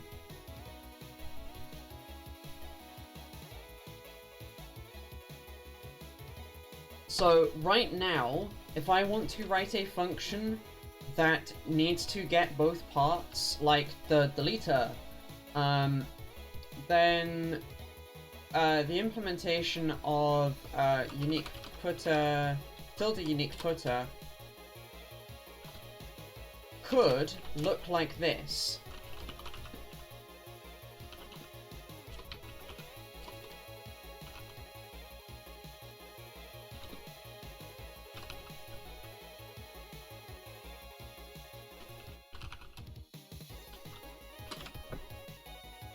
But that's only because I've used a tuple.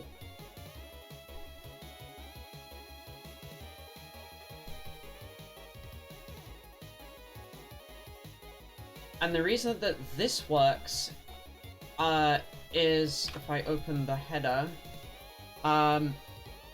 the tuple helpers here, which allow you to get into tuples and extract bits of them using that syntax.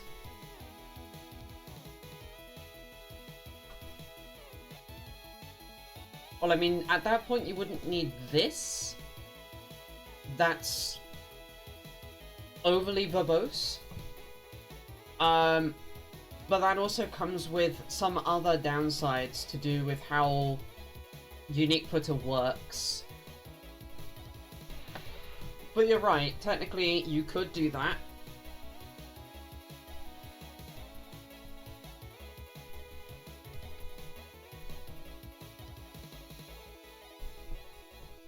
But if it was two members, then you would just write that.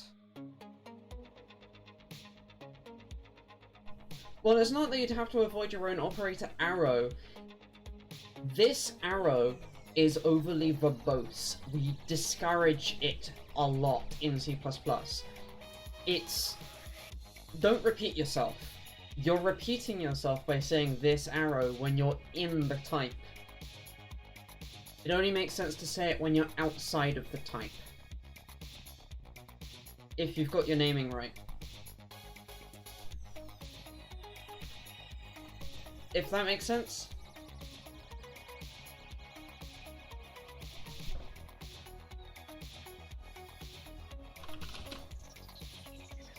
Oh, fair.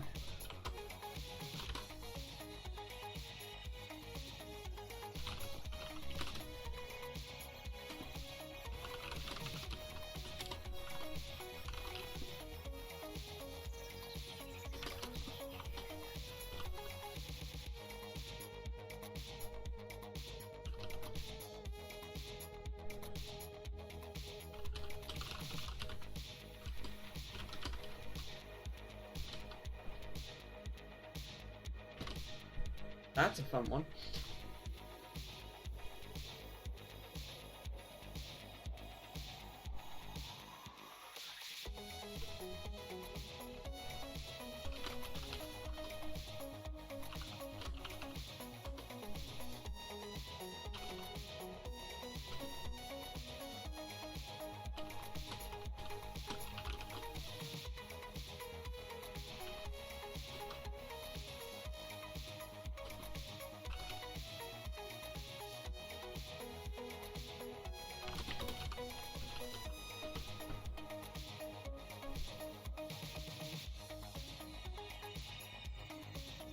I'll explain what that line does in a moment.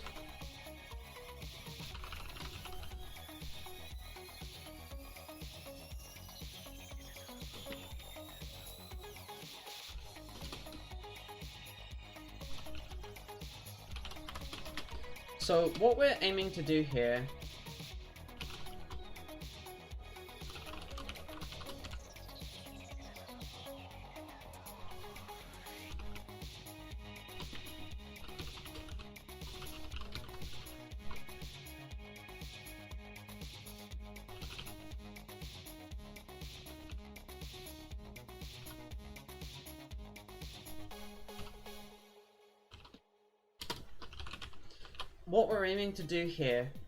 is, depending on how it's used, if we're cloning some other object, well, actually we can't, it has to be a move, then with this, we move the contents of pointer, but we have to maintain the invariant that the deleter is valid for various reasons.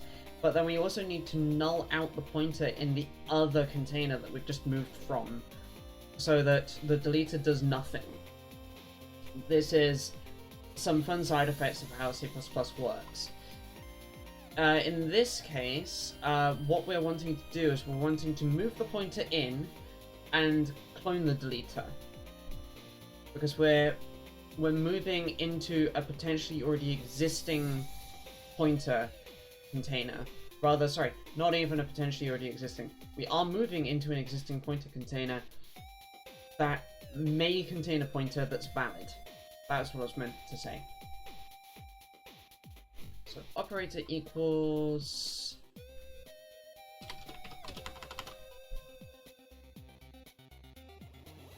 pointer ref underscore ptr is the std get of that. The non-reference version, which is const, and then we do similar thing for deleter, but changing these to 1 and 1.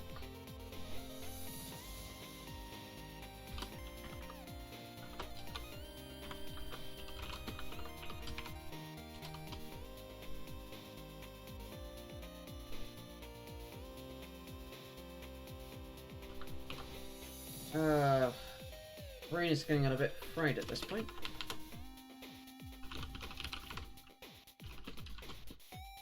At least it started to cool down.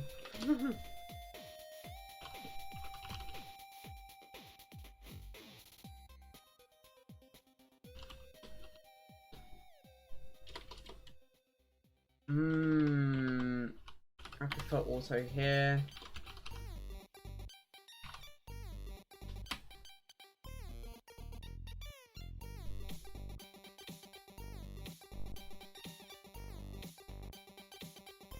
It should, so I've asked it for const auto, it should pick the second version.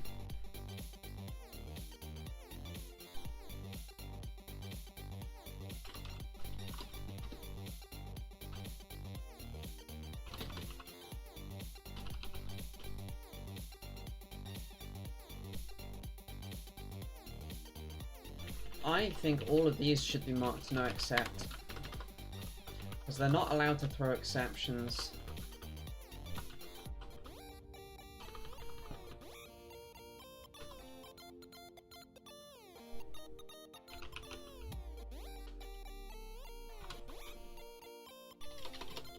And this is most vexing parse. I'm going to use that form.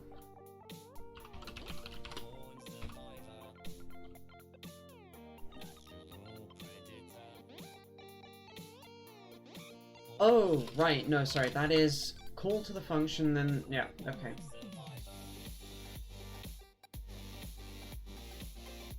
Yes, it is a very vexing parse.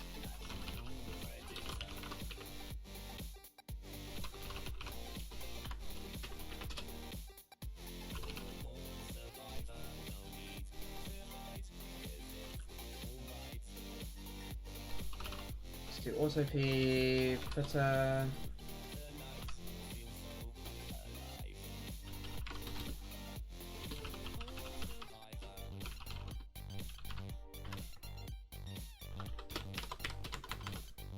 And then std swap.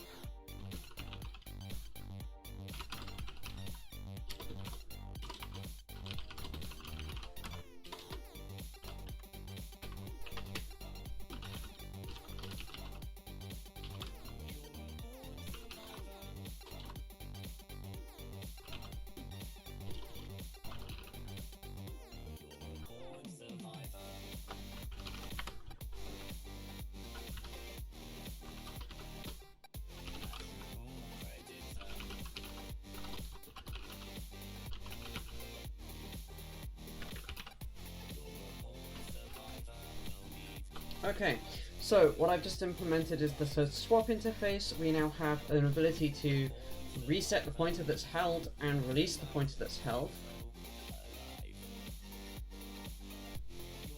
I don't care to poke that right at this moment, because I really want to get the init of unique footer itself implemented.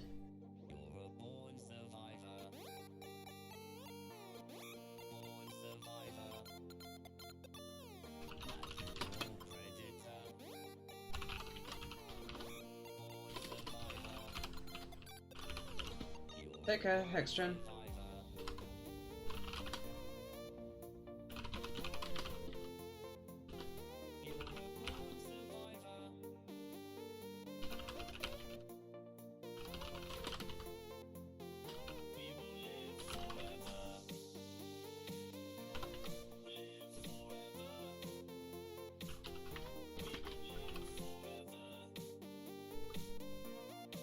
So what this is doing, it's capturing the deleter that was passed in, and it's running deleter constraint, which is this thing from in the impl, against oh right, and that actually needs to be pulled out into here.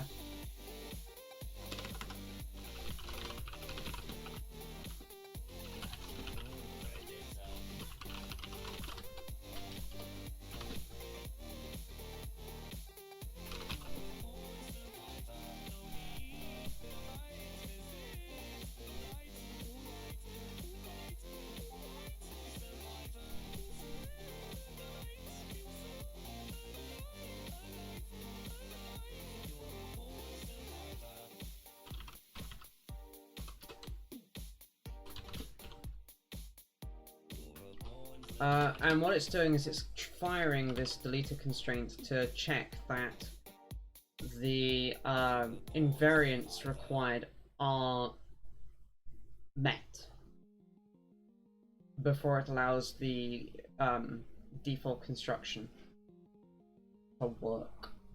So this is deleter constraint T type. God, that is awful.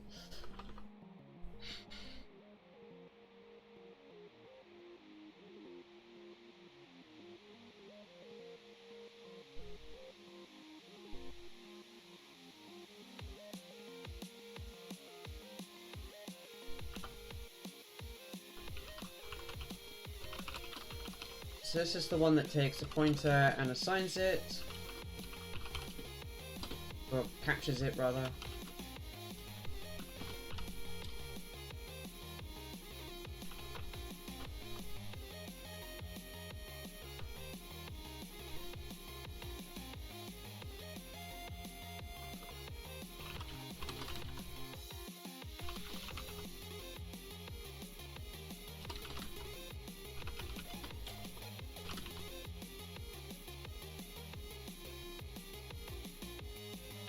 Also, the reason for this, the reason for all of this capturing is because by the time this template fires, D here is, as far as templates are concerned, dead. It's already been resolved, it's already been substituted in everywhere it needs to be substituted in. We can't use it again in this template bracket. If I do that, it will not work the way we want it to. It will compile, kind of, but it won't actually work. So what we're effectively doing by doing this capturing is we are relivening D, which is deleter, but which is the deleter used, so that these templates actually do their job properly.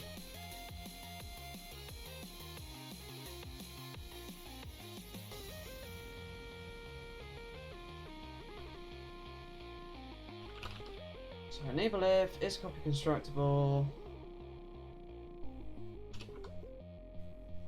unique footer, pointer P, const deleter type D.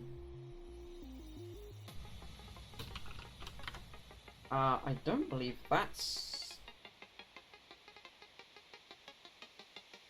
Oh, right, that's supposed to have been defined, I just didn't yet.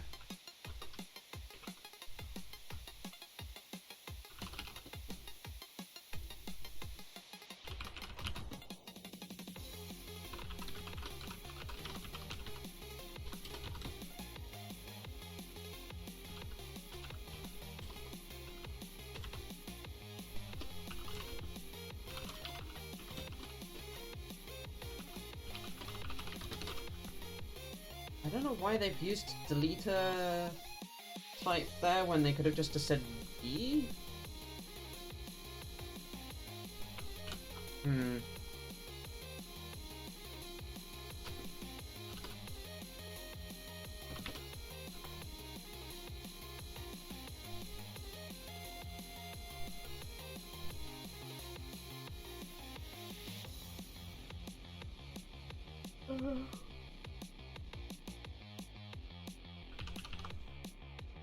So this is if move constructible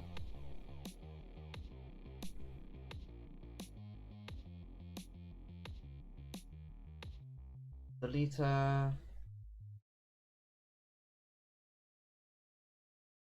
and then this is enable if teed null value reference v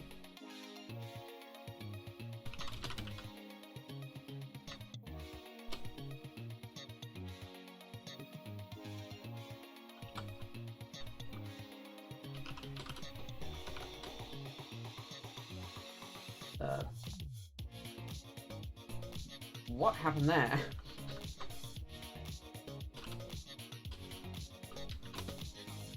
Anyway.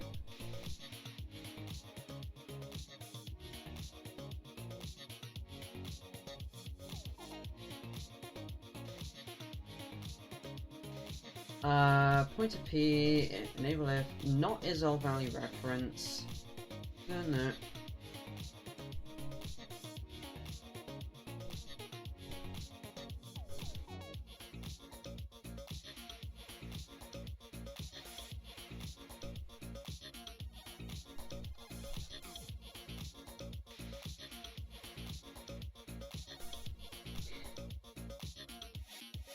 And this is stood moved.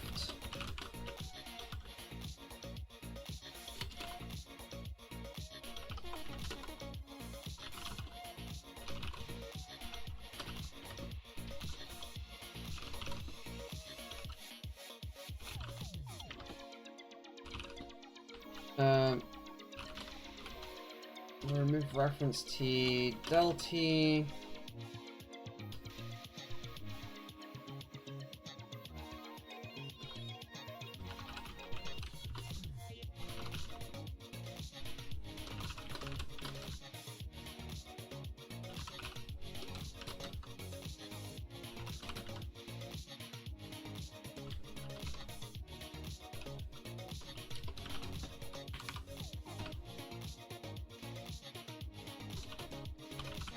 So what this is doing is it's turning off, under certain circumstances we don't want to enable the deleter stuff, so it's turning off unique pointer construction under these conditions.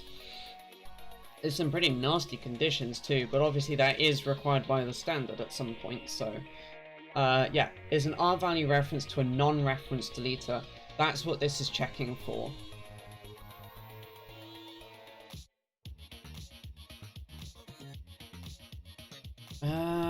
Create a unique pointer that owns nothing.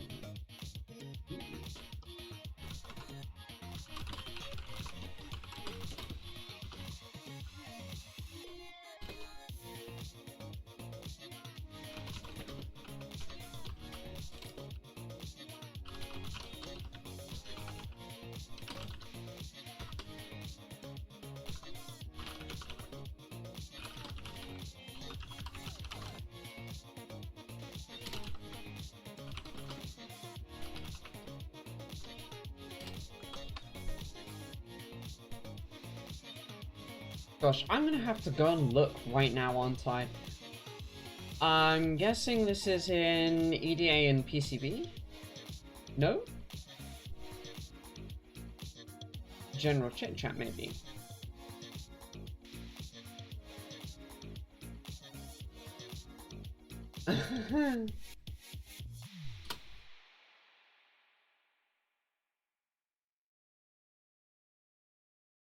Oh my. Oh. Oh my. Uh-huh.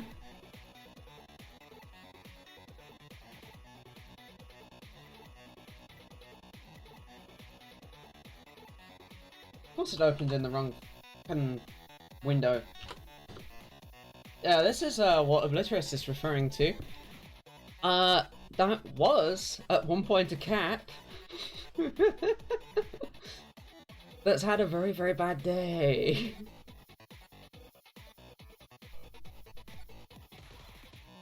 And taken a lot of other stuff out with it, I'm sure. Like, that cap there, and you ain't gonna trust anymore. Because that got hot. Yeah, I can see the aluminium there. And like, the board is bowed, and yeah. Yeah, that got hot. That got real hot. Like, those caps are done. That transistor probably wants a replacement. That cap there wants replacement. Those resistors are done. That cap will want replacement. Yeah, the whole board's done, that's true. But I mean, if you were to try is an excellent word here, of course, and rectify this after cleaning off all the charcoal, that's just the start of what you have to replace before you even replace the part that failed. That's, oh boy.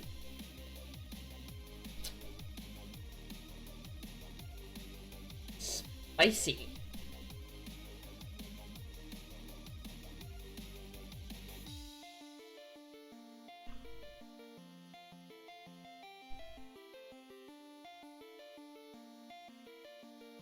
Yeah, I mean the FR4 was guaranteed to have gone bad at that point. It's not even... Is that FR4? That looks more like FR2.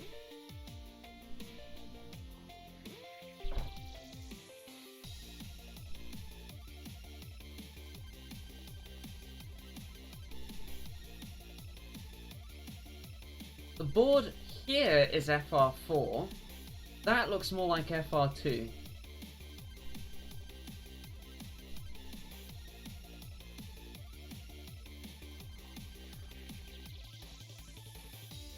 Well, yeah. You don't know how badly carbon tracked it is internally. Regardless of what material it is, you do not repair this. Oh, it's all FR4? Okay. That's an unusual FR4 laminate that they used then.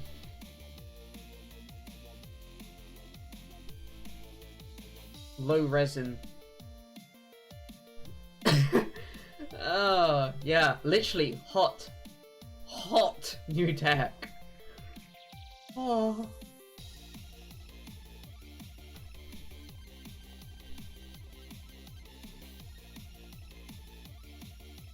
Jeez. Just jeez. That's all I've got.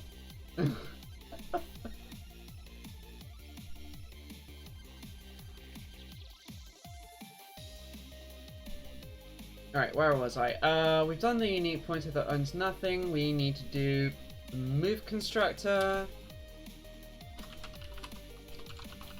which the compiler actually can figure out on its own.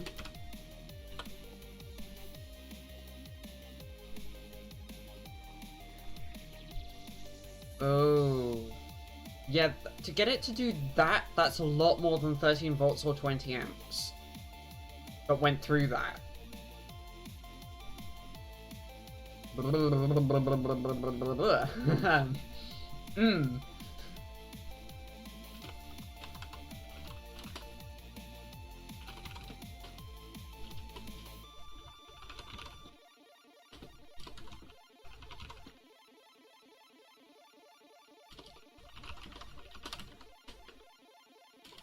Can't spell enable if today.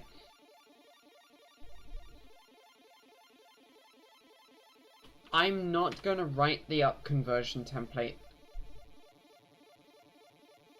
because I have to implement this safe conversion up if I do that. Oh, never mind. That's implemented up here. Ooh.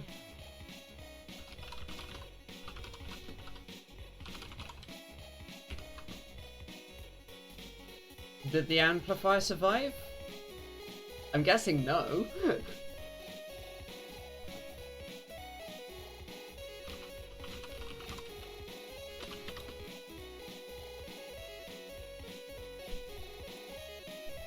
Oh, okay. I am honestly surprised.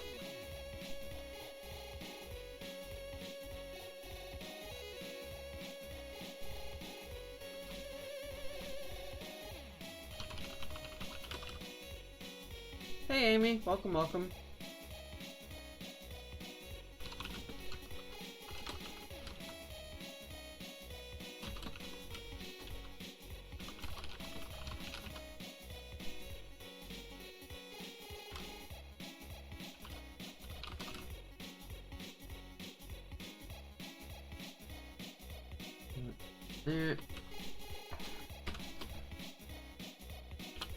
Because I'm on AVR, and AVR doesn't have an STL installed.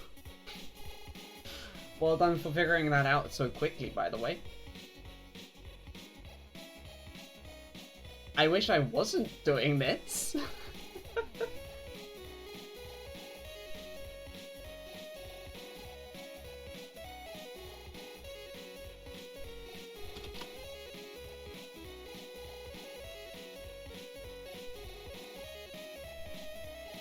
But I kind of need this to work so that code in substrate compiles, which I need in order to get the bootloader to compile. I mean, this is C++ on AVR. AVR doesn't have to be C. In fact, the Arduino people specifically aren't using C, which makes this even more maddening.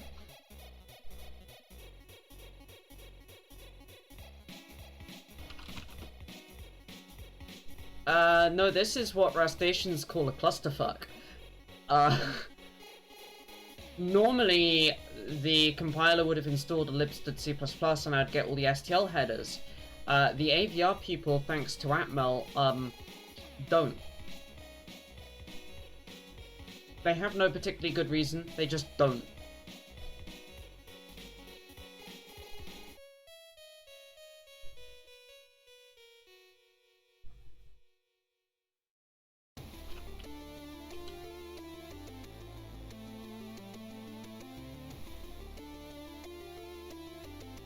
Yeah.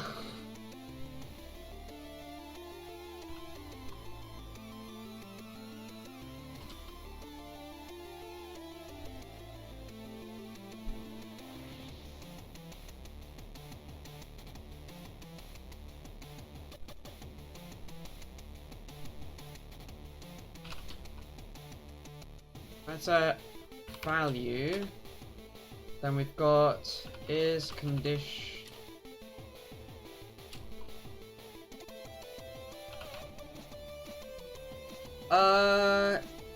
Yeah. Well, so, okay, this is the weird bit, Bob. There is AVR libc.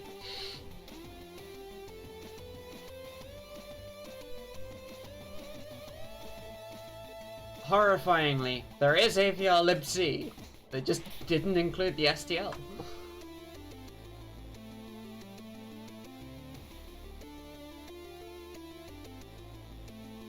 What is conditional doing here?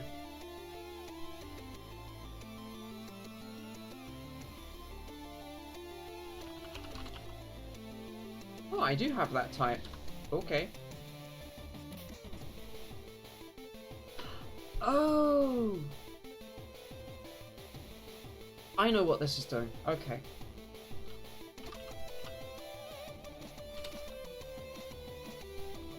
And then conditional T is reference V D is same E D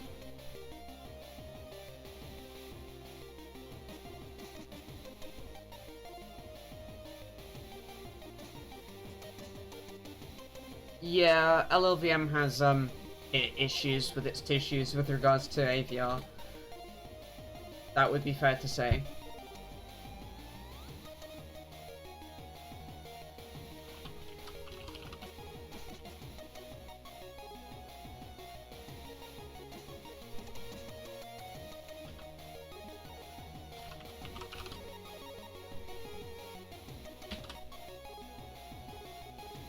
God, I hate that that template kind of makes sounds in my head now.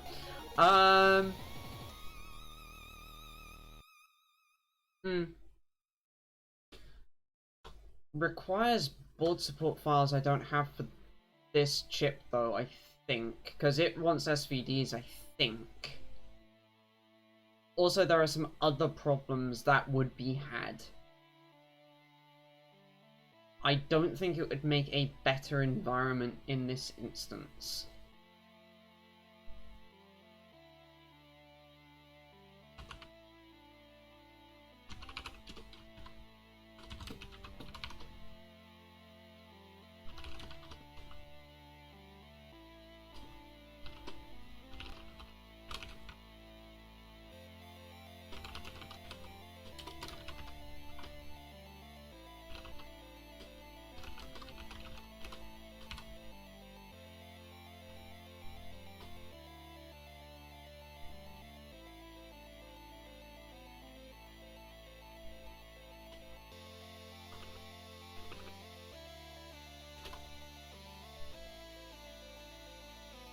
Yeah. I'm aware.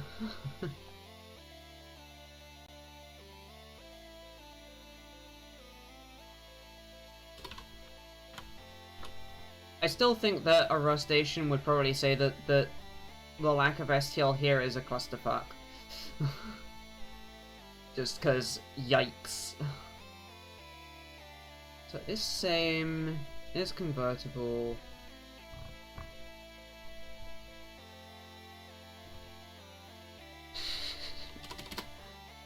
There you go, you see? I wasn't wrong.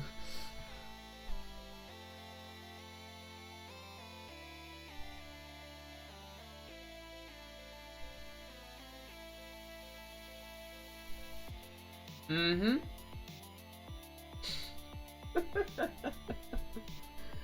This is why I want to get Viper working, because I can prove the whole lot just a big farce and be like, ha, see? The way that Viper does things means that this would all be required by the compiler to exist. You can't not, because it makes no sense to not have. And you also get things like the ability to describe that things live in Flash inbuilt into the language, not a compiler extension.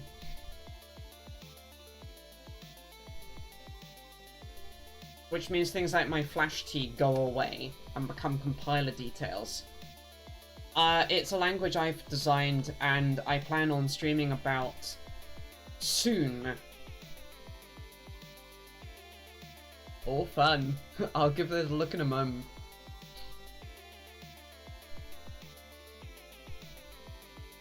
We'll ignore auto pointer. Hey, we're finally down to the destructor. Jeebus.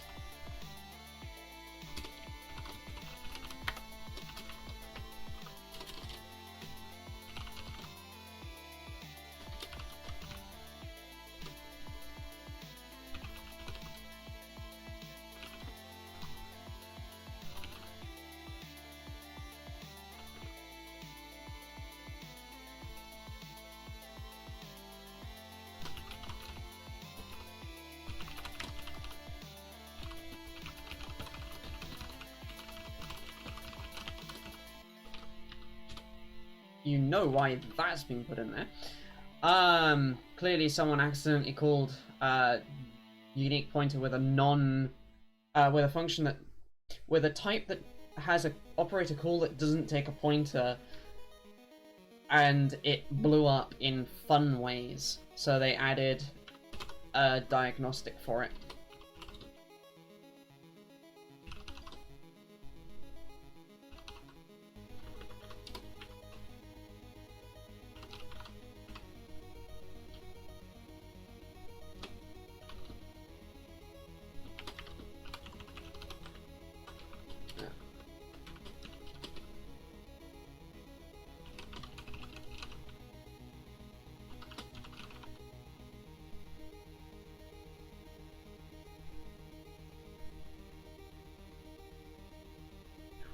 Yeah, I am absolutely unsurprised.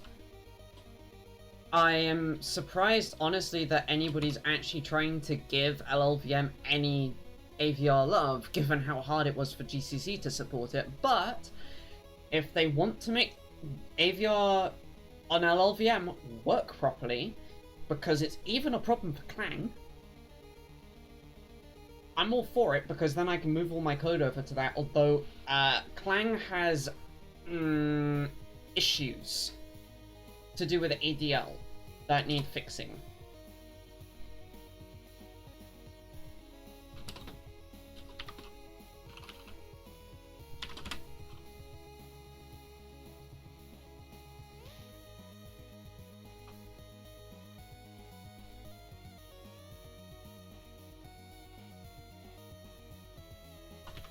Actually, I might... no, actually I know why they put that in there, because in case you make the pointer type explicit,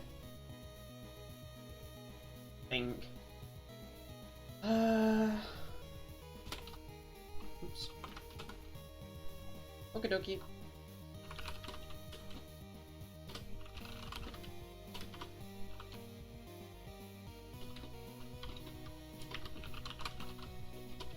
It's finally really starting to cool off, and it is so glorious to not be melting quite as much.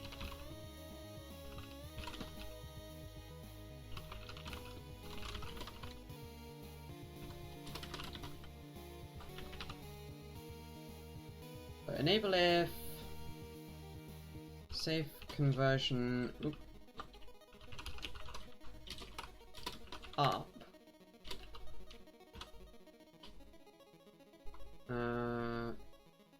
Was that? Yeah, it was safe conversion up. Well, up T. UE value and is assignable V delete type, well, D ref E double ref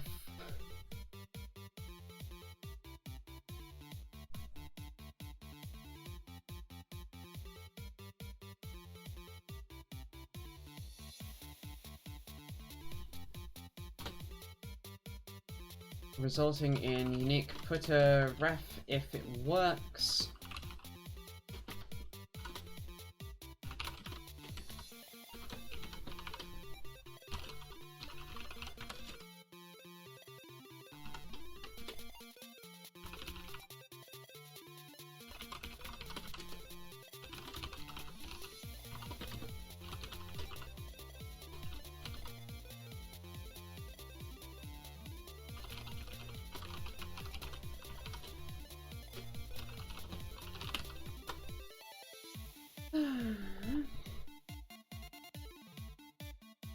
The next one's a nice and easy one because it's just the equals null. Unique footer ref operator equals null footer t. No exceptions need to be thrown. We reset. And we return the reset object.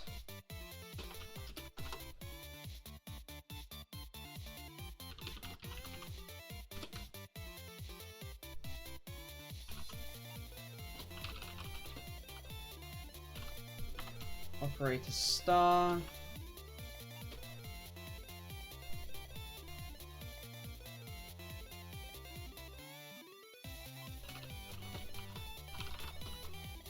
I can't do a glibcxx assert. Not that I think I'd want to, so I'm not going to bother with that check.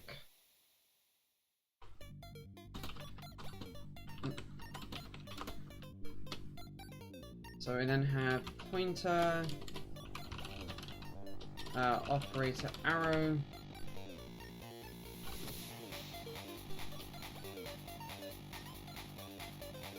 And again, I can't really do that PED assert, so let's just do return get.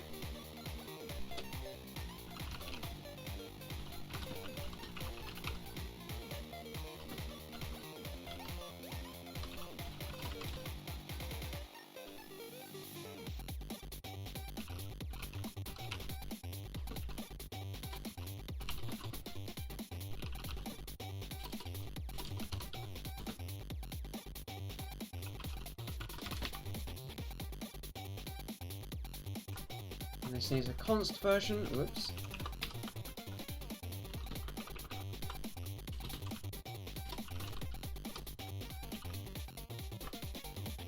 So we're already down here. We're near the end! Yeah! I'm nearly commit this code. Explicit operator bool. This is a Boolean conversion. Return get equals the empty pointer. Why would you do question mark false colon true? Why wouldn't you just do that?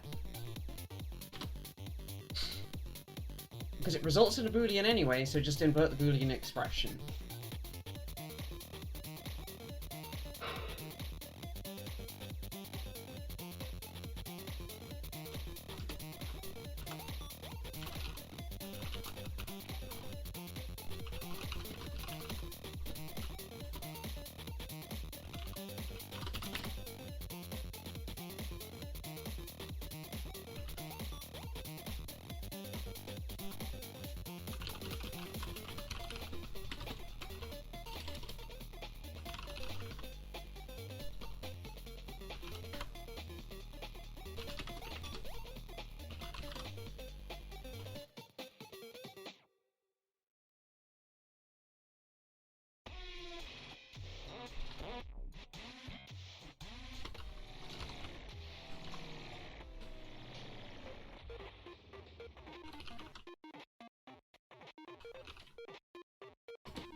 Yeah, again with the D thing.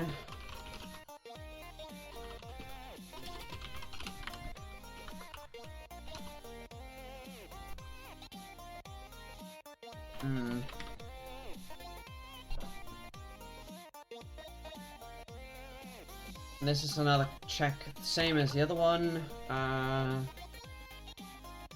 because internally reset does invoke the deleter.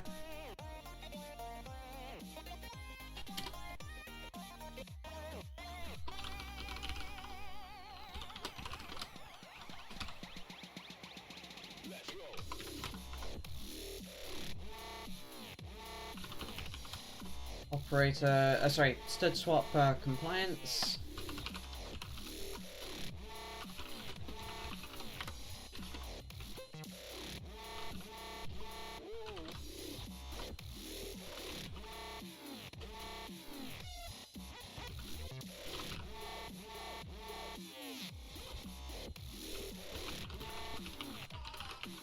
So that's making sure that the deleter implements of the operator swap in the stud swap interface.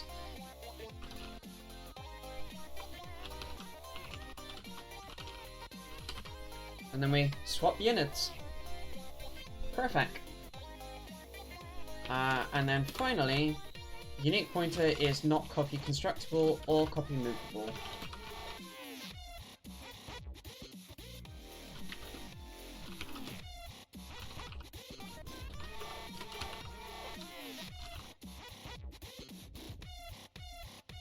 Oops. That one even. So it just disables those two functions that are basically nuisance functions. I could do an implementation for array.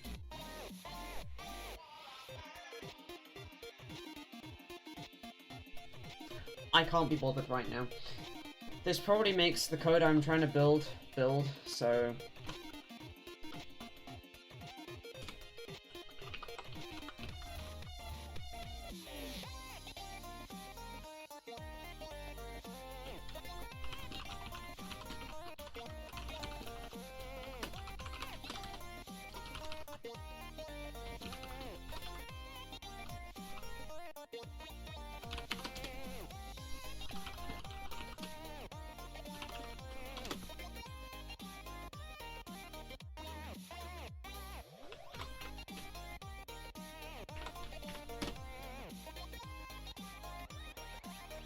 Hey, we're out of the woods.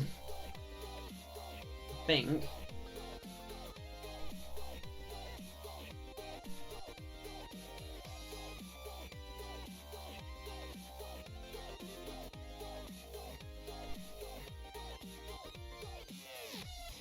Maybe.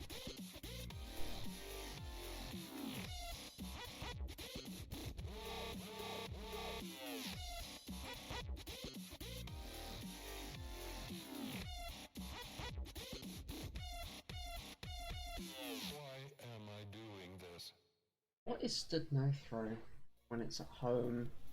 It's probably in utility.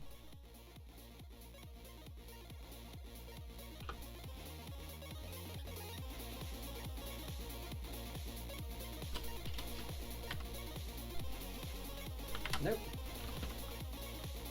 Ah, this is going to annoy me. It's VS Code doesn't seem to be focusing on my consoles when I bring them up, which is very annoying.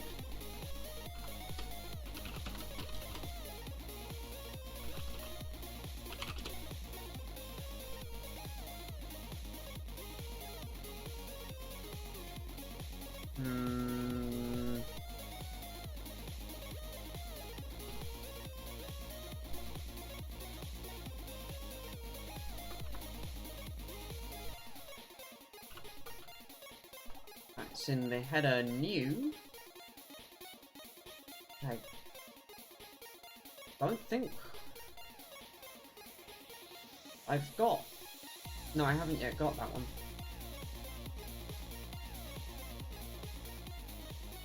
Line 92, apparently.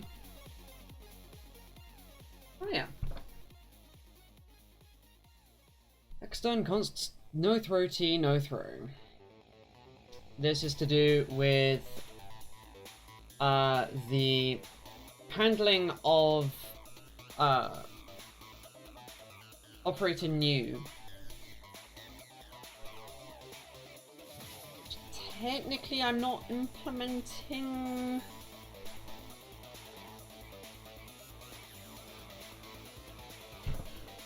You know what? For right now, just to make the header work, I'm going to, if ndef AVR around,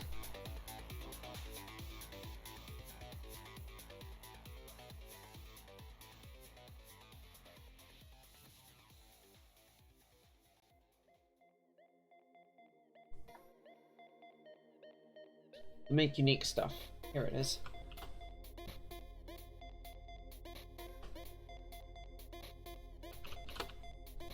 That way we don't have to deal with it.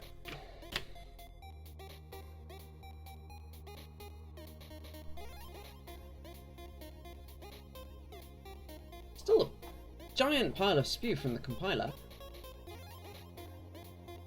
Okay, now we're in the land of the V functions for like, is default constructible, is no throw default constructible.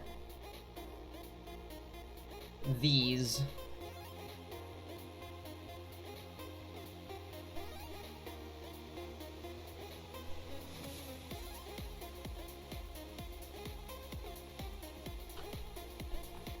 I think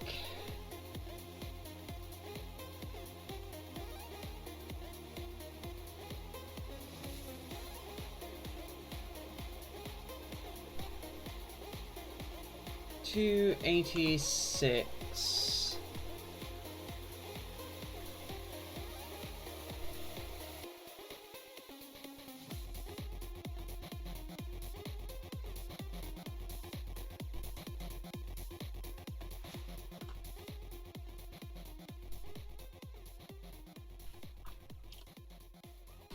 Apparently that doesn't yet exist on the platform.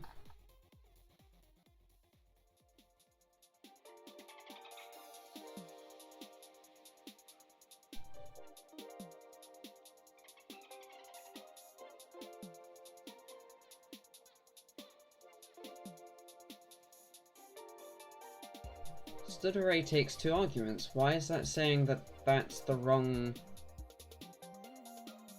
number of arguments to stood array? Have I got a bug in stood array? No. Takes 2 arguments. What is the compiler talking about? Array is definitely a member of stood.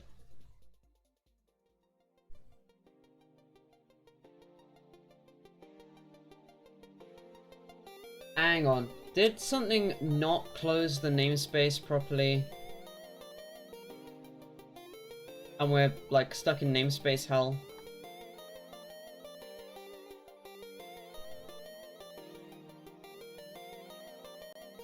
That's the end of the namespace stuff here.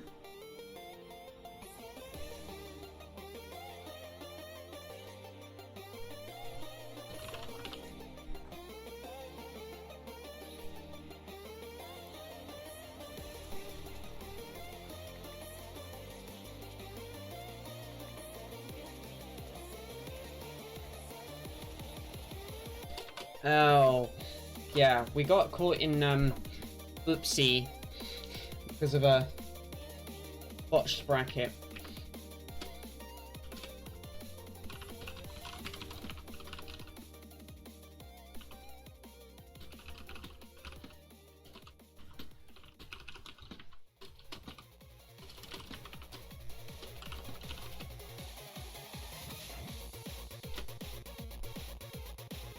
How do you mean?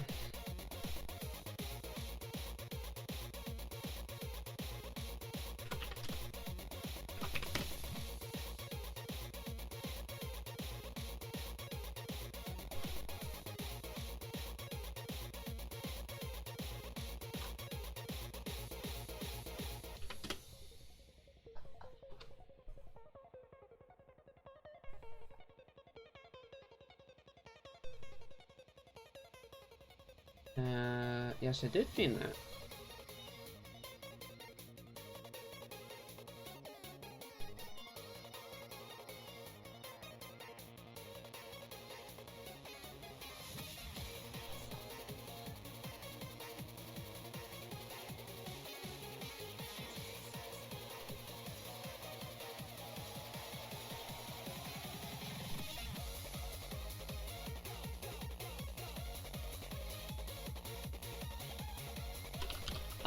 That helps when I actually put the right namespacing on these, because otherwise they see the versions that are in the import namespace, which are wrong for what I'm doing.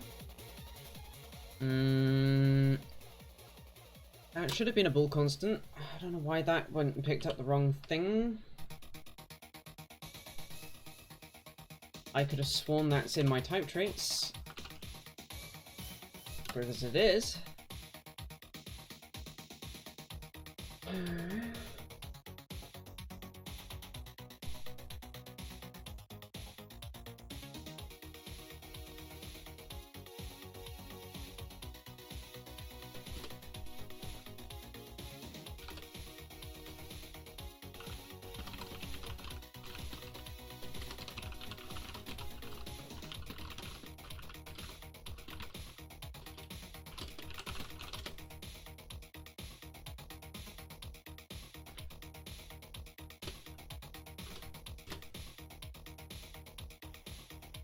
Okay, we're down to fewer things.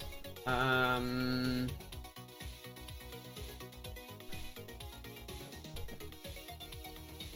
did indeed mean D.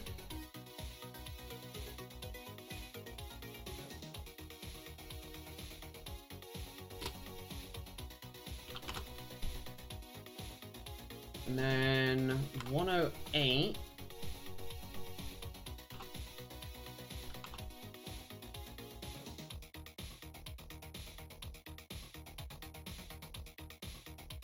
Oh, this is down to order of operations.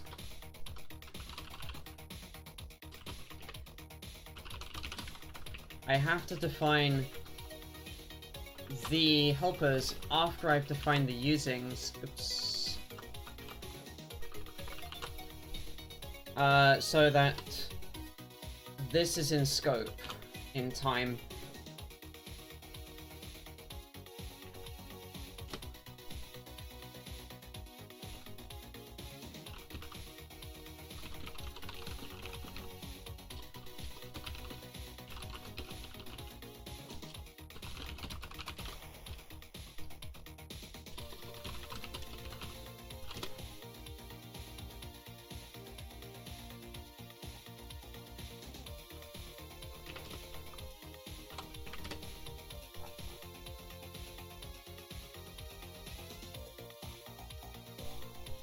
Getting better.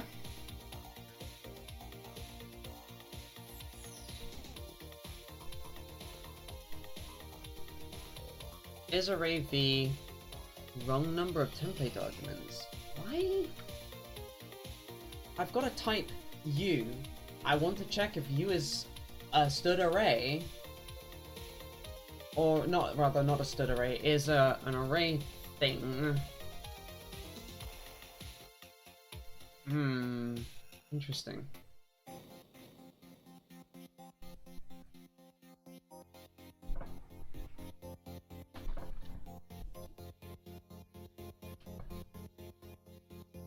$122.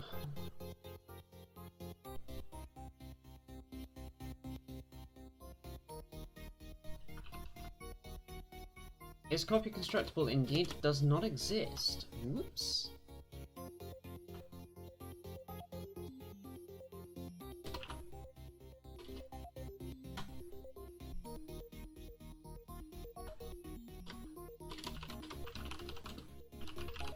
Which I do need to implement, so I guess I'm doing that.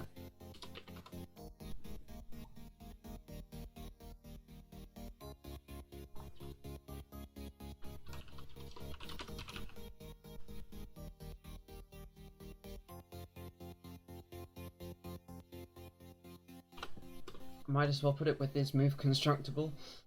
They seem to be a bit of a pair, so template type name T is referenceable. T is copy constructible.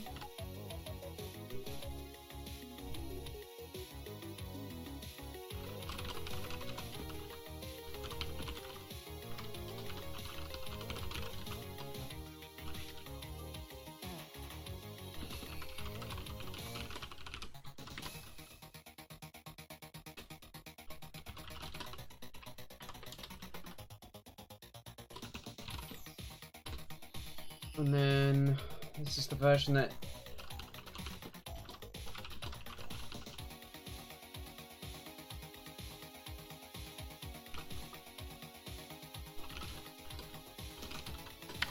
has the condition if it's referenceable being true.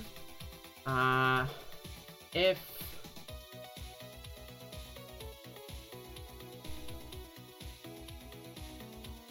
we match the condition, public full constant is constructible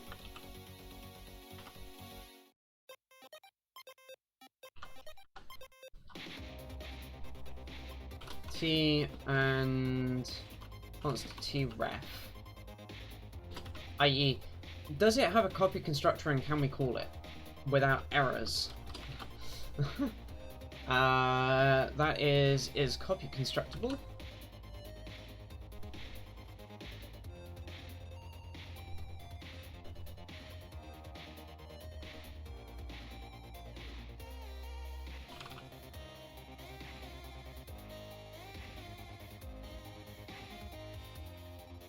Oops, that was the wrong thing to copy. I was trying to copy... Oh, it's further down.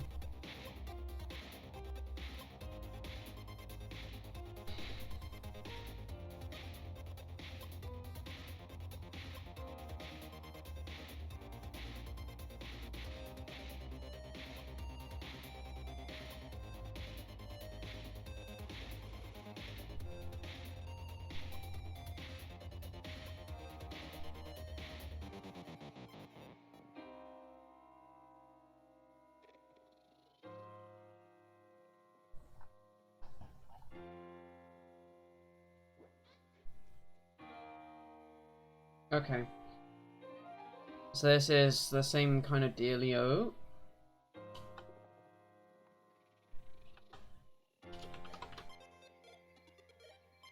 Is complete or unbounded. Type identity.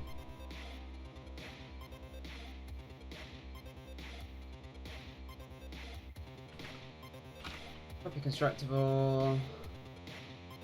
Constructible. Oops.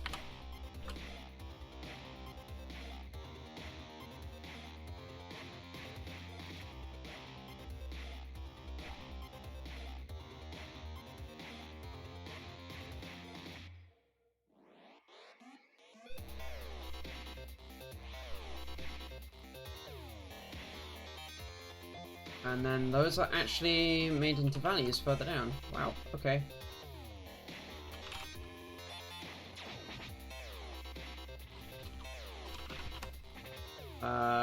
That should actually come before move. There we go. That was fun. Just a quick sidetrack.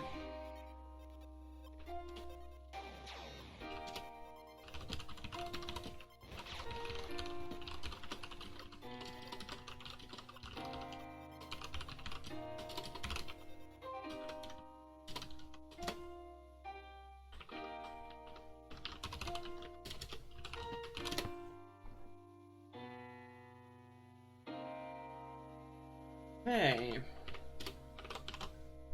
We might as well re-enable is copy constructible V because we've just defined it.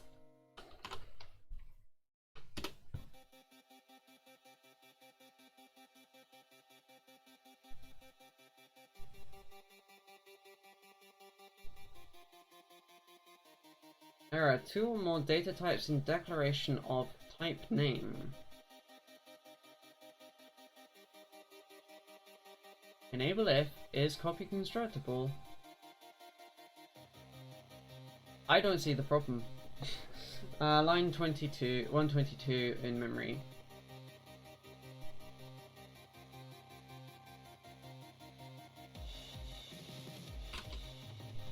Ah, these didn't have their end brackets. That would be what that was.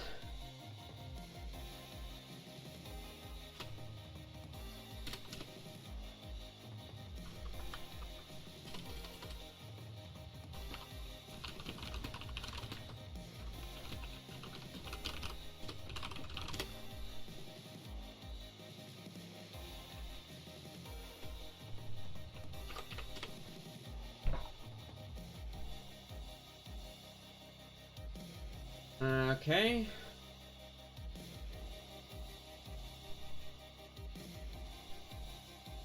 Enable if t is not defined because I misspelled enable if.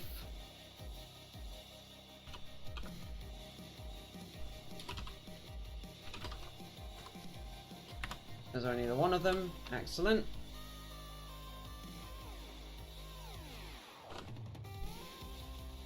We then get, ignore that error, safe conversion up.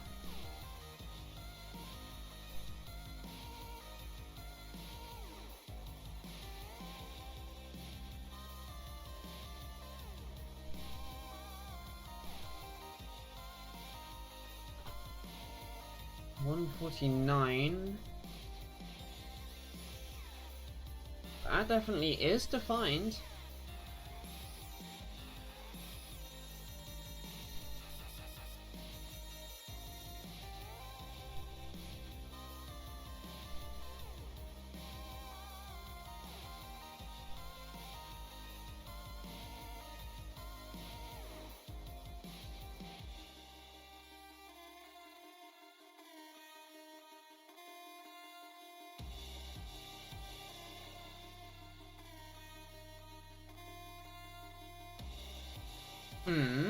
That's weird.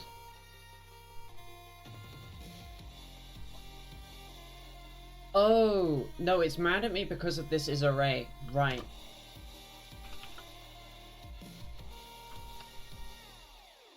Which template type name T inline context recall is array V is array taking a type T value. So, why is that mad at me?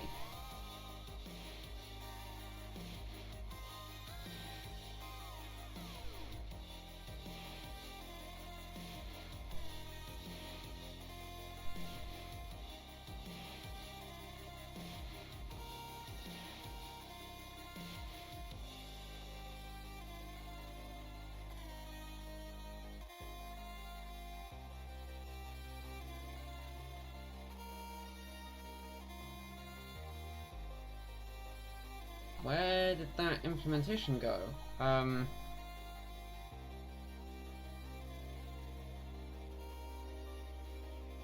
Ah, I have a comma where I should have an ampersand. Ha, that would do it.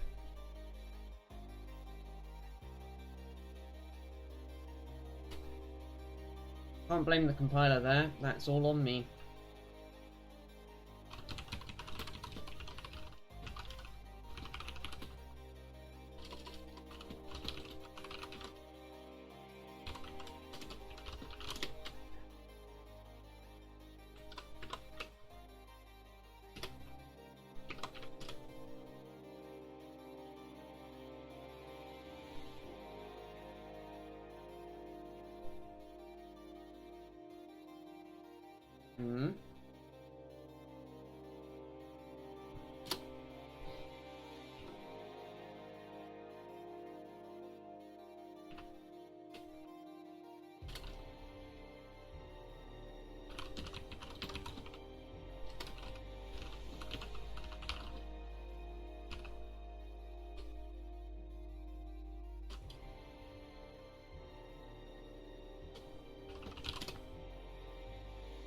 Hmm.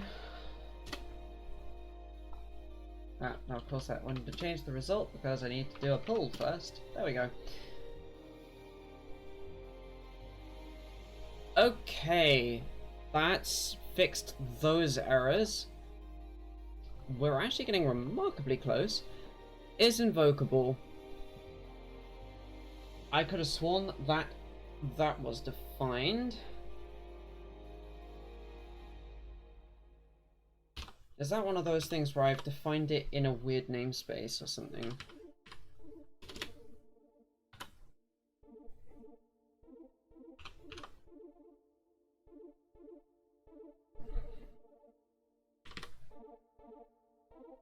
No, I just didn't define is invocable.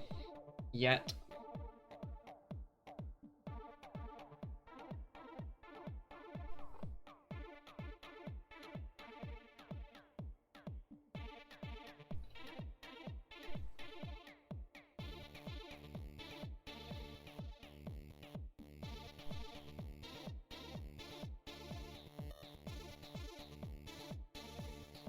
This is invocable V.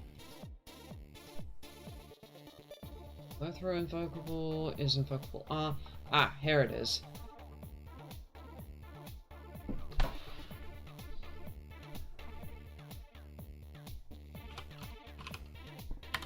Which we haven't yet got anything to do with invocable. But I do have none such. So, let's put it below there.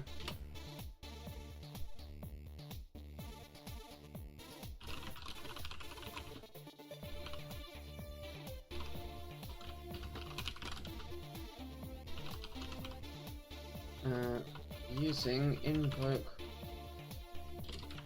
result T is type name invoke result of function type, and it's args type. I need to implement invoke result, which is this thing.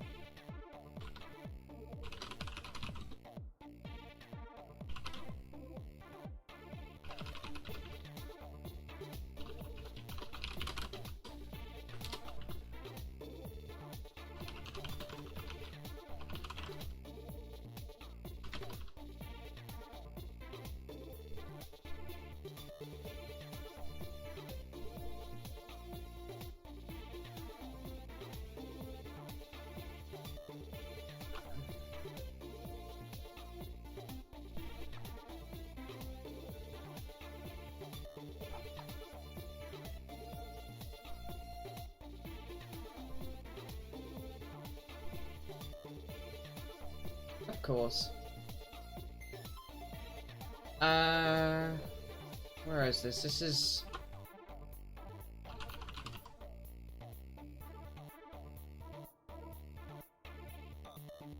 Gosh, that's way too early in the file.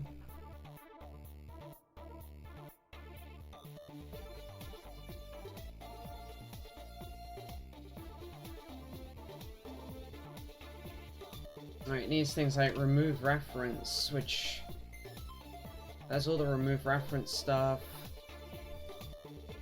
I'm inclined to stick it down with everything else for invoke result. So...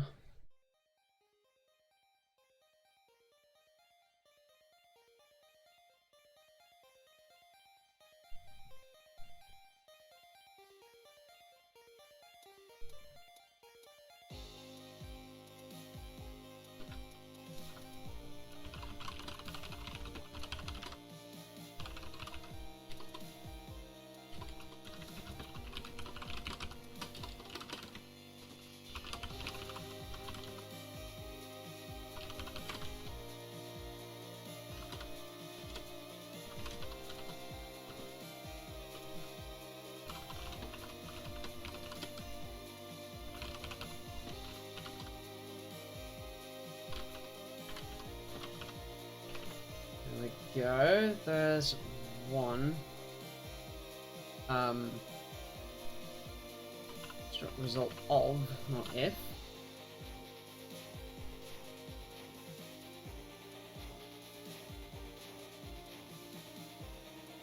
I'll define result of in a moment so that that's resolved. Is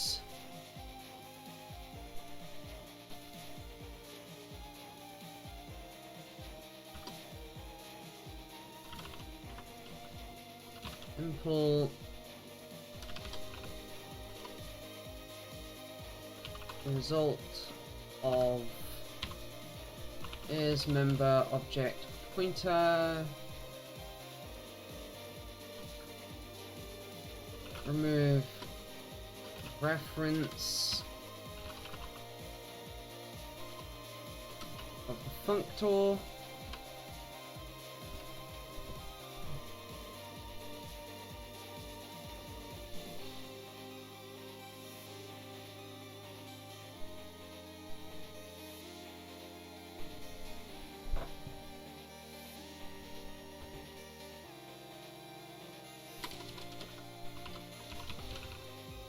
and then this is member function pointer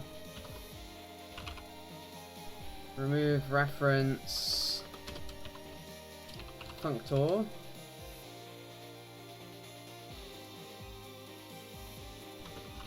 the functor and its args types. Yeah, that's a mouthful.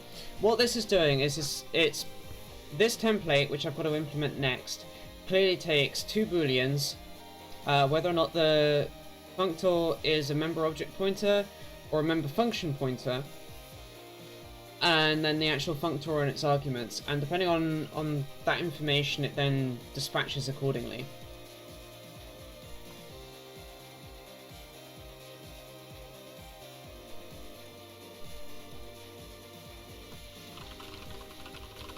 This is using result of t is type name result of t type. The actual implementation of that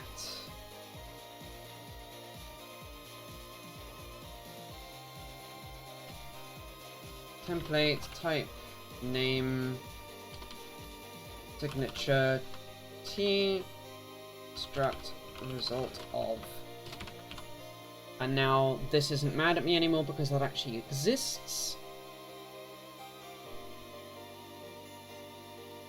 So we now go after result of impl. Nicely enough, it's all grouped there.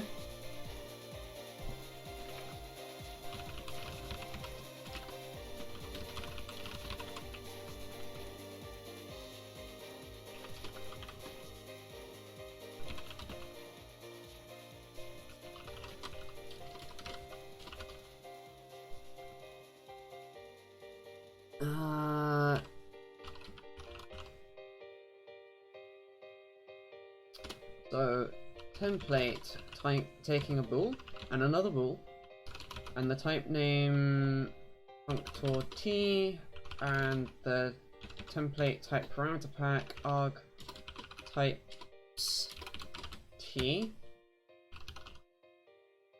So far, exactly what we expect. This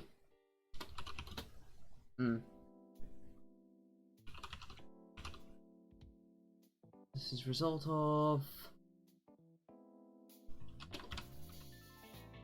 boo. Good job. Go me.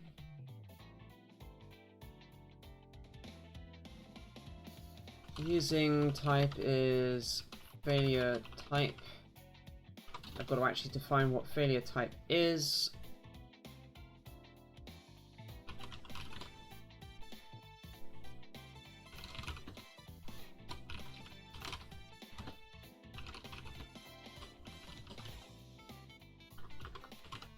So this is a version of the implementation for where we get a member object pointer.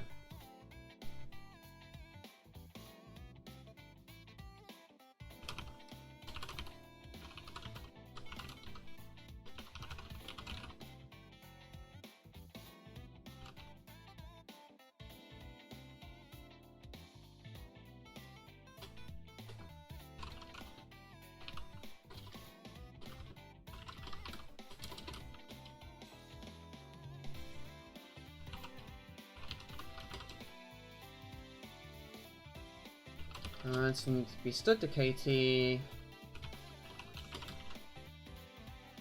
and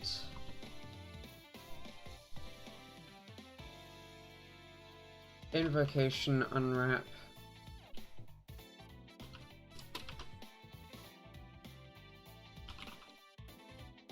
Oh my goodness gracious me.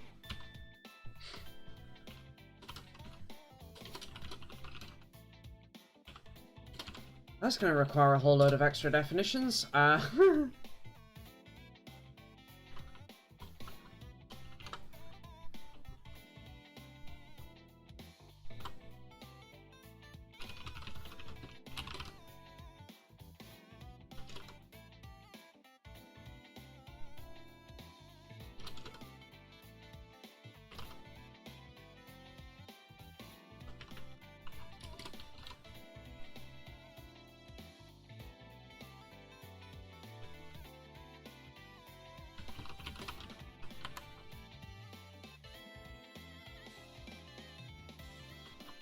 So this is the version for where we've got a member function instead of a member pointer.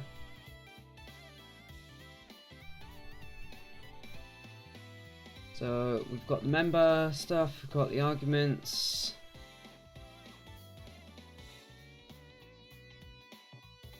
Invoke unwrap.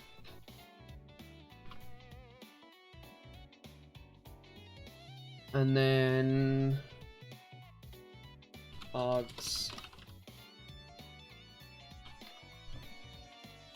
That is awful.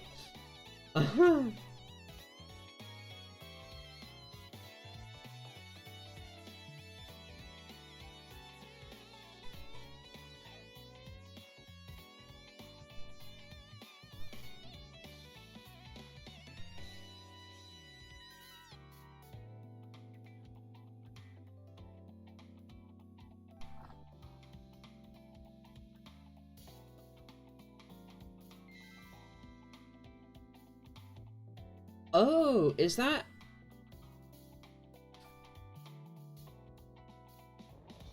That's an intentionally undefined type.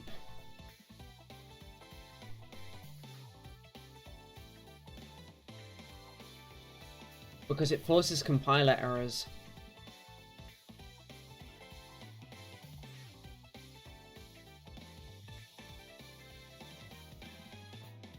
So the invocation unwrap stuff's there. Let's copy that in. Template type name t, type name u is the remove cv ref t of t.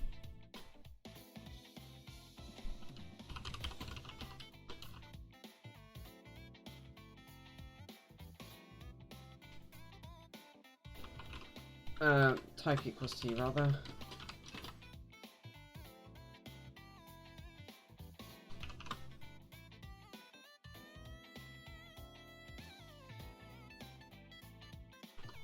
And then this is the version for where we've got a reference wrapper of the thing.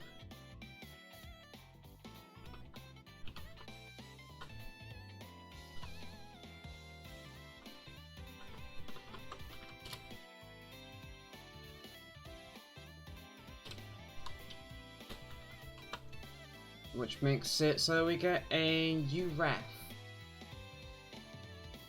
Alright, and because of the way this is written, that means that we're automatically removing and stripping the reference wrapper. Bingo dingo. Okay. That means we're now into this. Oh hell.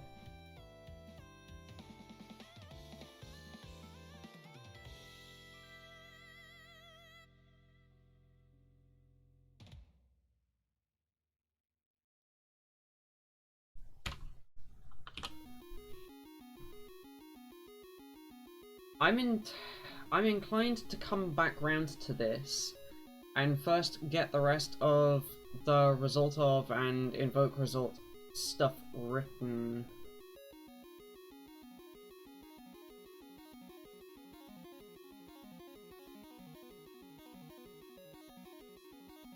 So we've got invoke result, functor archetypes.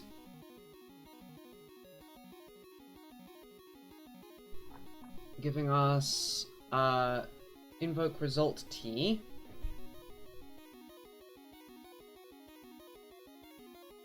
Oh, apparently I already implemented that bit. Okay, result of.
So, welcome back.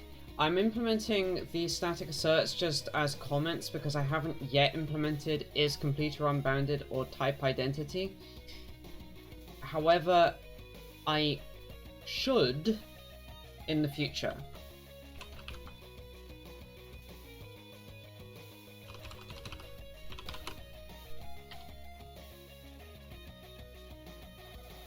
This is static assert that for each arg types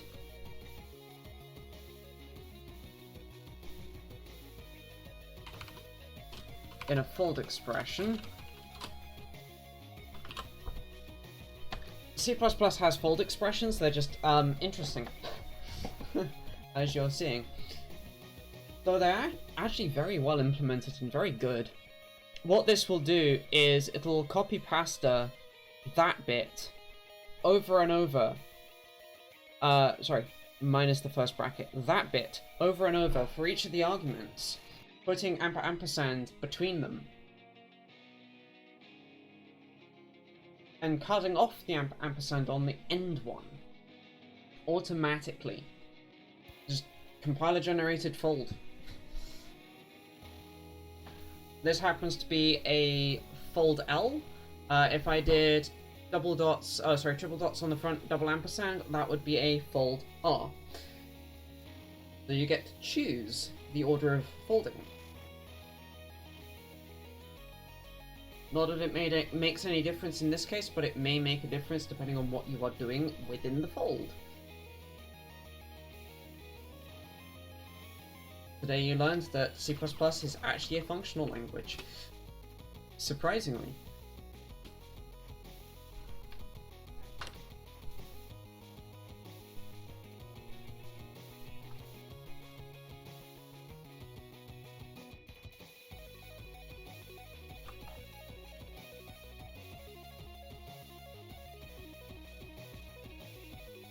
So, that's what I was missing before. There's another implementation of result of here that we need, which is where the two arguments are false. I was wondering how it dealt with the fallback. So this is type name functor t, type name args arg types t.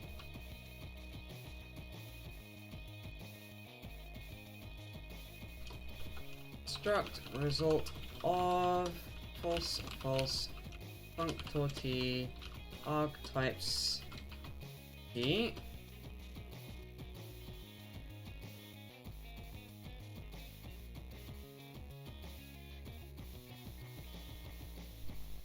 Why is that another implement? Really? The STL is sometimes implemented the most daft way possible. This is one of those times.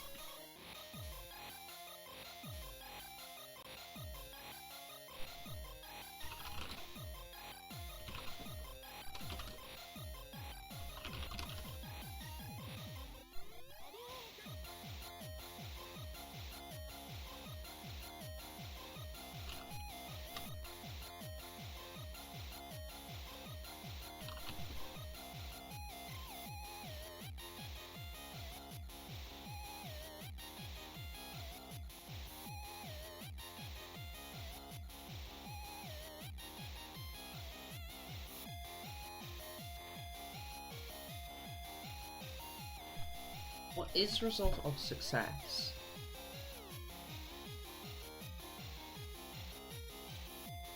Oh, okay.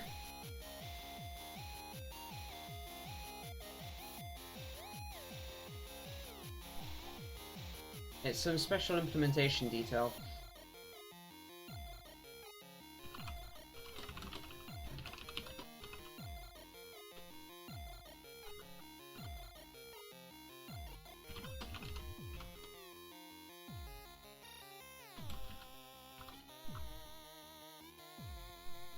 So what we're doing, declval is a special template that creates a value temporarily for use in like decl type. And we can then do the same thing for all the arguments.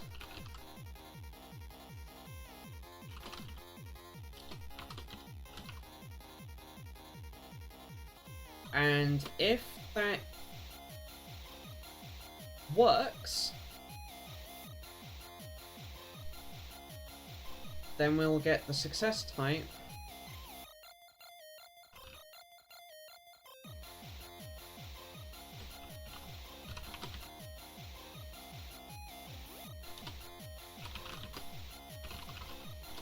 Otherwise, we'll have a pile of arguments.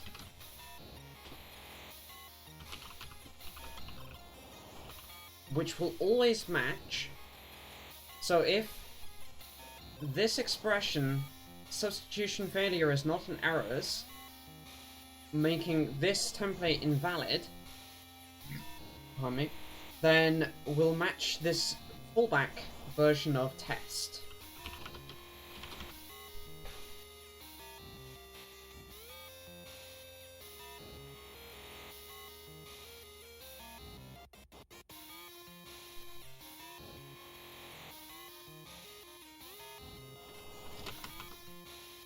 And we then use that to do using type equals decl type of test functor t args types and then the integer 0 just to have something to pass in Technically, I don't actually need to do that. That could be void.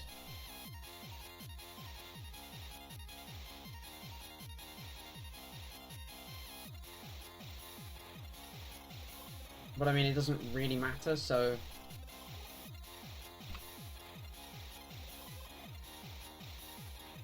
And that now tests whether or not the expression is valid.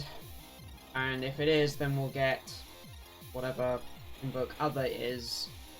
I think it's not actually implemented yet. A lot of bits flying around here that they've just quietly defined. Oh yeah, there we go, you see?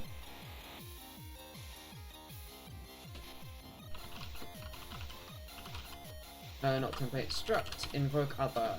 It's a tag type.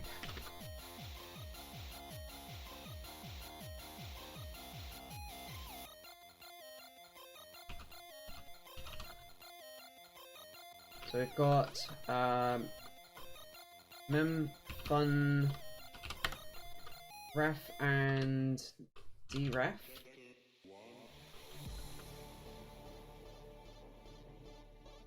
Mem obj. I'm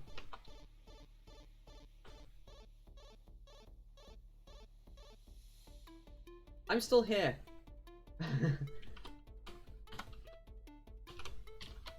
And having a time. This is where we've got the compilation to. I'm gonna skip this song. And this is all down to we need is invocable, which does not yet exist, in order to check that we can actually do certain invocations. It's a type trait, go figure. So I'm implementing the invocable type trait.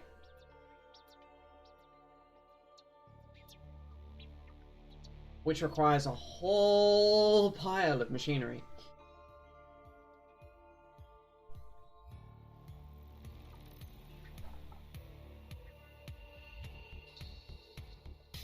So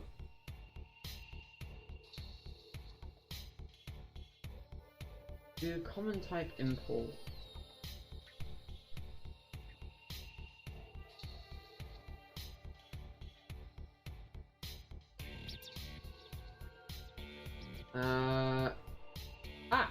Success type. And failure type. Hey, what do you know? They're way up at the top.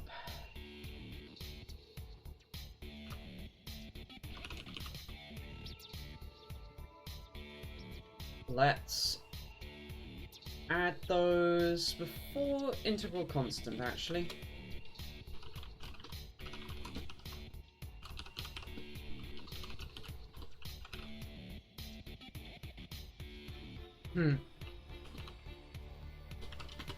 So success type is that. And failure type is that.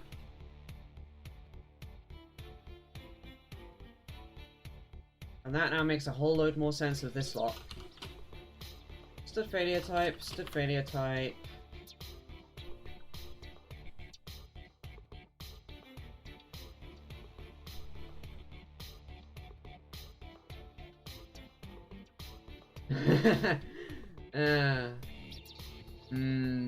I can see it, unfortunately. Complete with the possibility of getting extra cancer from it, because, you know...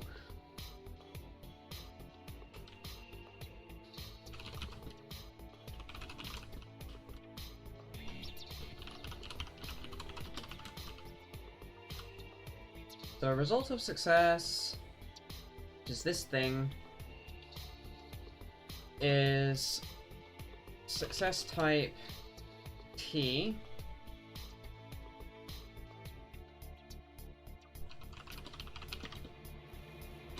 Which is also having invoke type is that.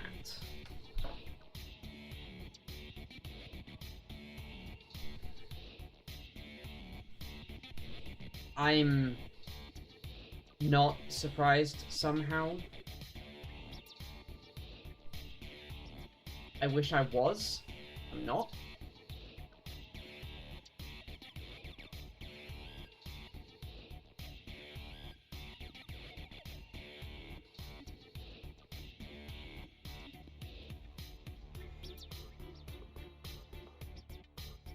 Okay. Yikes. So got invoke unwrap.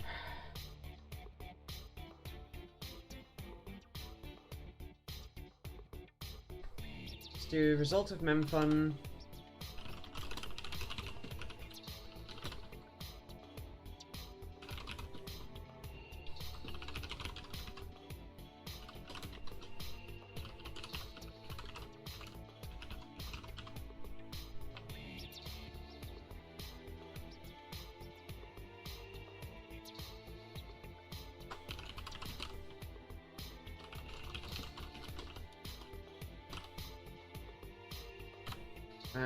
Which is a this is a specialization result T plus T that args T.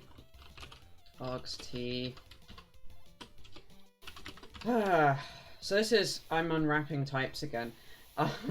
Result of memfun here is past the member pointer, which contains both the return type of the function and the class on which the function is to be called. We can actually pull that back out using this horrific syntax and stuff it back into a pair of template arguments. Yay. Match expressions.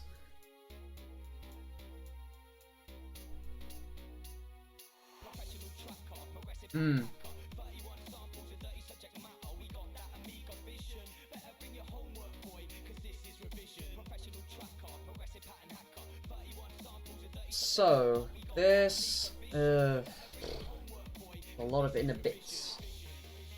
Type defs.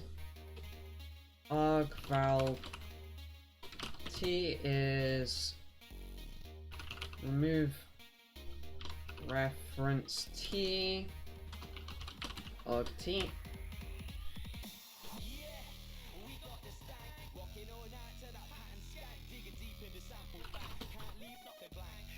Using memPutter T is the result type plus type : star using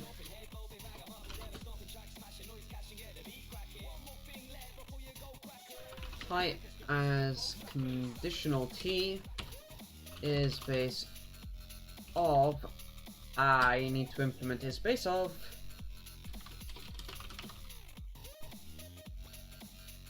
class T arg_val T result of memfun ref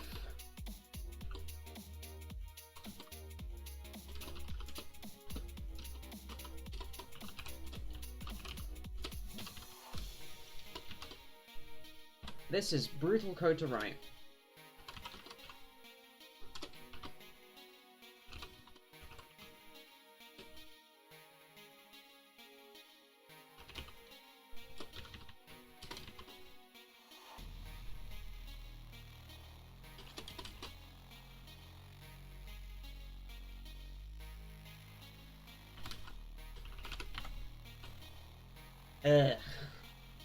So what this is doing, conditional is a special helper that, taking a boolean, will run one of these two things, depending on the result of that boolean, or the value of that boolean, at compile time. We then get a type as the result of conditional T, but it's one of this or this, so we then want to unwrap again to get out the type that's actually held. C++, it's great. It actually is great, but sometimes the syntax is just gnarly. So this is result of mem obj.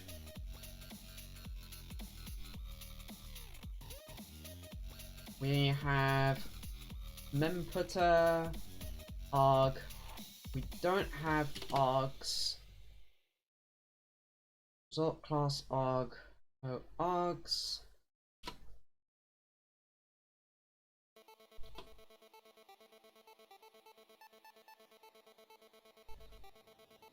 And this is result of memobj.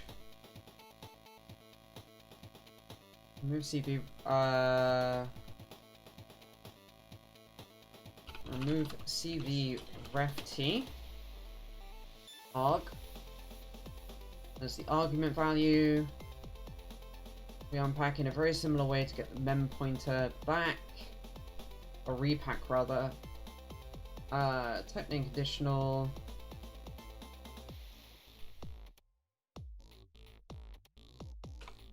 Is same v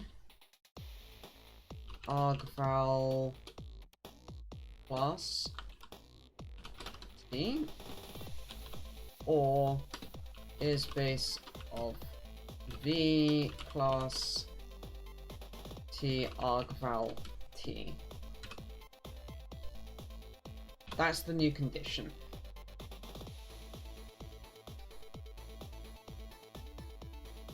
Also, I should put stud on the front so we use the right version of those.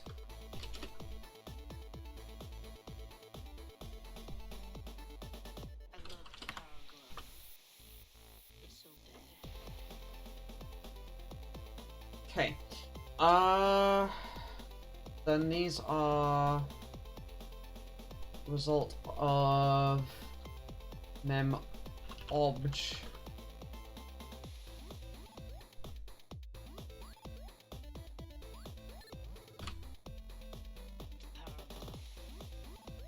Missing semicolons all over the place. Always good.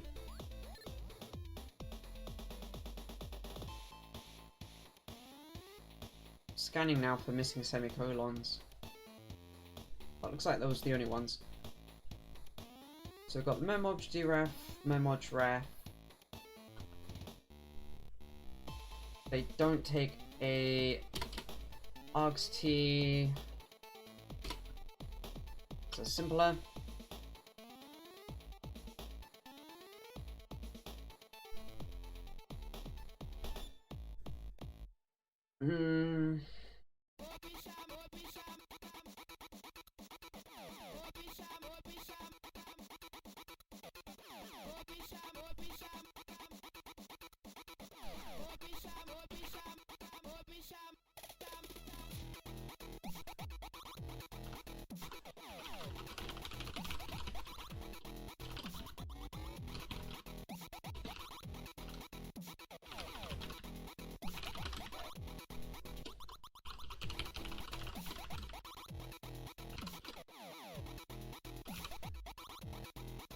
They've done this thing again where they've tried to hide the implementation in a separate type.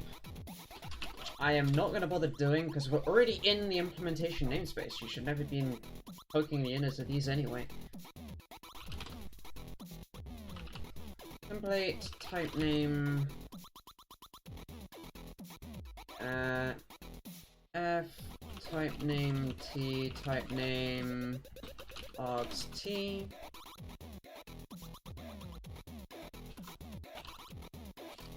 Static result of success. The decal type of... Yeah, that's a really gnarly expression. Stud decal val T.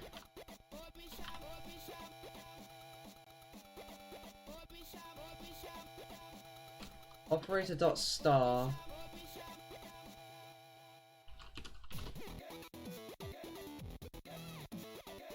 That's the function.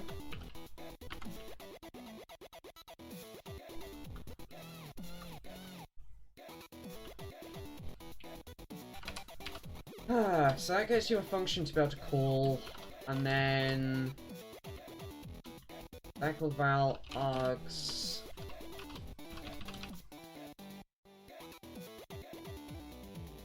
Our overall expression, that's the whole thing.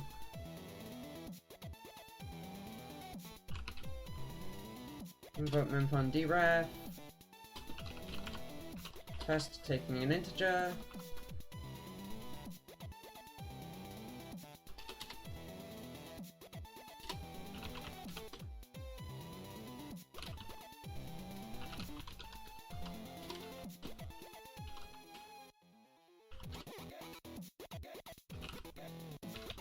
And then this is the dummy test function.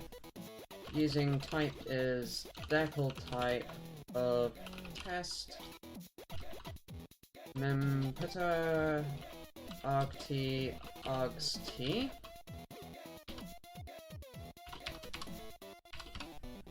There. Okay, that's one of them implemented.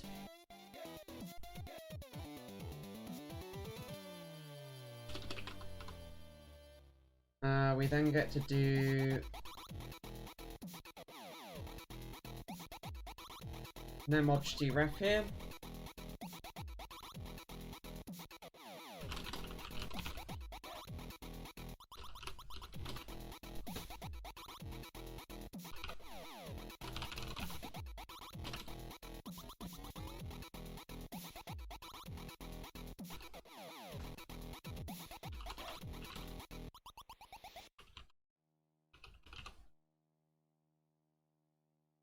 So again, they've tried to do the Heidi trick, which we're not doing.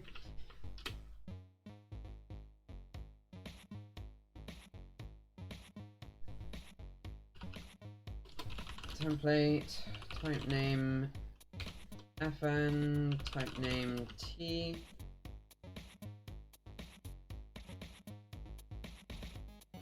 Static result of success. Actually, I'm gonna maneuver that.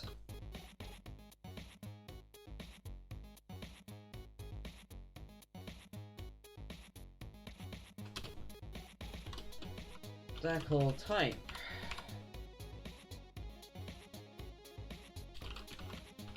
Decal value of the class. Operator.star. Decal value of the function.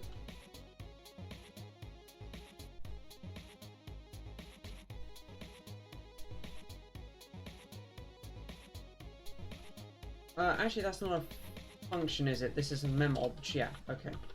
Member object. So it's that.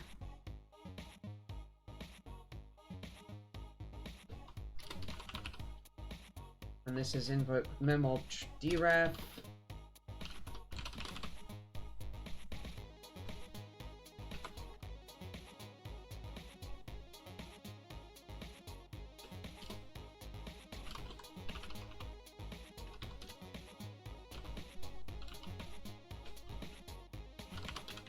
And again with the failure type that just swallows all the template arguments. Using type is decal type.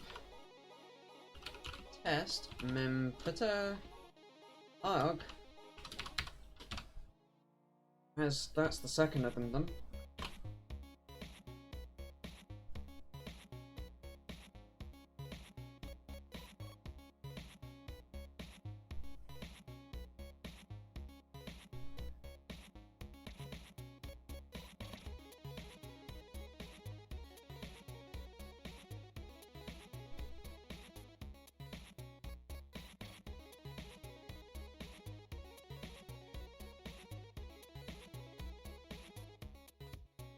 I've just realised what they're doing, and I hate it even more.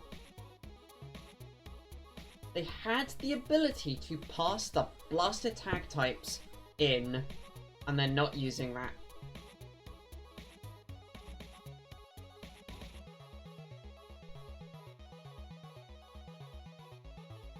I'm gonna fix this. This is dumb as horseshit to do it this way. So this was the ref, then the deref.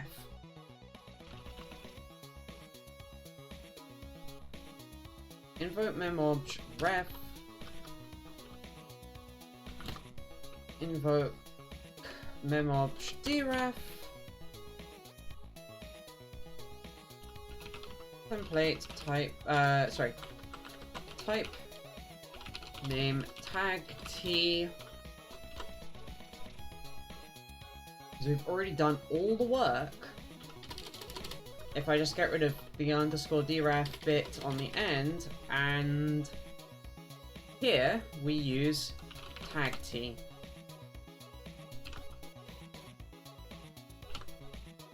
There we go. Done. I said that the way they're doing it is dumb as horseshit. I meant it.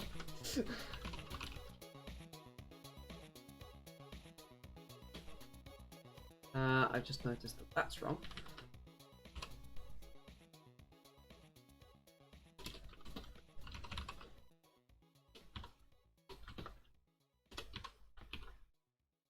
Okay. That was brain melty.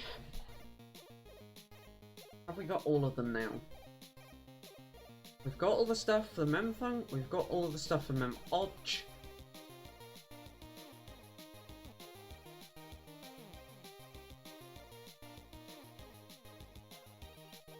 Yes.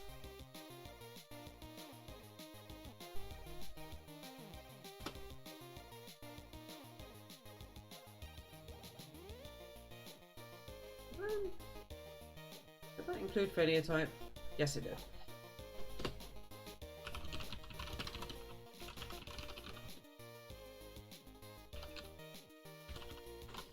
This implemented result of and invoke result.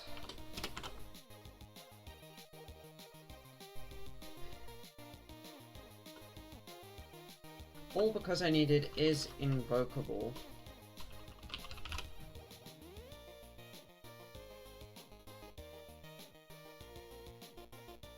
Which is expressed in terms of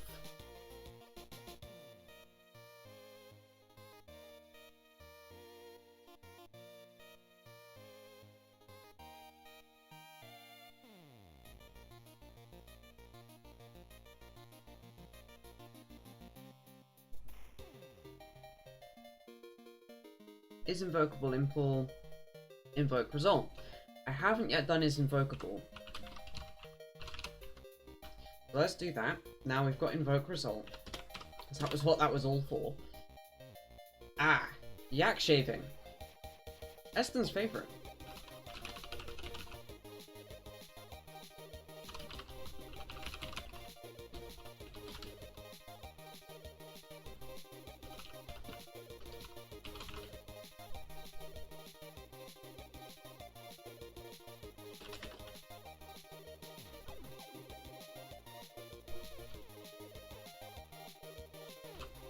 We're going to do a similar thing with that.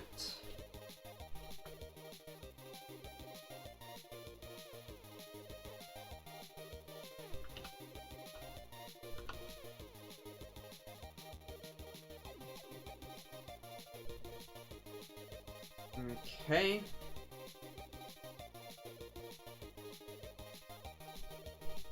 Internally, this is the is invocable implementation here.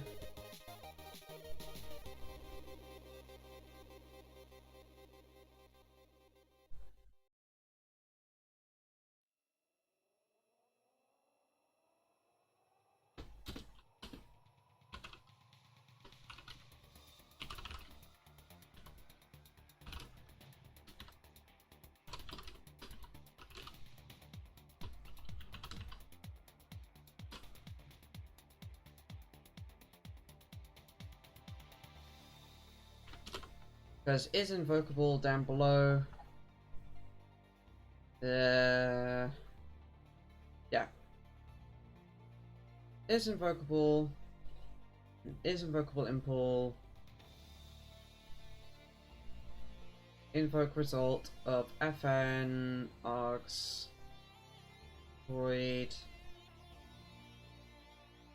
type.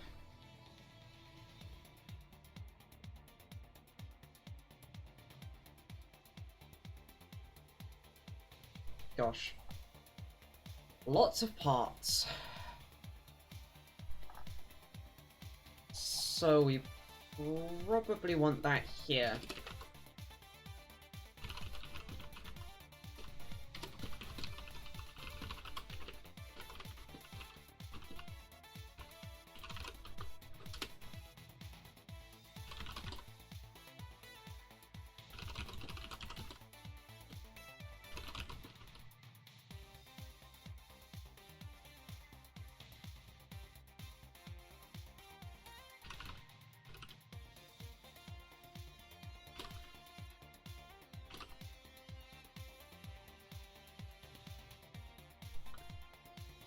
Bool is void, the that.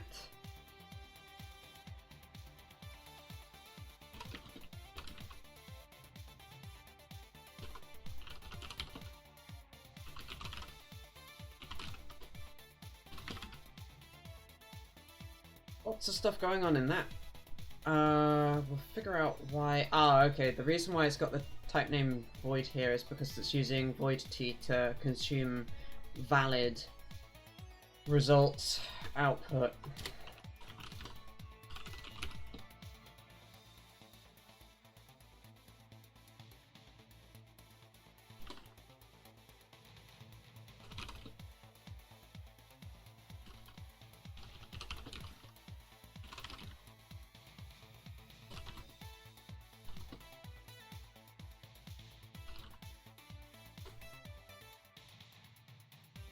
So this is where ret is void, and then we do a void t type name result t type. Take care of it. Sorry, the stream has been extraordinarily template heavy. Implementing the STL does that, unfortunately.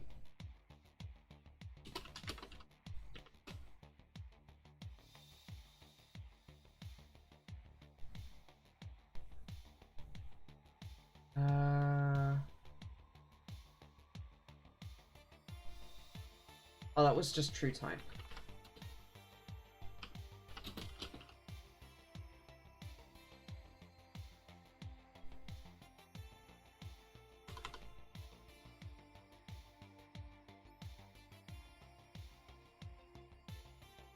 There'll be a couple of different implementations of this. Cool. Template, type name, result, t, type name, ret, t, struct is invocable.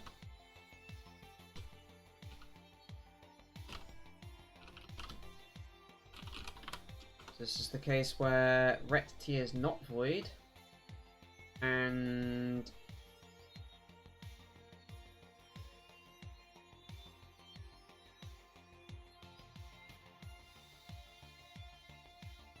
we then swallow.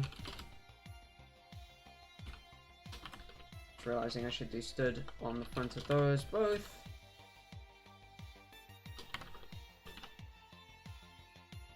We swallow a valid type name result t type. The answer to this question is a bit more complicated. Using type is decl type test ret t. What is test? Test, there's a base template.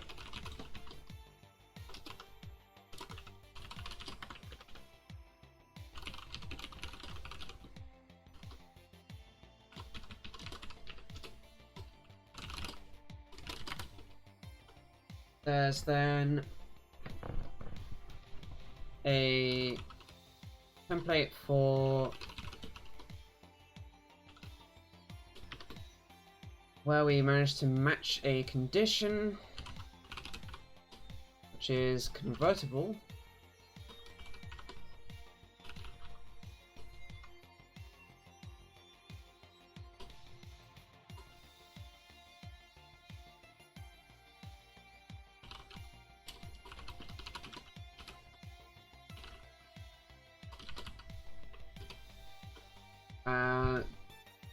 Convertible is defined as type name t static void conv t, and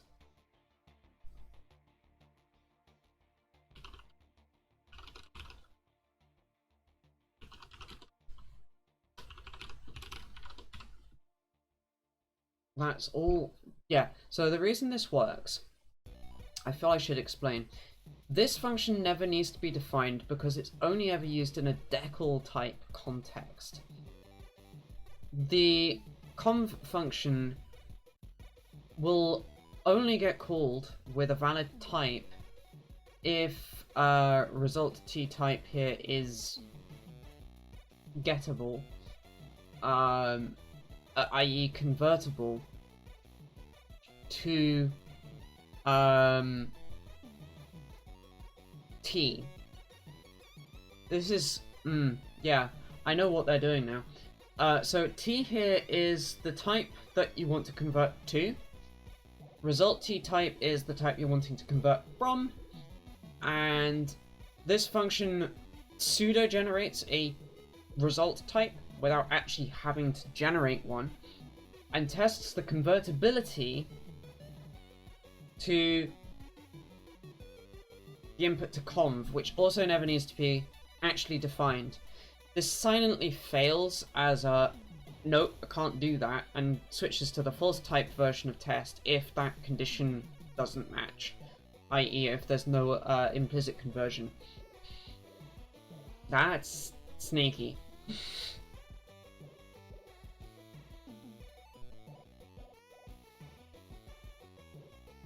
That's very sneaky.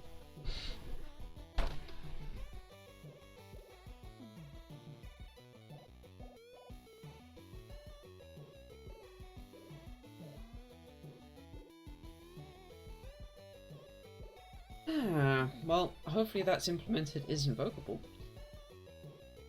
Which means we need to tie up the bow just a teeny hair more by defining is invocable v.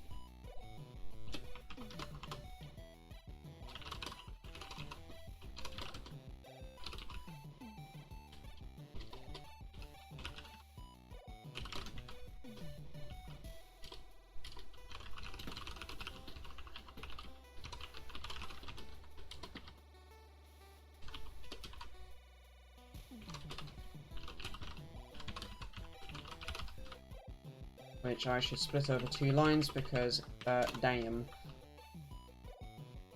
There we go. Let's see how badly this blew up in my face. So I've just written a hell of a lot of code without testing any of it.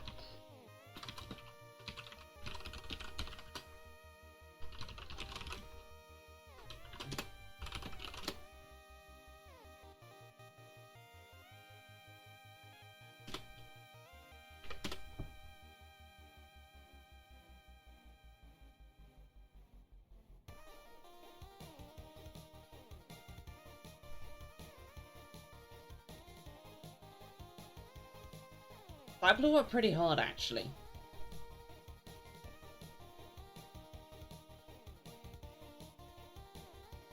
Although I think I know how to fix that.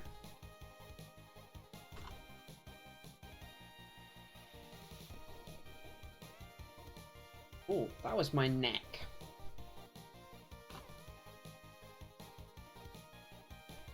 So, the is invocable stuff is in memory. We can now use is invocable v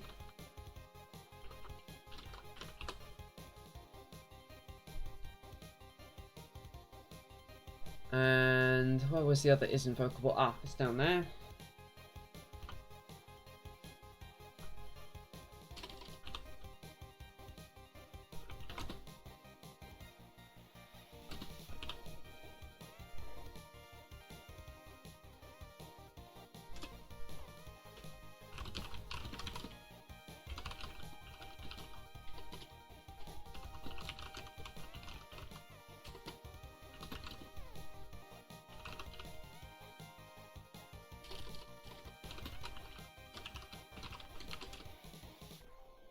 So the other compilation rather bug that immediately was firing, other than isBaseOf not being implemented because I forgot about that, is on type traits line 851.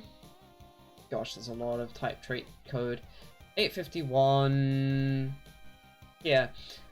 This shadows this, or rather, this shadows this. The answer to this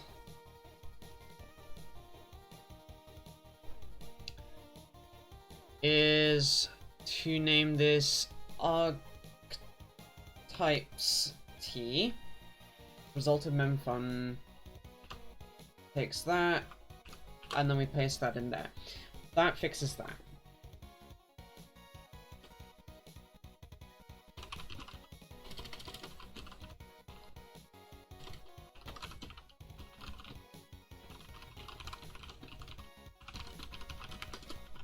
Now, isBaseOf.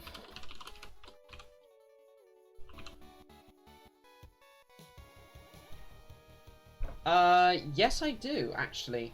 One moment. Is it binviz? Binviz.io. This allows you to visualize binaries. And I think you can do diff with that.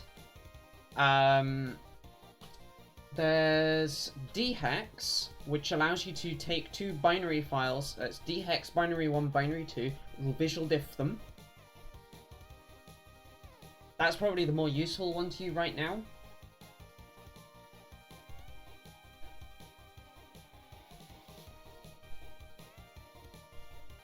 I'm trying to think. There was a third one. Oh no, that might have been another binary visualizer actually. I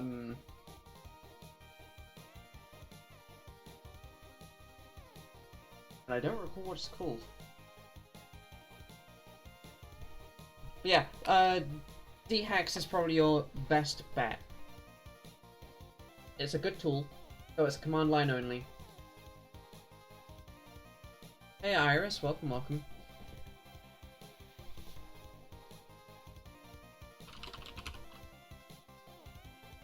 Theirs is same. We might as well put this next door to it. I know why I didn't implement this. It's using one of those magic things that just the compiler replaces for you. Ugh.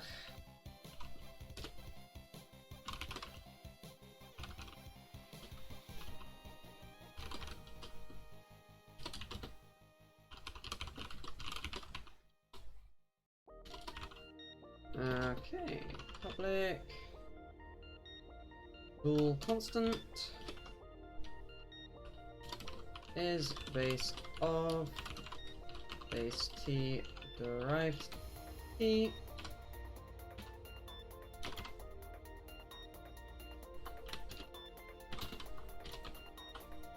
And then tie the knot up, as it were, by defining a v version of things.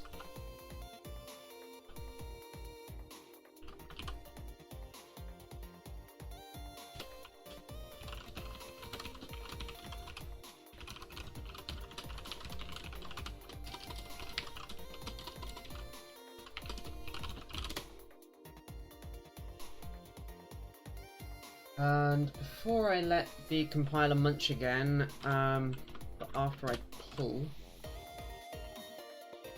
as is base of, we've got that now, so I don't need to guard that.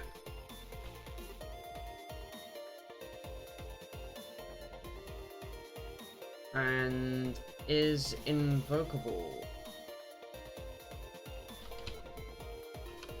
Oh, it's not actually in the set of things that we define here. Okay. That's kind of nice, actually. Not gonna lie.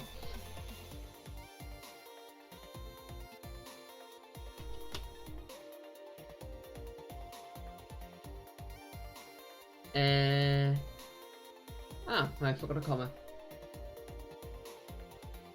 871.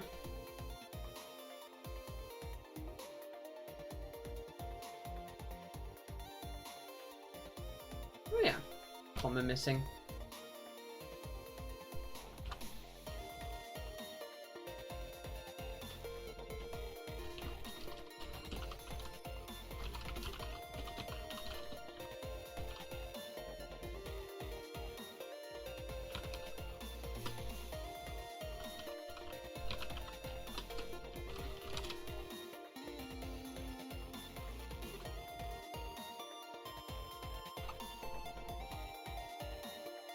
Also, it looks like certain things are now starting to build.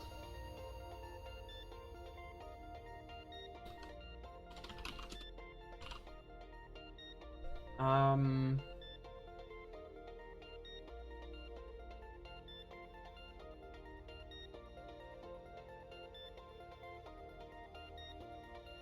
923. Yeah, that looks like a bug. Transcription bug.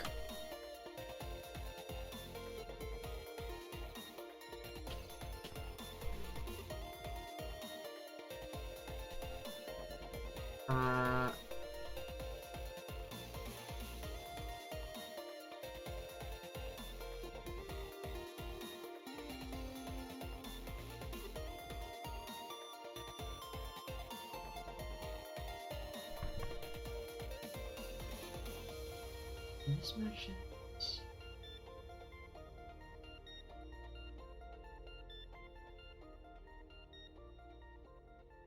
Oh, I think I need some type names on the front of those. Right, okay.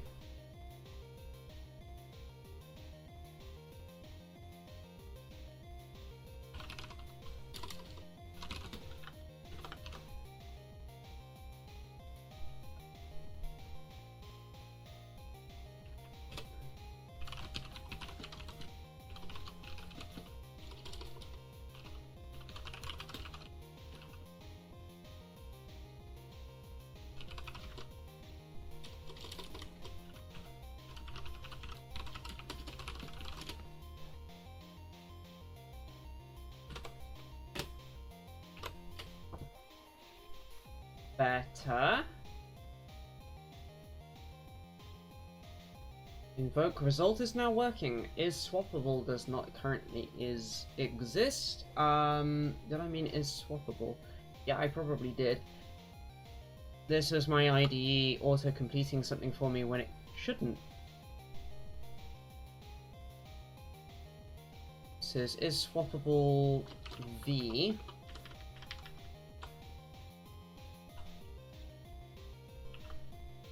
Which I have actually got defined. Wow, okay.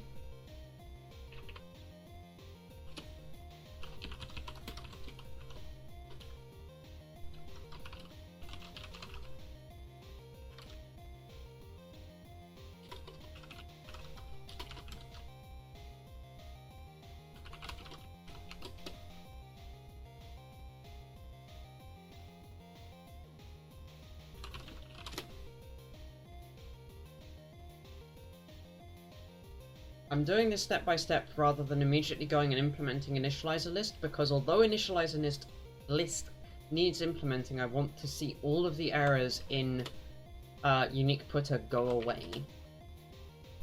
And they just did. Oh, that is glorious. Such a tiny error list by comparison to what we started with 4 hours ago. or more, actually. I think it's more like 5 hours ago. Jeez. Initializer list.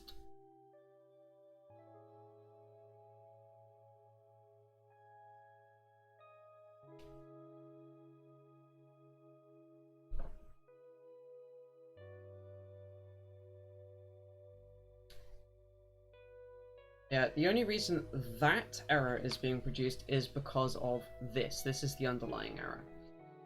What header is initializer list supposed to be defined in?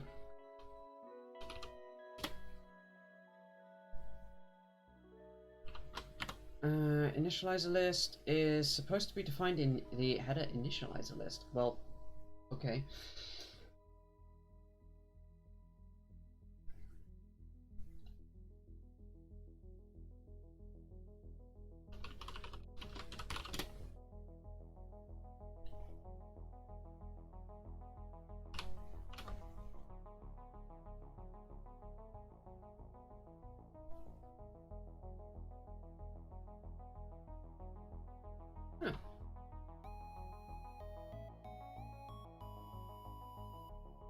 Not array, I want vector, just so I've got something nice and short to pasta.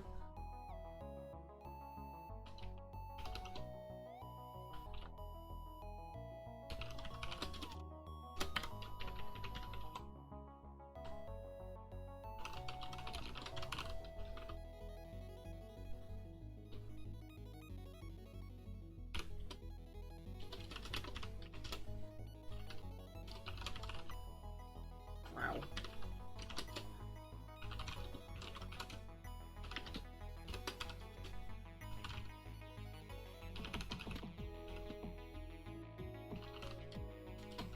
So I actually do have to implement this in full just because of the way that initializer lists work, and it's kind of annoying.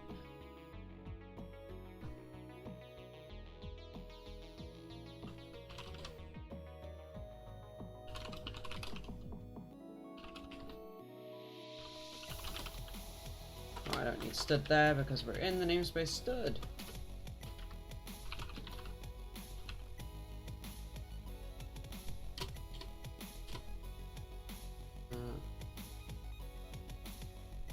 I'm having to because I have a type in span requires it essentially, and we're using span in the DFU driver.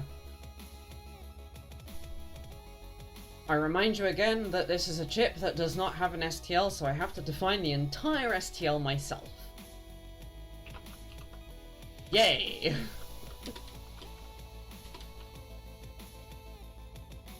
Oh, you weren't here earlier. Sorry, you didn't know that. Yeah, because I'm porting everything onto AVR right now, so I'm taking the bootloader I wrote the last several weeks. Fair enough. And I'm currently porting it onto AVR. AVR does not define the stdlib. It just fails to define the STL, and it's really annoying. AVR GCC is kind of a mess, thanks to Atmel, and them dropping the ball in a very big way. To be fair, most people using AVR, Arduino, are using C++, so that they don't include the STL is pure madness.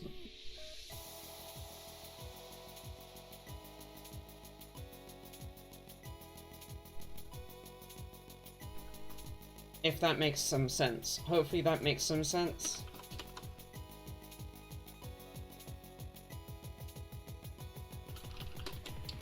Doesn't matter, it's still C++. Technically, I want to be able to write std array in my Arduino code. Can't, because AVR, but that's why Dragon AVR exists. It's... that's fair. That's why I implemented Dragon AVR, so that there would be an STL for AVR, because I was sick and tired of not having one. And the keyboard uses a lot of STL stuff to be able to be type safe, memory safe, that kind of thing. Because it turns out, the STL has a lot of memory safety built in. So, which makes it even more mad.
So, ARM cores can't go as low power.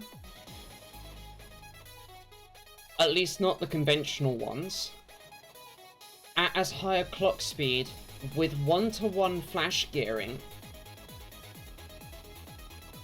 And I couldn't find any ARM cores for cheap that did USB full speed and had sufficient DMA-able SPI bus links.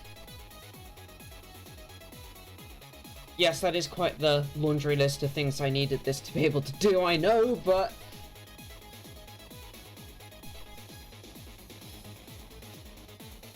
the backlighting needs DMA. That's the reason for the DMA-able SPI links. It needs 4 of them. Well, it's using 3 at a time. In a non-conflicting way, with DMA active on all 3 at the same time. It's also got various needs with regards to... this AVR does DMA to the SPI links, yes. Incredibly efficiently, and I can have 4 DMA operations running simultaneously.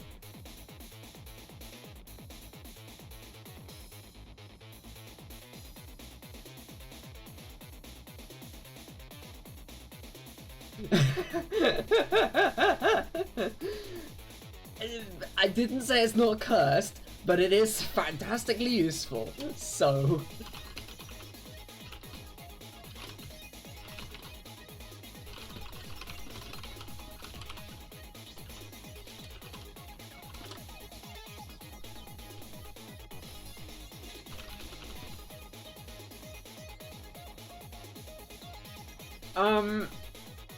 Ato51's complicated. I've specifically avoided it, no matter how cheap it was, because it has no modern tooling.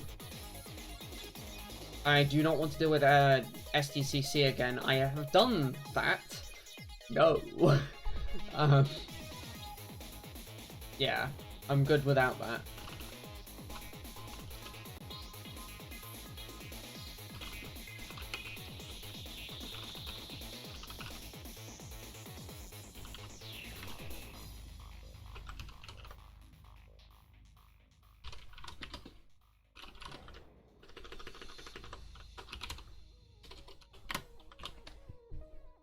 Also, the other really funny thing about 8051 is it's an incredibly inefficient instruction set, so you need good DMA peripherals. You need good peripherals to make it even have a hope in hell of actually being fast. So that made it out of the picture anyway, because I need a certain level of speed on the readout of the keyboard for debounce, etc., to be able to be reasonable. We are running at 32 megahertz on this AVR with 1-to-1 flash gearing. And it's not even noticeably getting warm.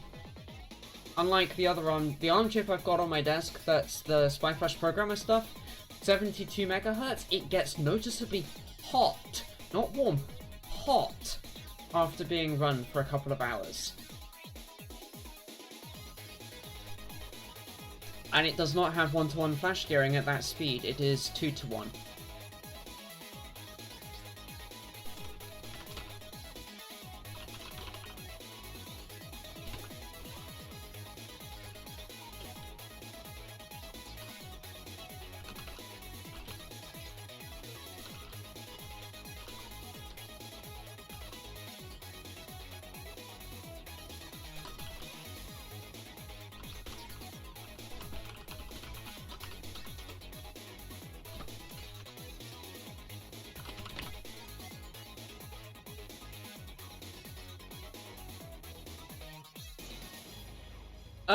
Yeah. Or if your entire intention is to set DMA up and just sit back and kick it.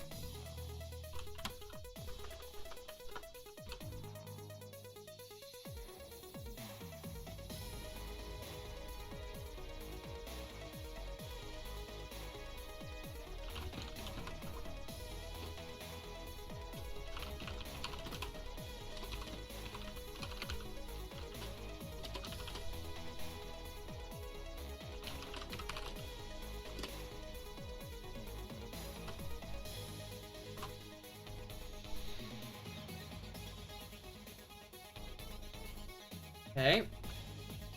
Now the thing that was complaining is not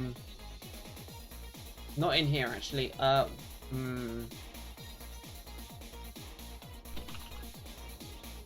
Again with the console focus thing.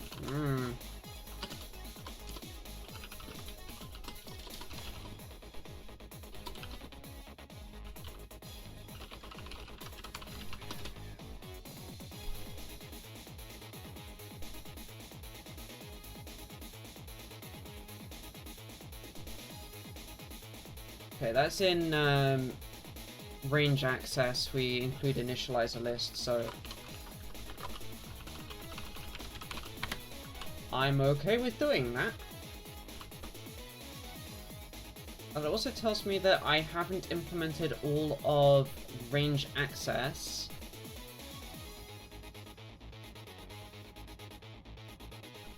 Probably exactly because I never implemented initializer lists.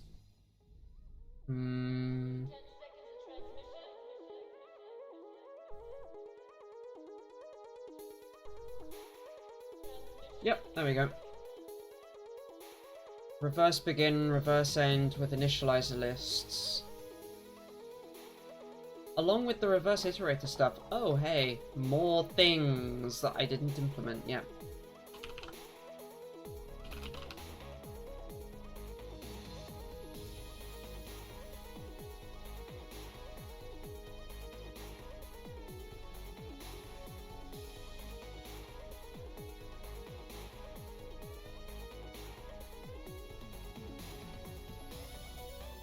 So there's that.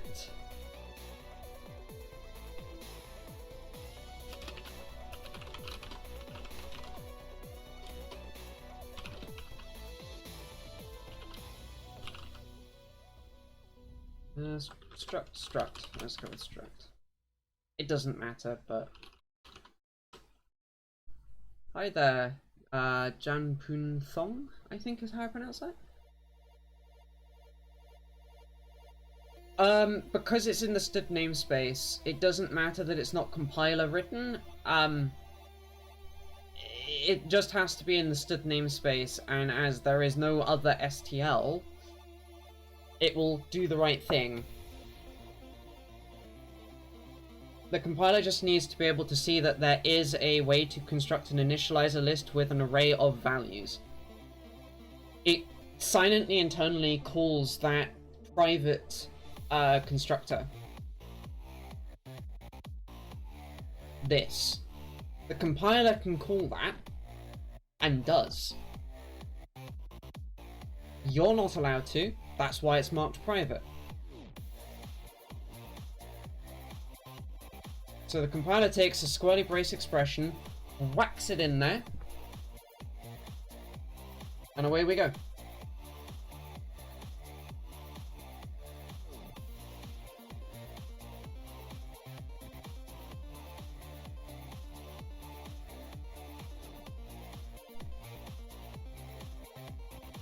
Compiler details, in other words. I do. What do you want to know about Python? As I proceed to make a horrible mistake.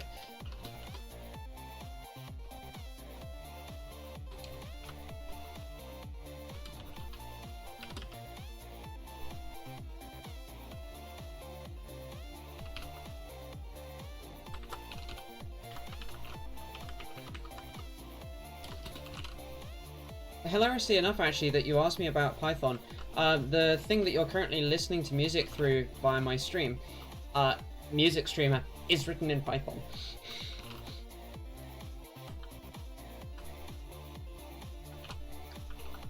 You only ever indirectly use initializer list. If you're using it directly, you've done something horribly wrong.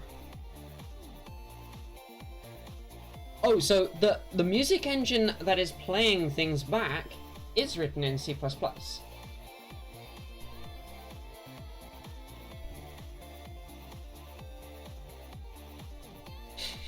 So, Music Streamer, I wrote this. LibAudio is written in C++. You've actually seen the code sometimes on stream when I've gone onto this workspace. or part of the code. But it has a Python front end to make it GUI. This, right now, this dialog is written in Python.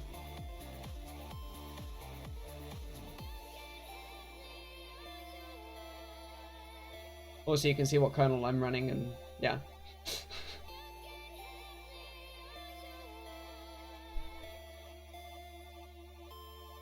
Anyway, so I got those.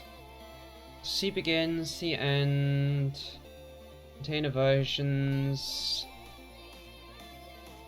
the array versions, where are those?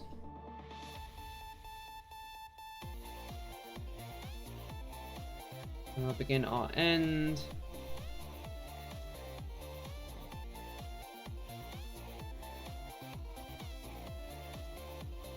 I already include initializer list. This is just my IDE being stupid.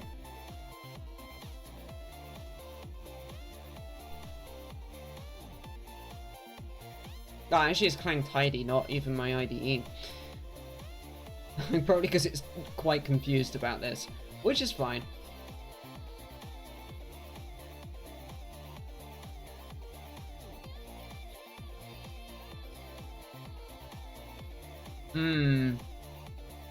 That actually causes a lot of problems.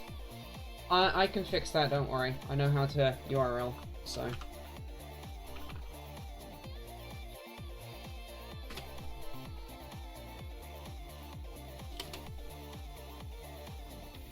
Okay, that's the wrong part.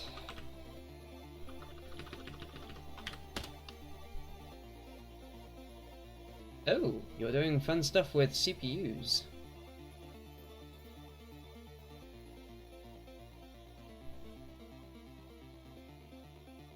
So reset.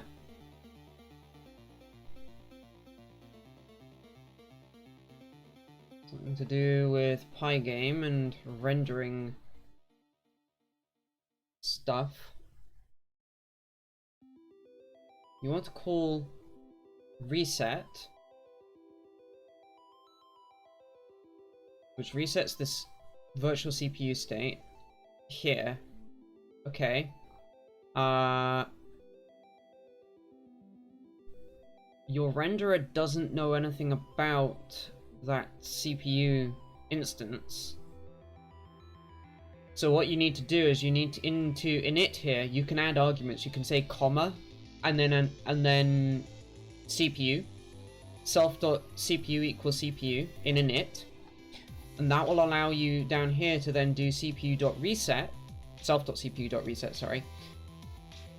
And wherever you initialize your renderer, you must then pass in your CPU instance. It will be by reference, not value. So it will stay up to date, and it will be the same one throughout the whole code base. But that's how you fix that.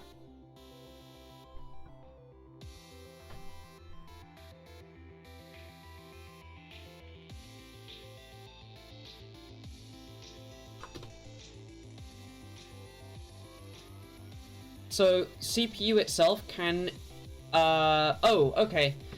You can do it a different way then.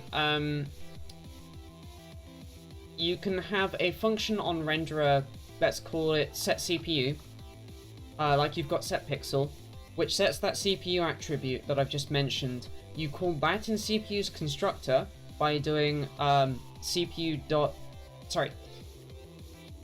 renderer.setCPU self before you store it, or after, it doesn't matter when. And then menu bar here can then still call self.cpu.reset. Python will deal with the cycle for you. You don't have to worry about that. So I'm saying on your renderer, implement a function called setCPU that takes self.cpu as the two arguments, that sets self.cpu equals CPU, and then in the constructor to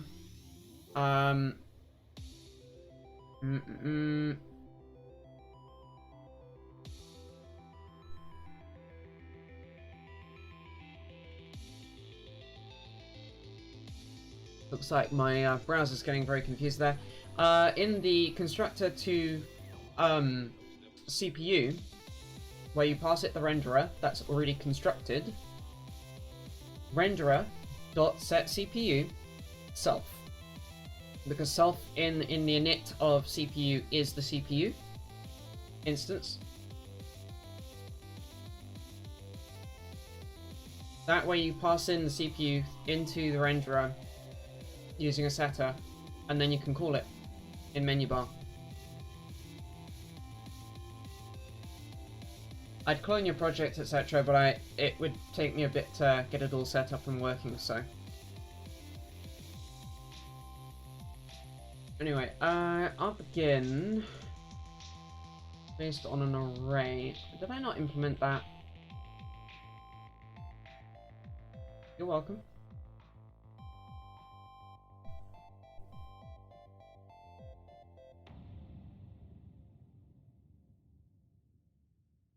So it looks like I didn't implement 2 versions of rbegin rend. I should have.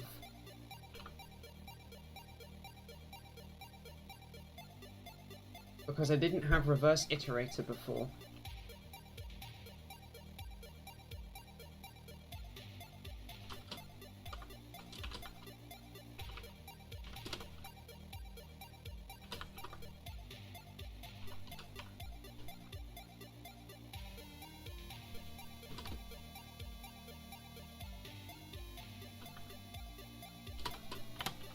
So that's rbegin.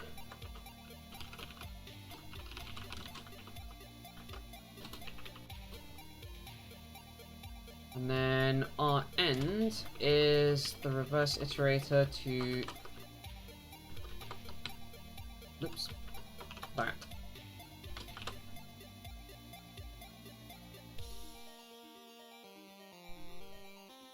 And then we do the same thing with initializer lists. Wunderbar.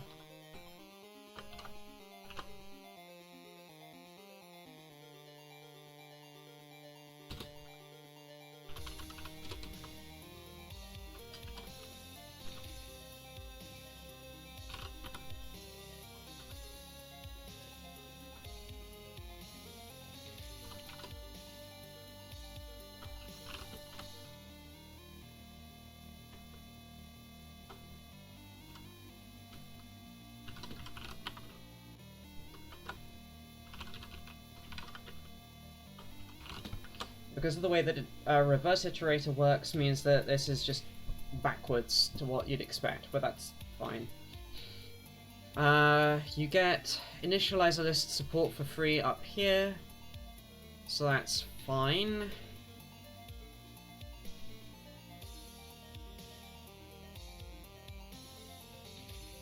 And then there's a data call for initializer lists,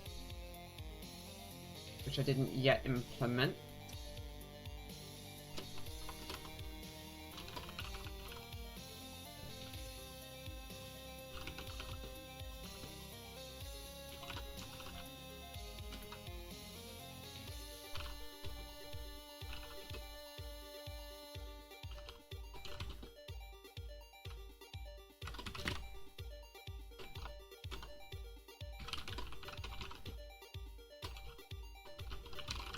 And then we also need to do the S-size T stuff because that actually is technically required because of the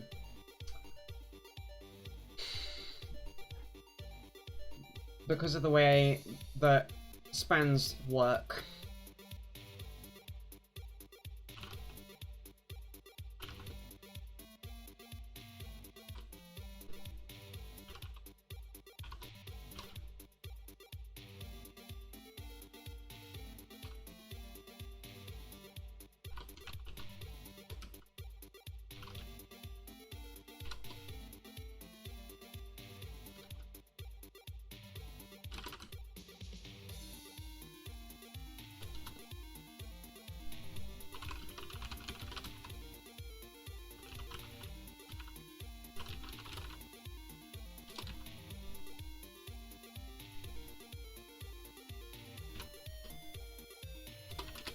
Okay, so that sets the return type, and then using type is make signed t decal type container.size return static cast to common type t footer diff type container size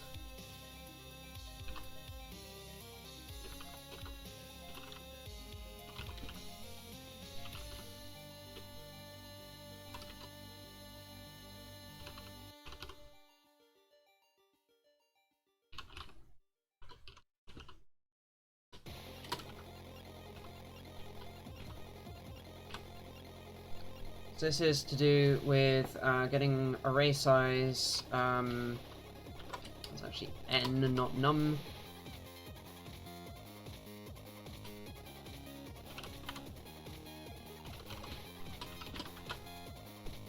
Okay, that should do the trick.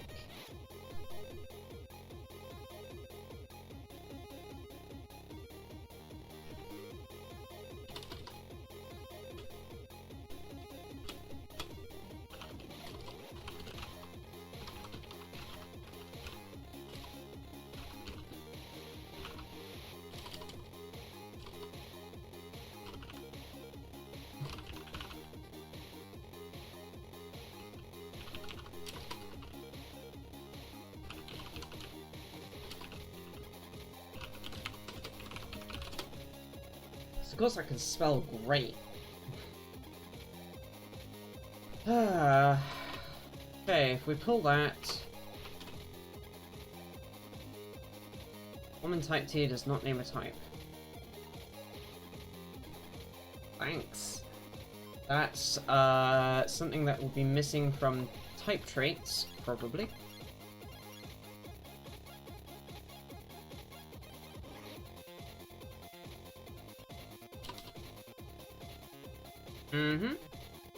Nailed it. It's this fun stuff. This goes below remove CV wrap.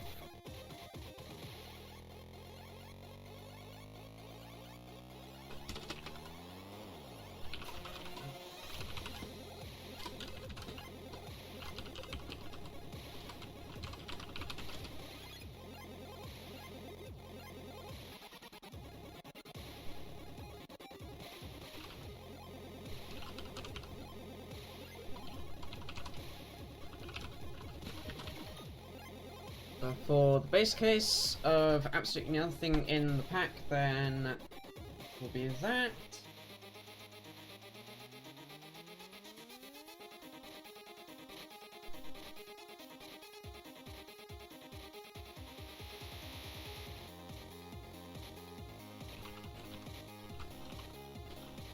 Template type name T.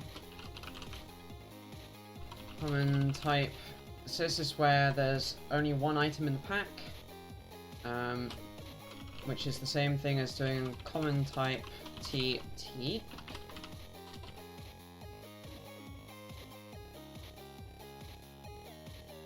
There's impulse stuff going on,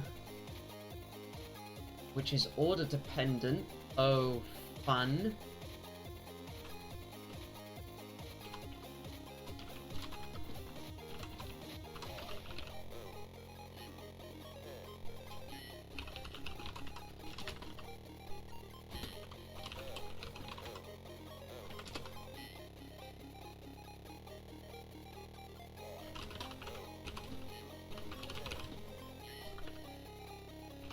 Let's do T and U struct common type T U.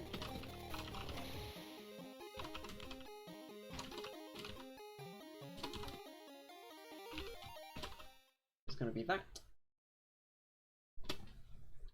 So actually implement common type impl here.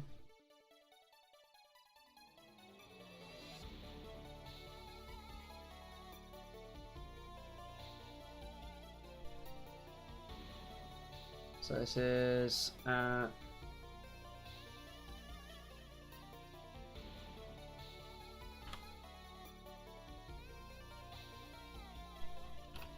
template, type name T, type name U, type name D1 is decay T of T, type name D2 is decay T of U.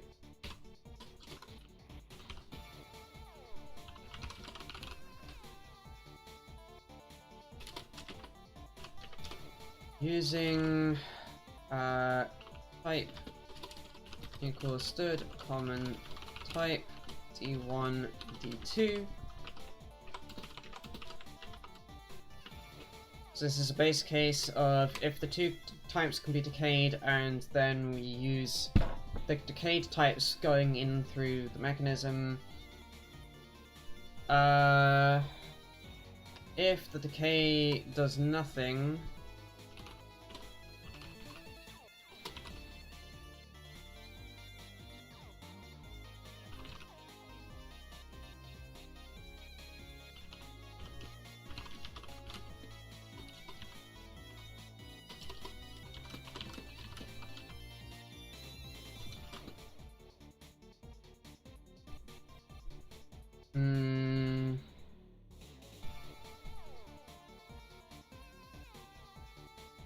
oh, this is this thing again where they're just trying to hide implementation. I hate this. I hate this. I hate this. I hate the STL for doing this. It's a dumb thing to do.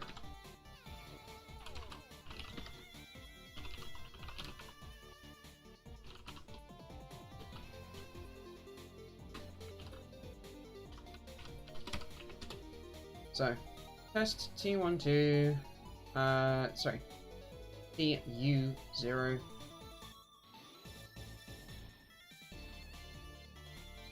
Internally, this is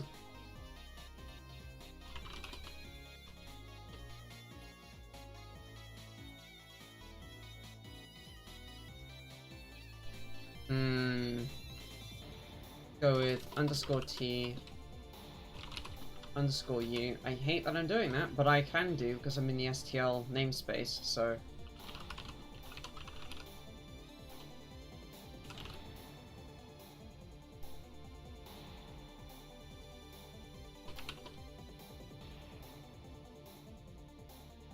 Why are we doing this?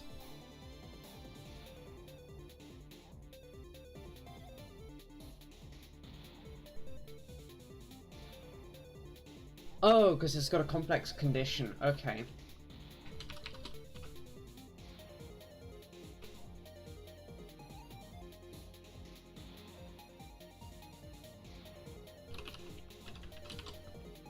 This is a fallback template for the main test condition.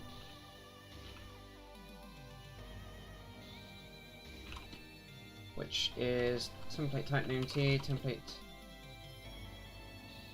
type name U. I had spelled it right.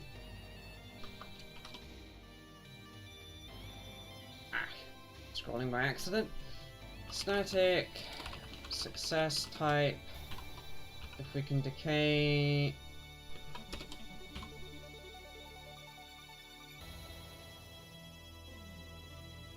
cond T. What is cond T when it's at home?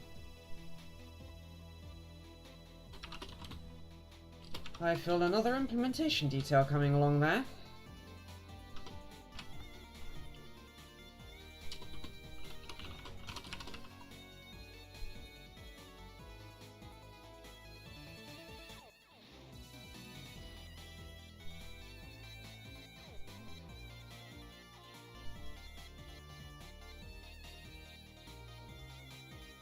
Oh, I see. Cond T is this condition type here. Oh, I see.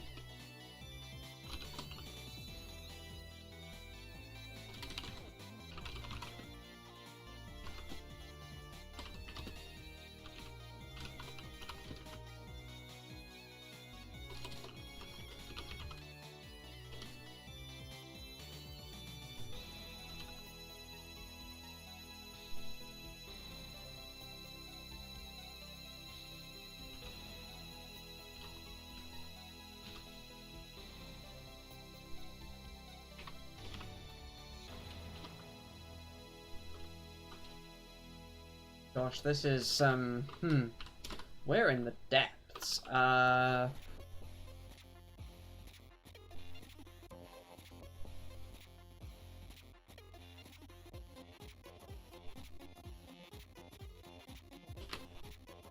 So, test 2.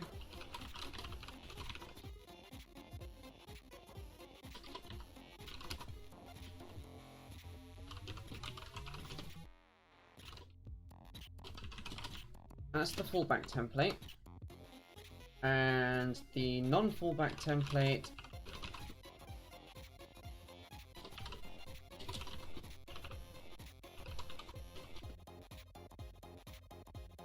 static success type remove CV ref t. That must be stood prefixed because otherwise it'll pick the wrong one up.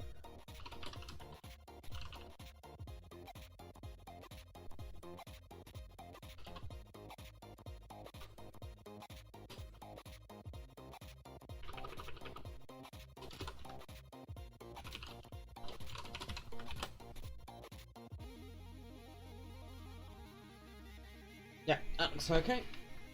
Save for my syntax highlighting having gone whack, which is interesting.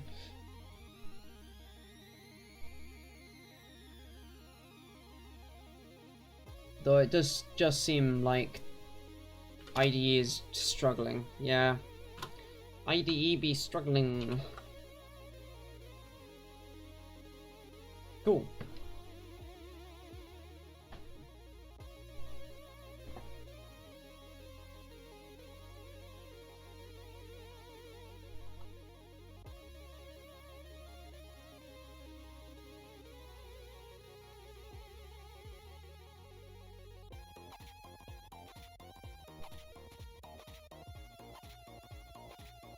This is the one I've just done.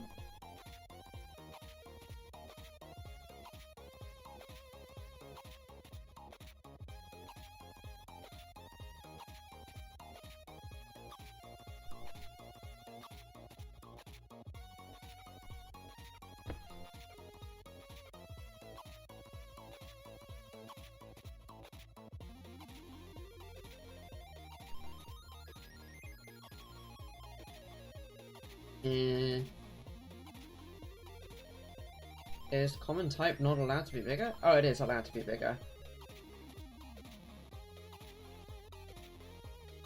There's a whole load of stuff to do with it being more than 2 types. Ah, there it is.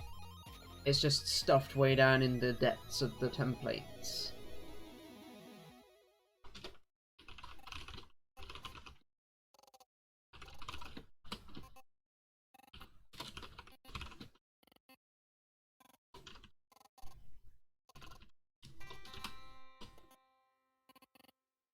I should think about finishing up shortly.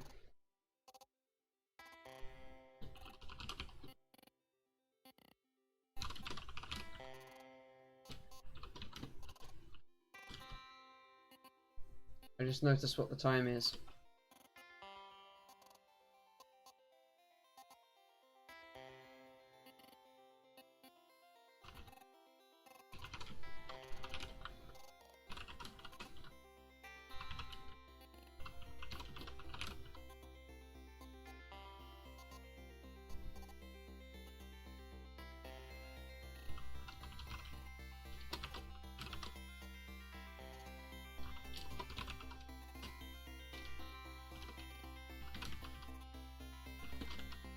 So that's the actual implementation. Typo included. So that's for the more than 2. That then needs us to implement common type fold.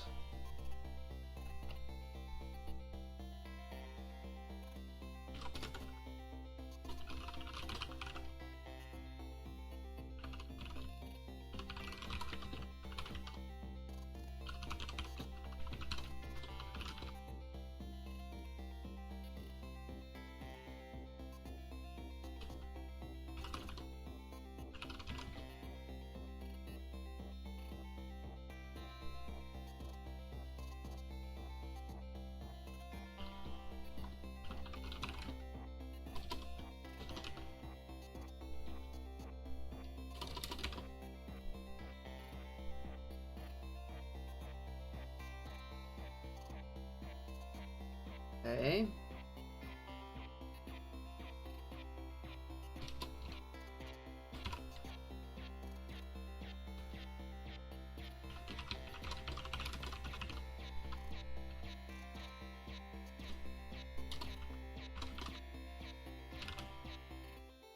Sorry, common type pack. Rs.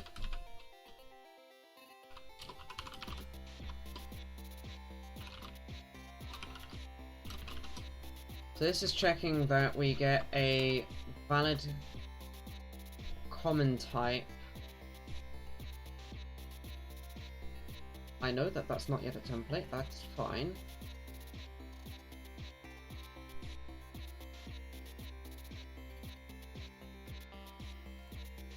We're actually gonna do that this way.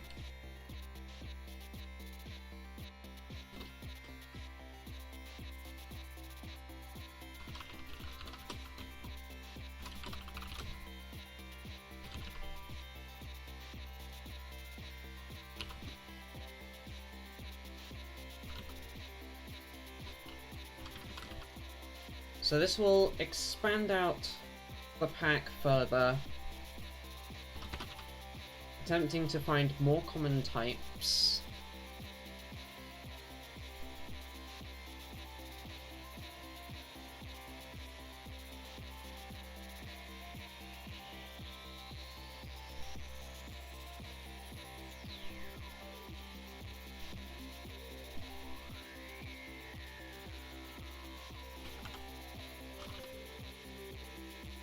Otherwise, we've got type name CT.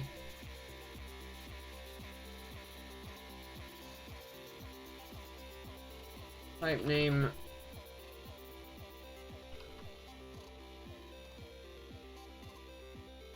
R.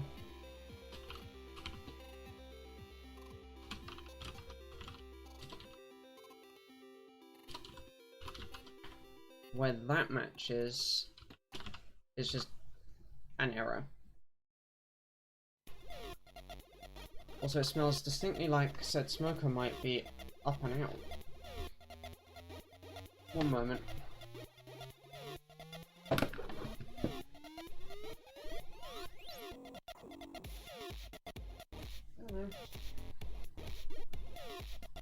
Nope, just the wind having picked up and finally blowing smells around. Wonderful.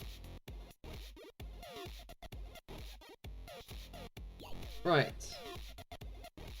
Well, that was horrific to implement. Let's see how bad common type pack is. Oh, it's just a holder type.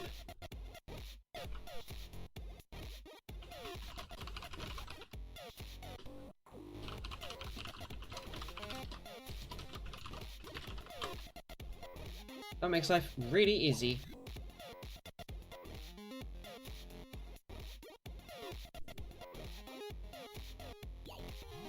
So having done that, public common type itself needs common type T.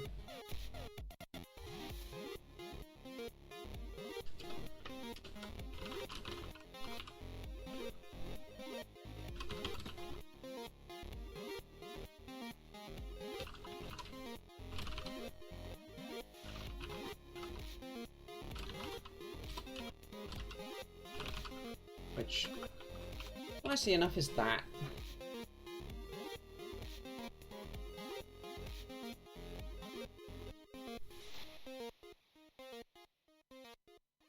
Let's add that to the repo. Let's see if that now builds.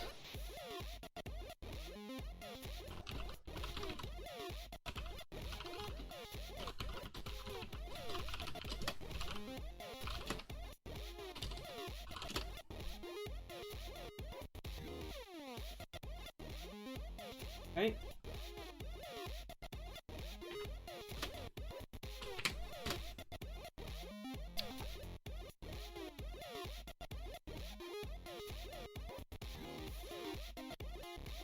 Fun. Void T and Decay T are apparently not in scope there. Also, I missed out a stud on Void T. Apparently. Probably because they're defined later. Yeah, they're defined later.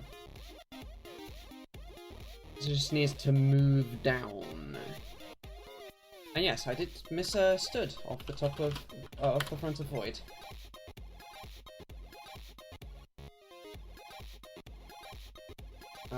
I need to find where to decay.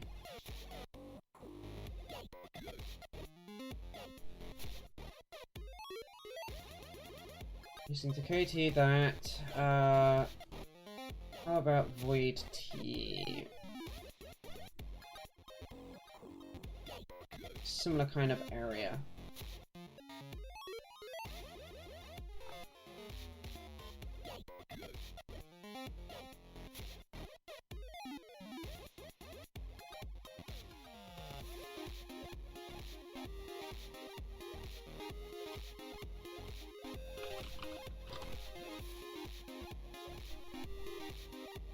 So that's line 453.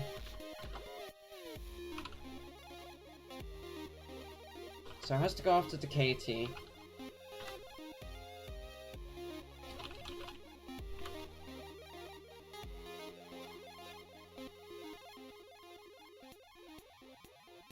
Might as well go here.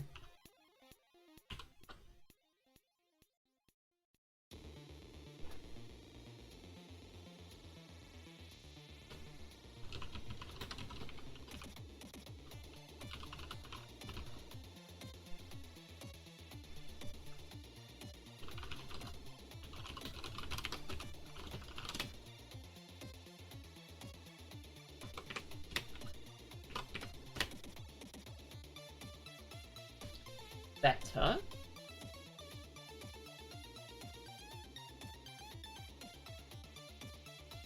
Oh, decal val can't be used that way. Decal val needs round brackets. Oops.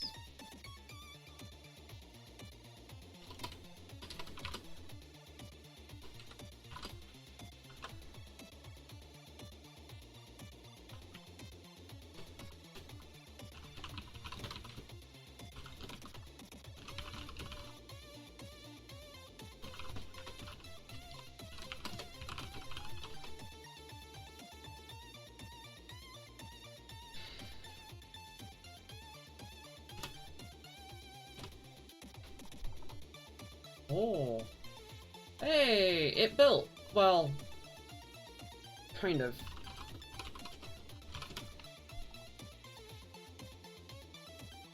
Config descriptors is not happy.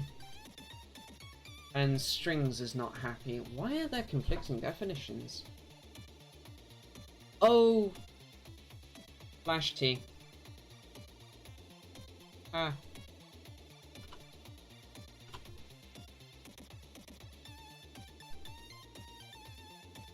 But we're now done with Dragon ADR for now. Because we've got all the support we needed from there implemented. So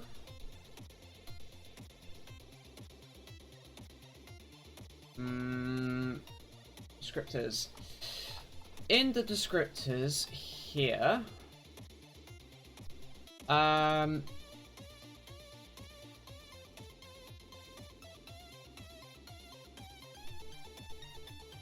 there is a constant in the USB stack already for whether or not Flash T is required. So we can double on that.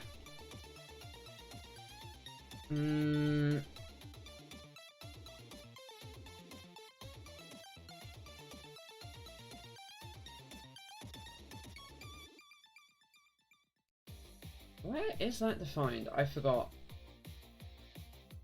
Because it's used to determine whether or not we need to use the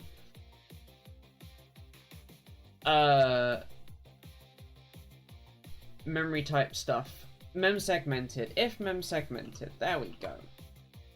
We can use that to determine whether or not we define these one way or the other way. Just need to put that over on the other screen so I've got it as reference. Config descriptors. Here. So this is if USB mem segmented, then one way, else other way. Which mem segmented is true, so we get to flash T USB multi-part table rather. Is my IDE not seeing that properly?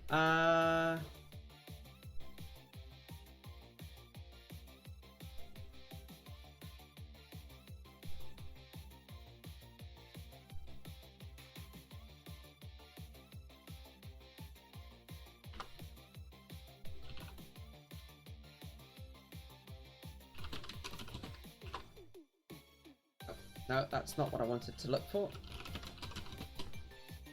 I was aiming for that.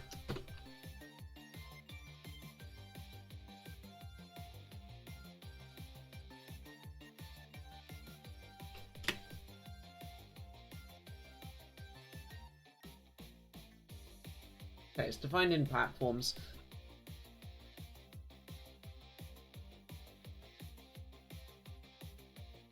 So as it's being pulled in through types, that should just work. Well, let's see if it does.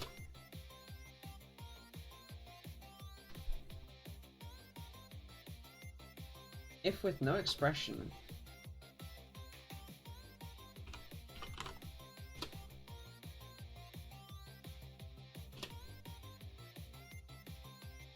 Okay, there we go.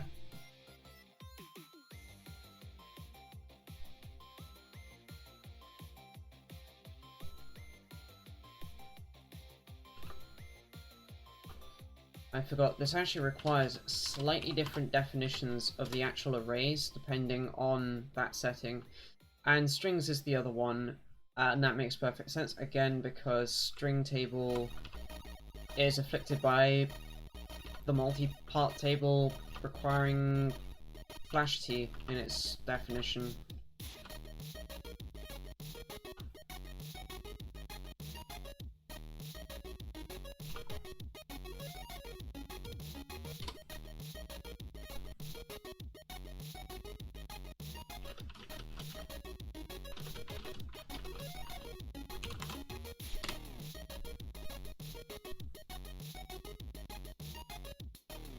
That makes sense. We haven't yet defined the linker script.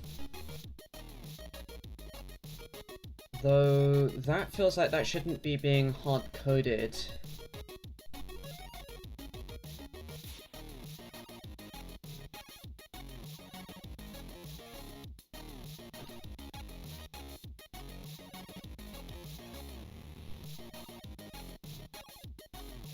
No, that does need to be hard-coded because this is going to be different for AVR to the default AVR one. Okay, no, I did do that, right? So, okay. To wrap things up, let us do a little bit more source control. Because we've basically got it building. It's very close to building. Yes, there are some warnings. I can fix the warnings at some other time.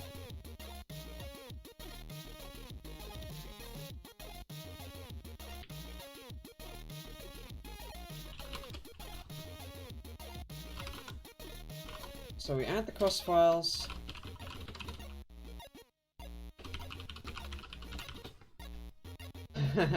Take care, Bob Twinkles. Add cross files for AVR.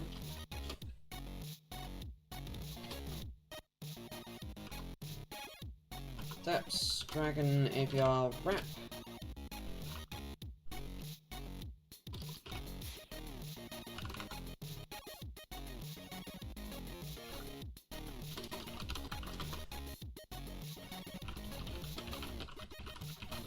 Added a dependency wrap for Dragon AVR.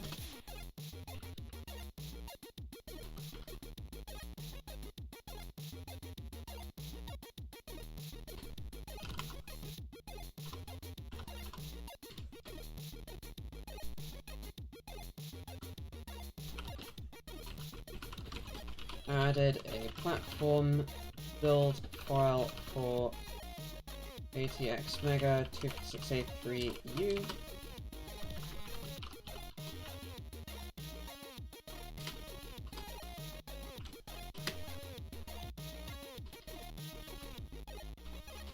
And then we've got, oh yeah, I was doing a thing a couple of days ago. I need to actually commit that, but not quite yet.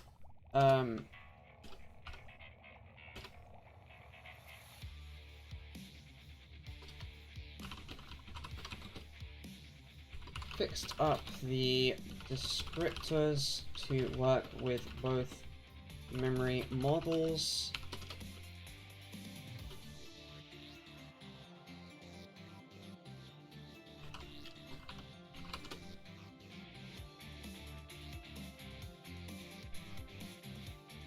Untracked files? Wait, what?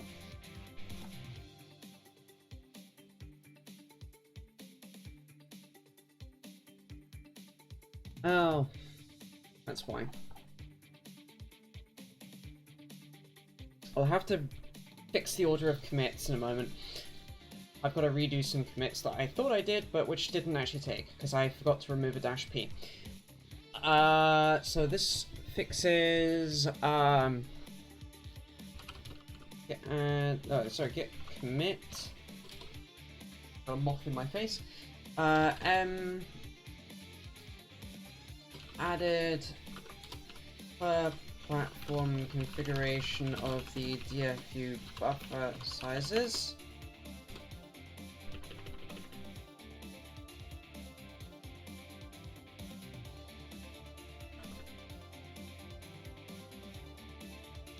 There's one of the bits that didn't take.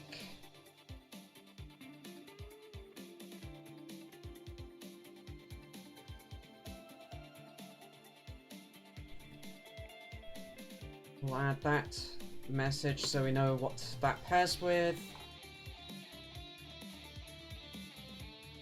And then this was the big one.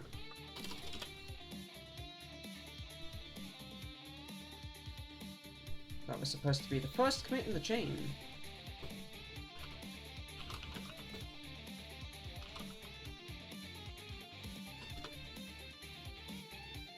So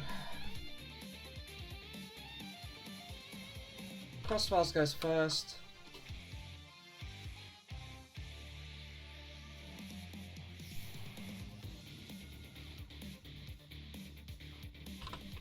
Then we get that squashed.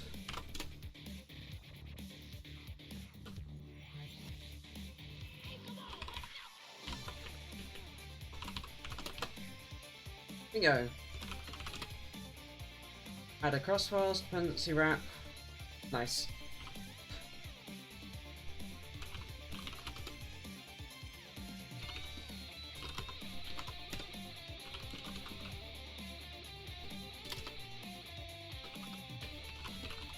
So this is to do with the timeouts for DFU util. It takes, at least my machine, about a second to see the device go away and back and re-enumerate it. So I put that as the timeout. Amended the detach timeout for the DFU process.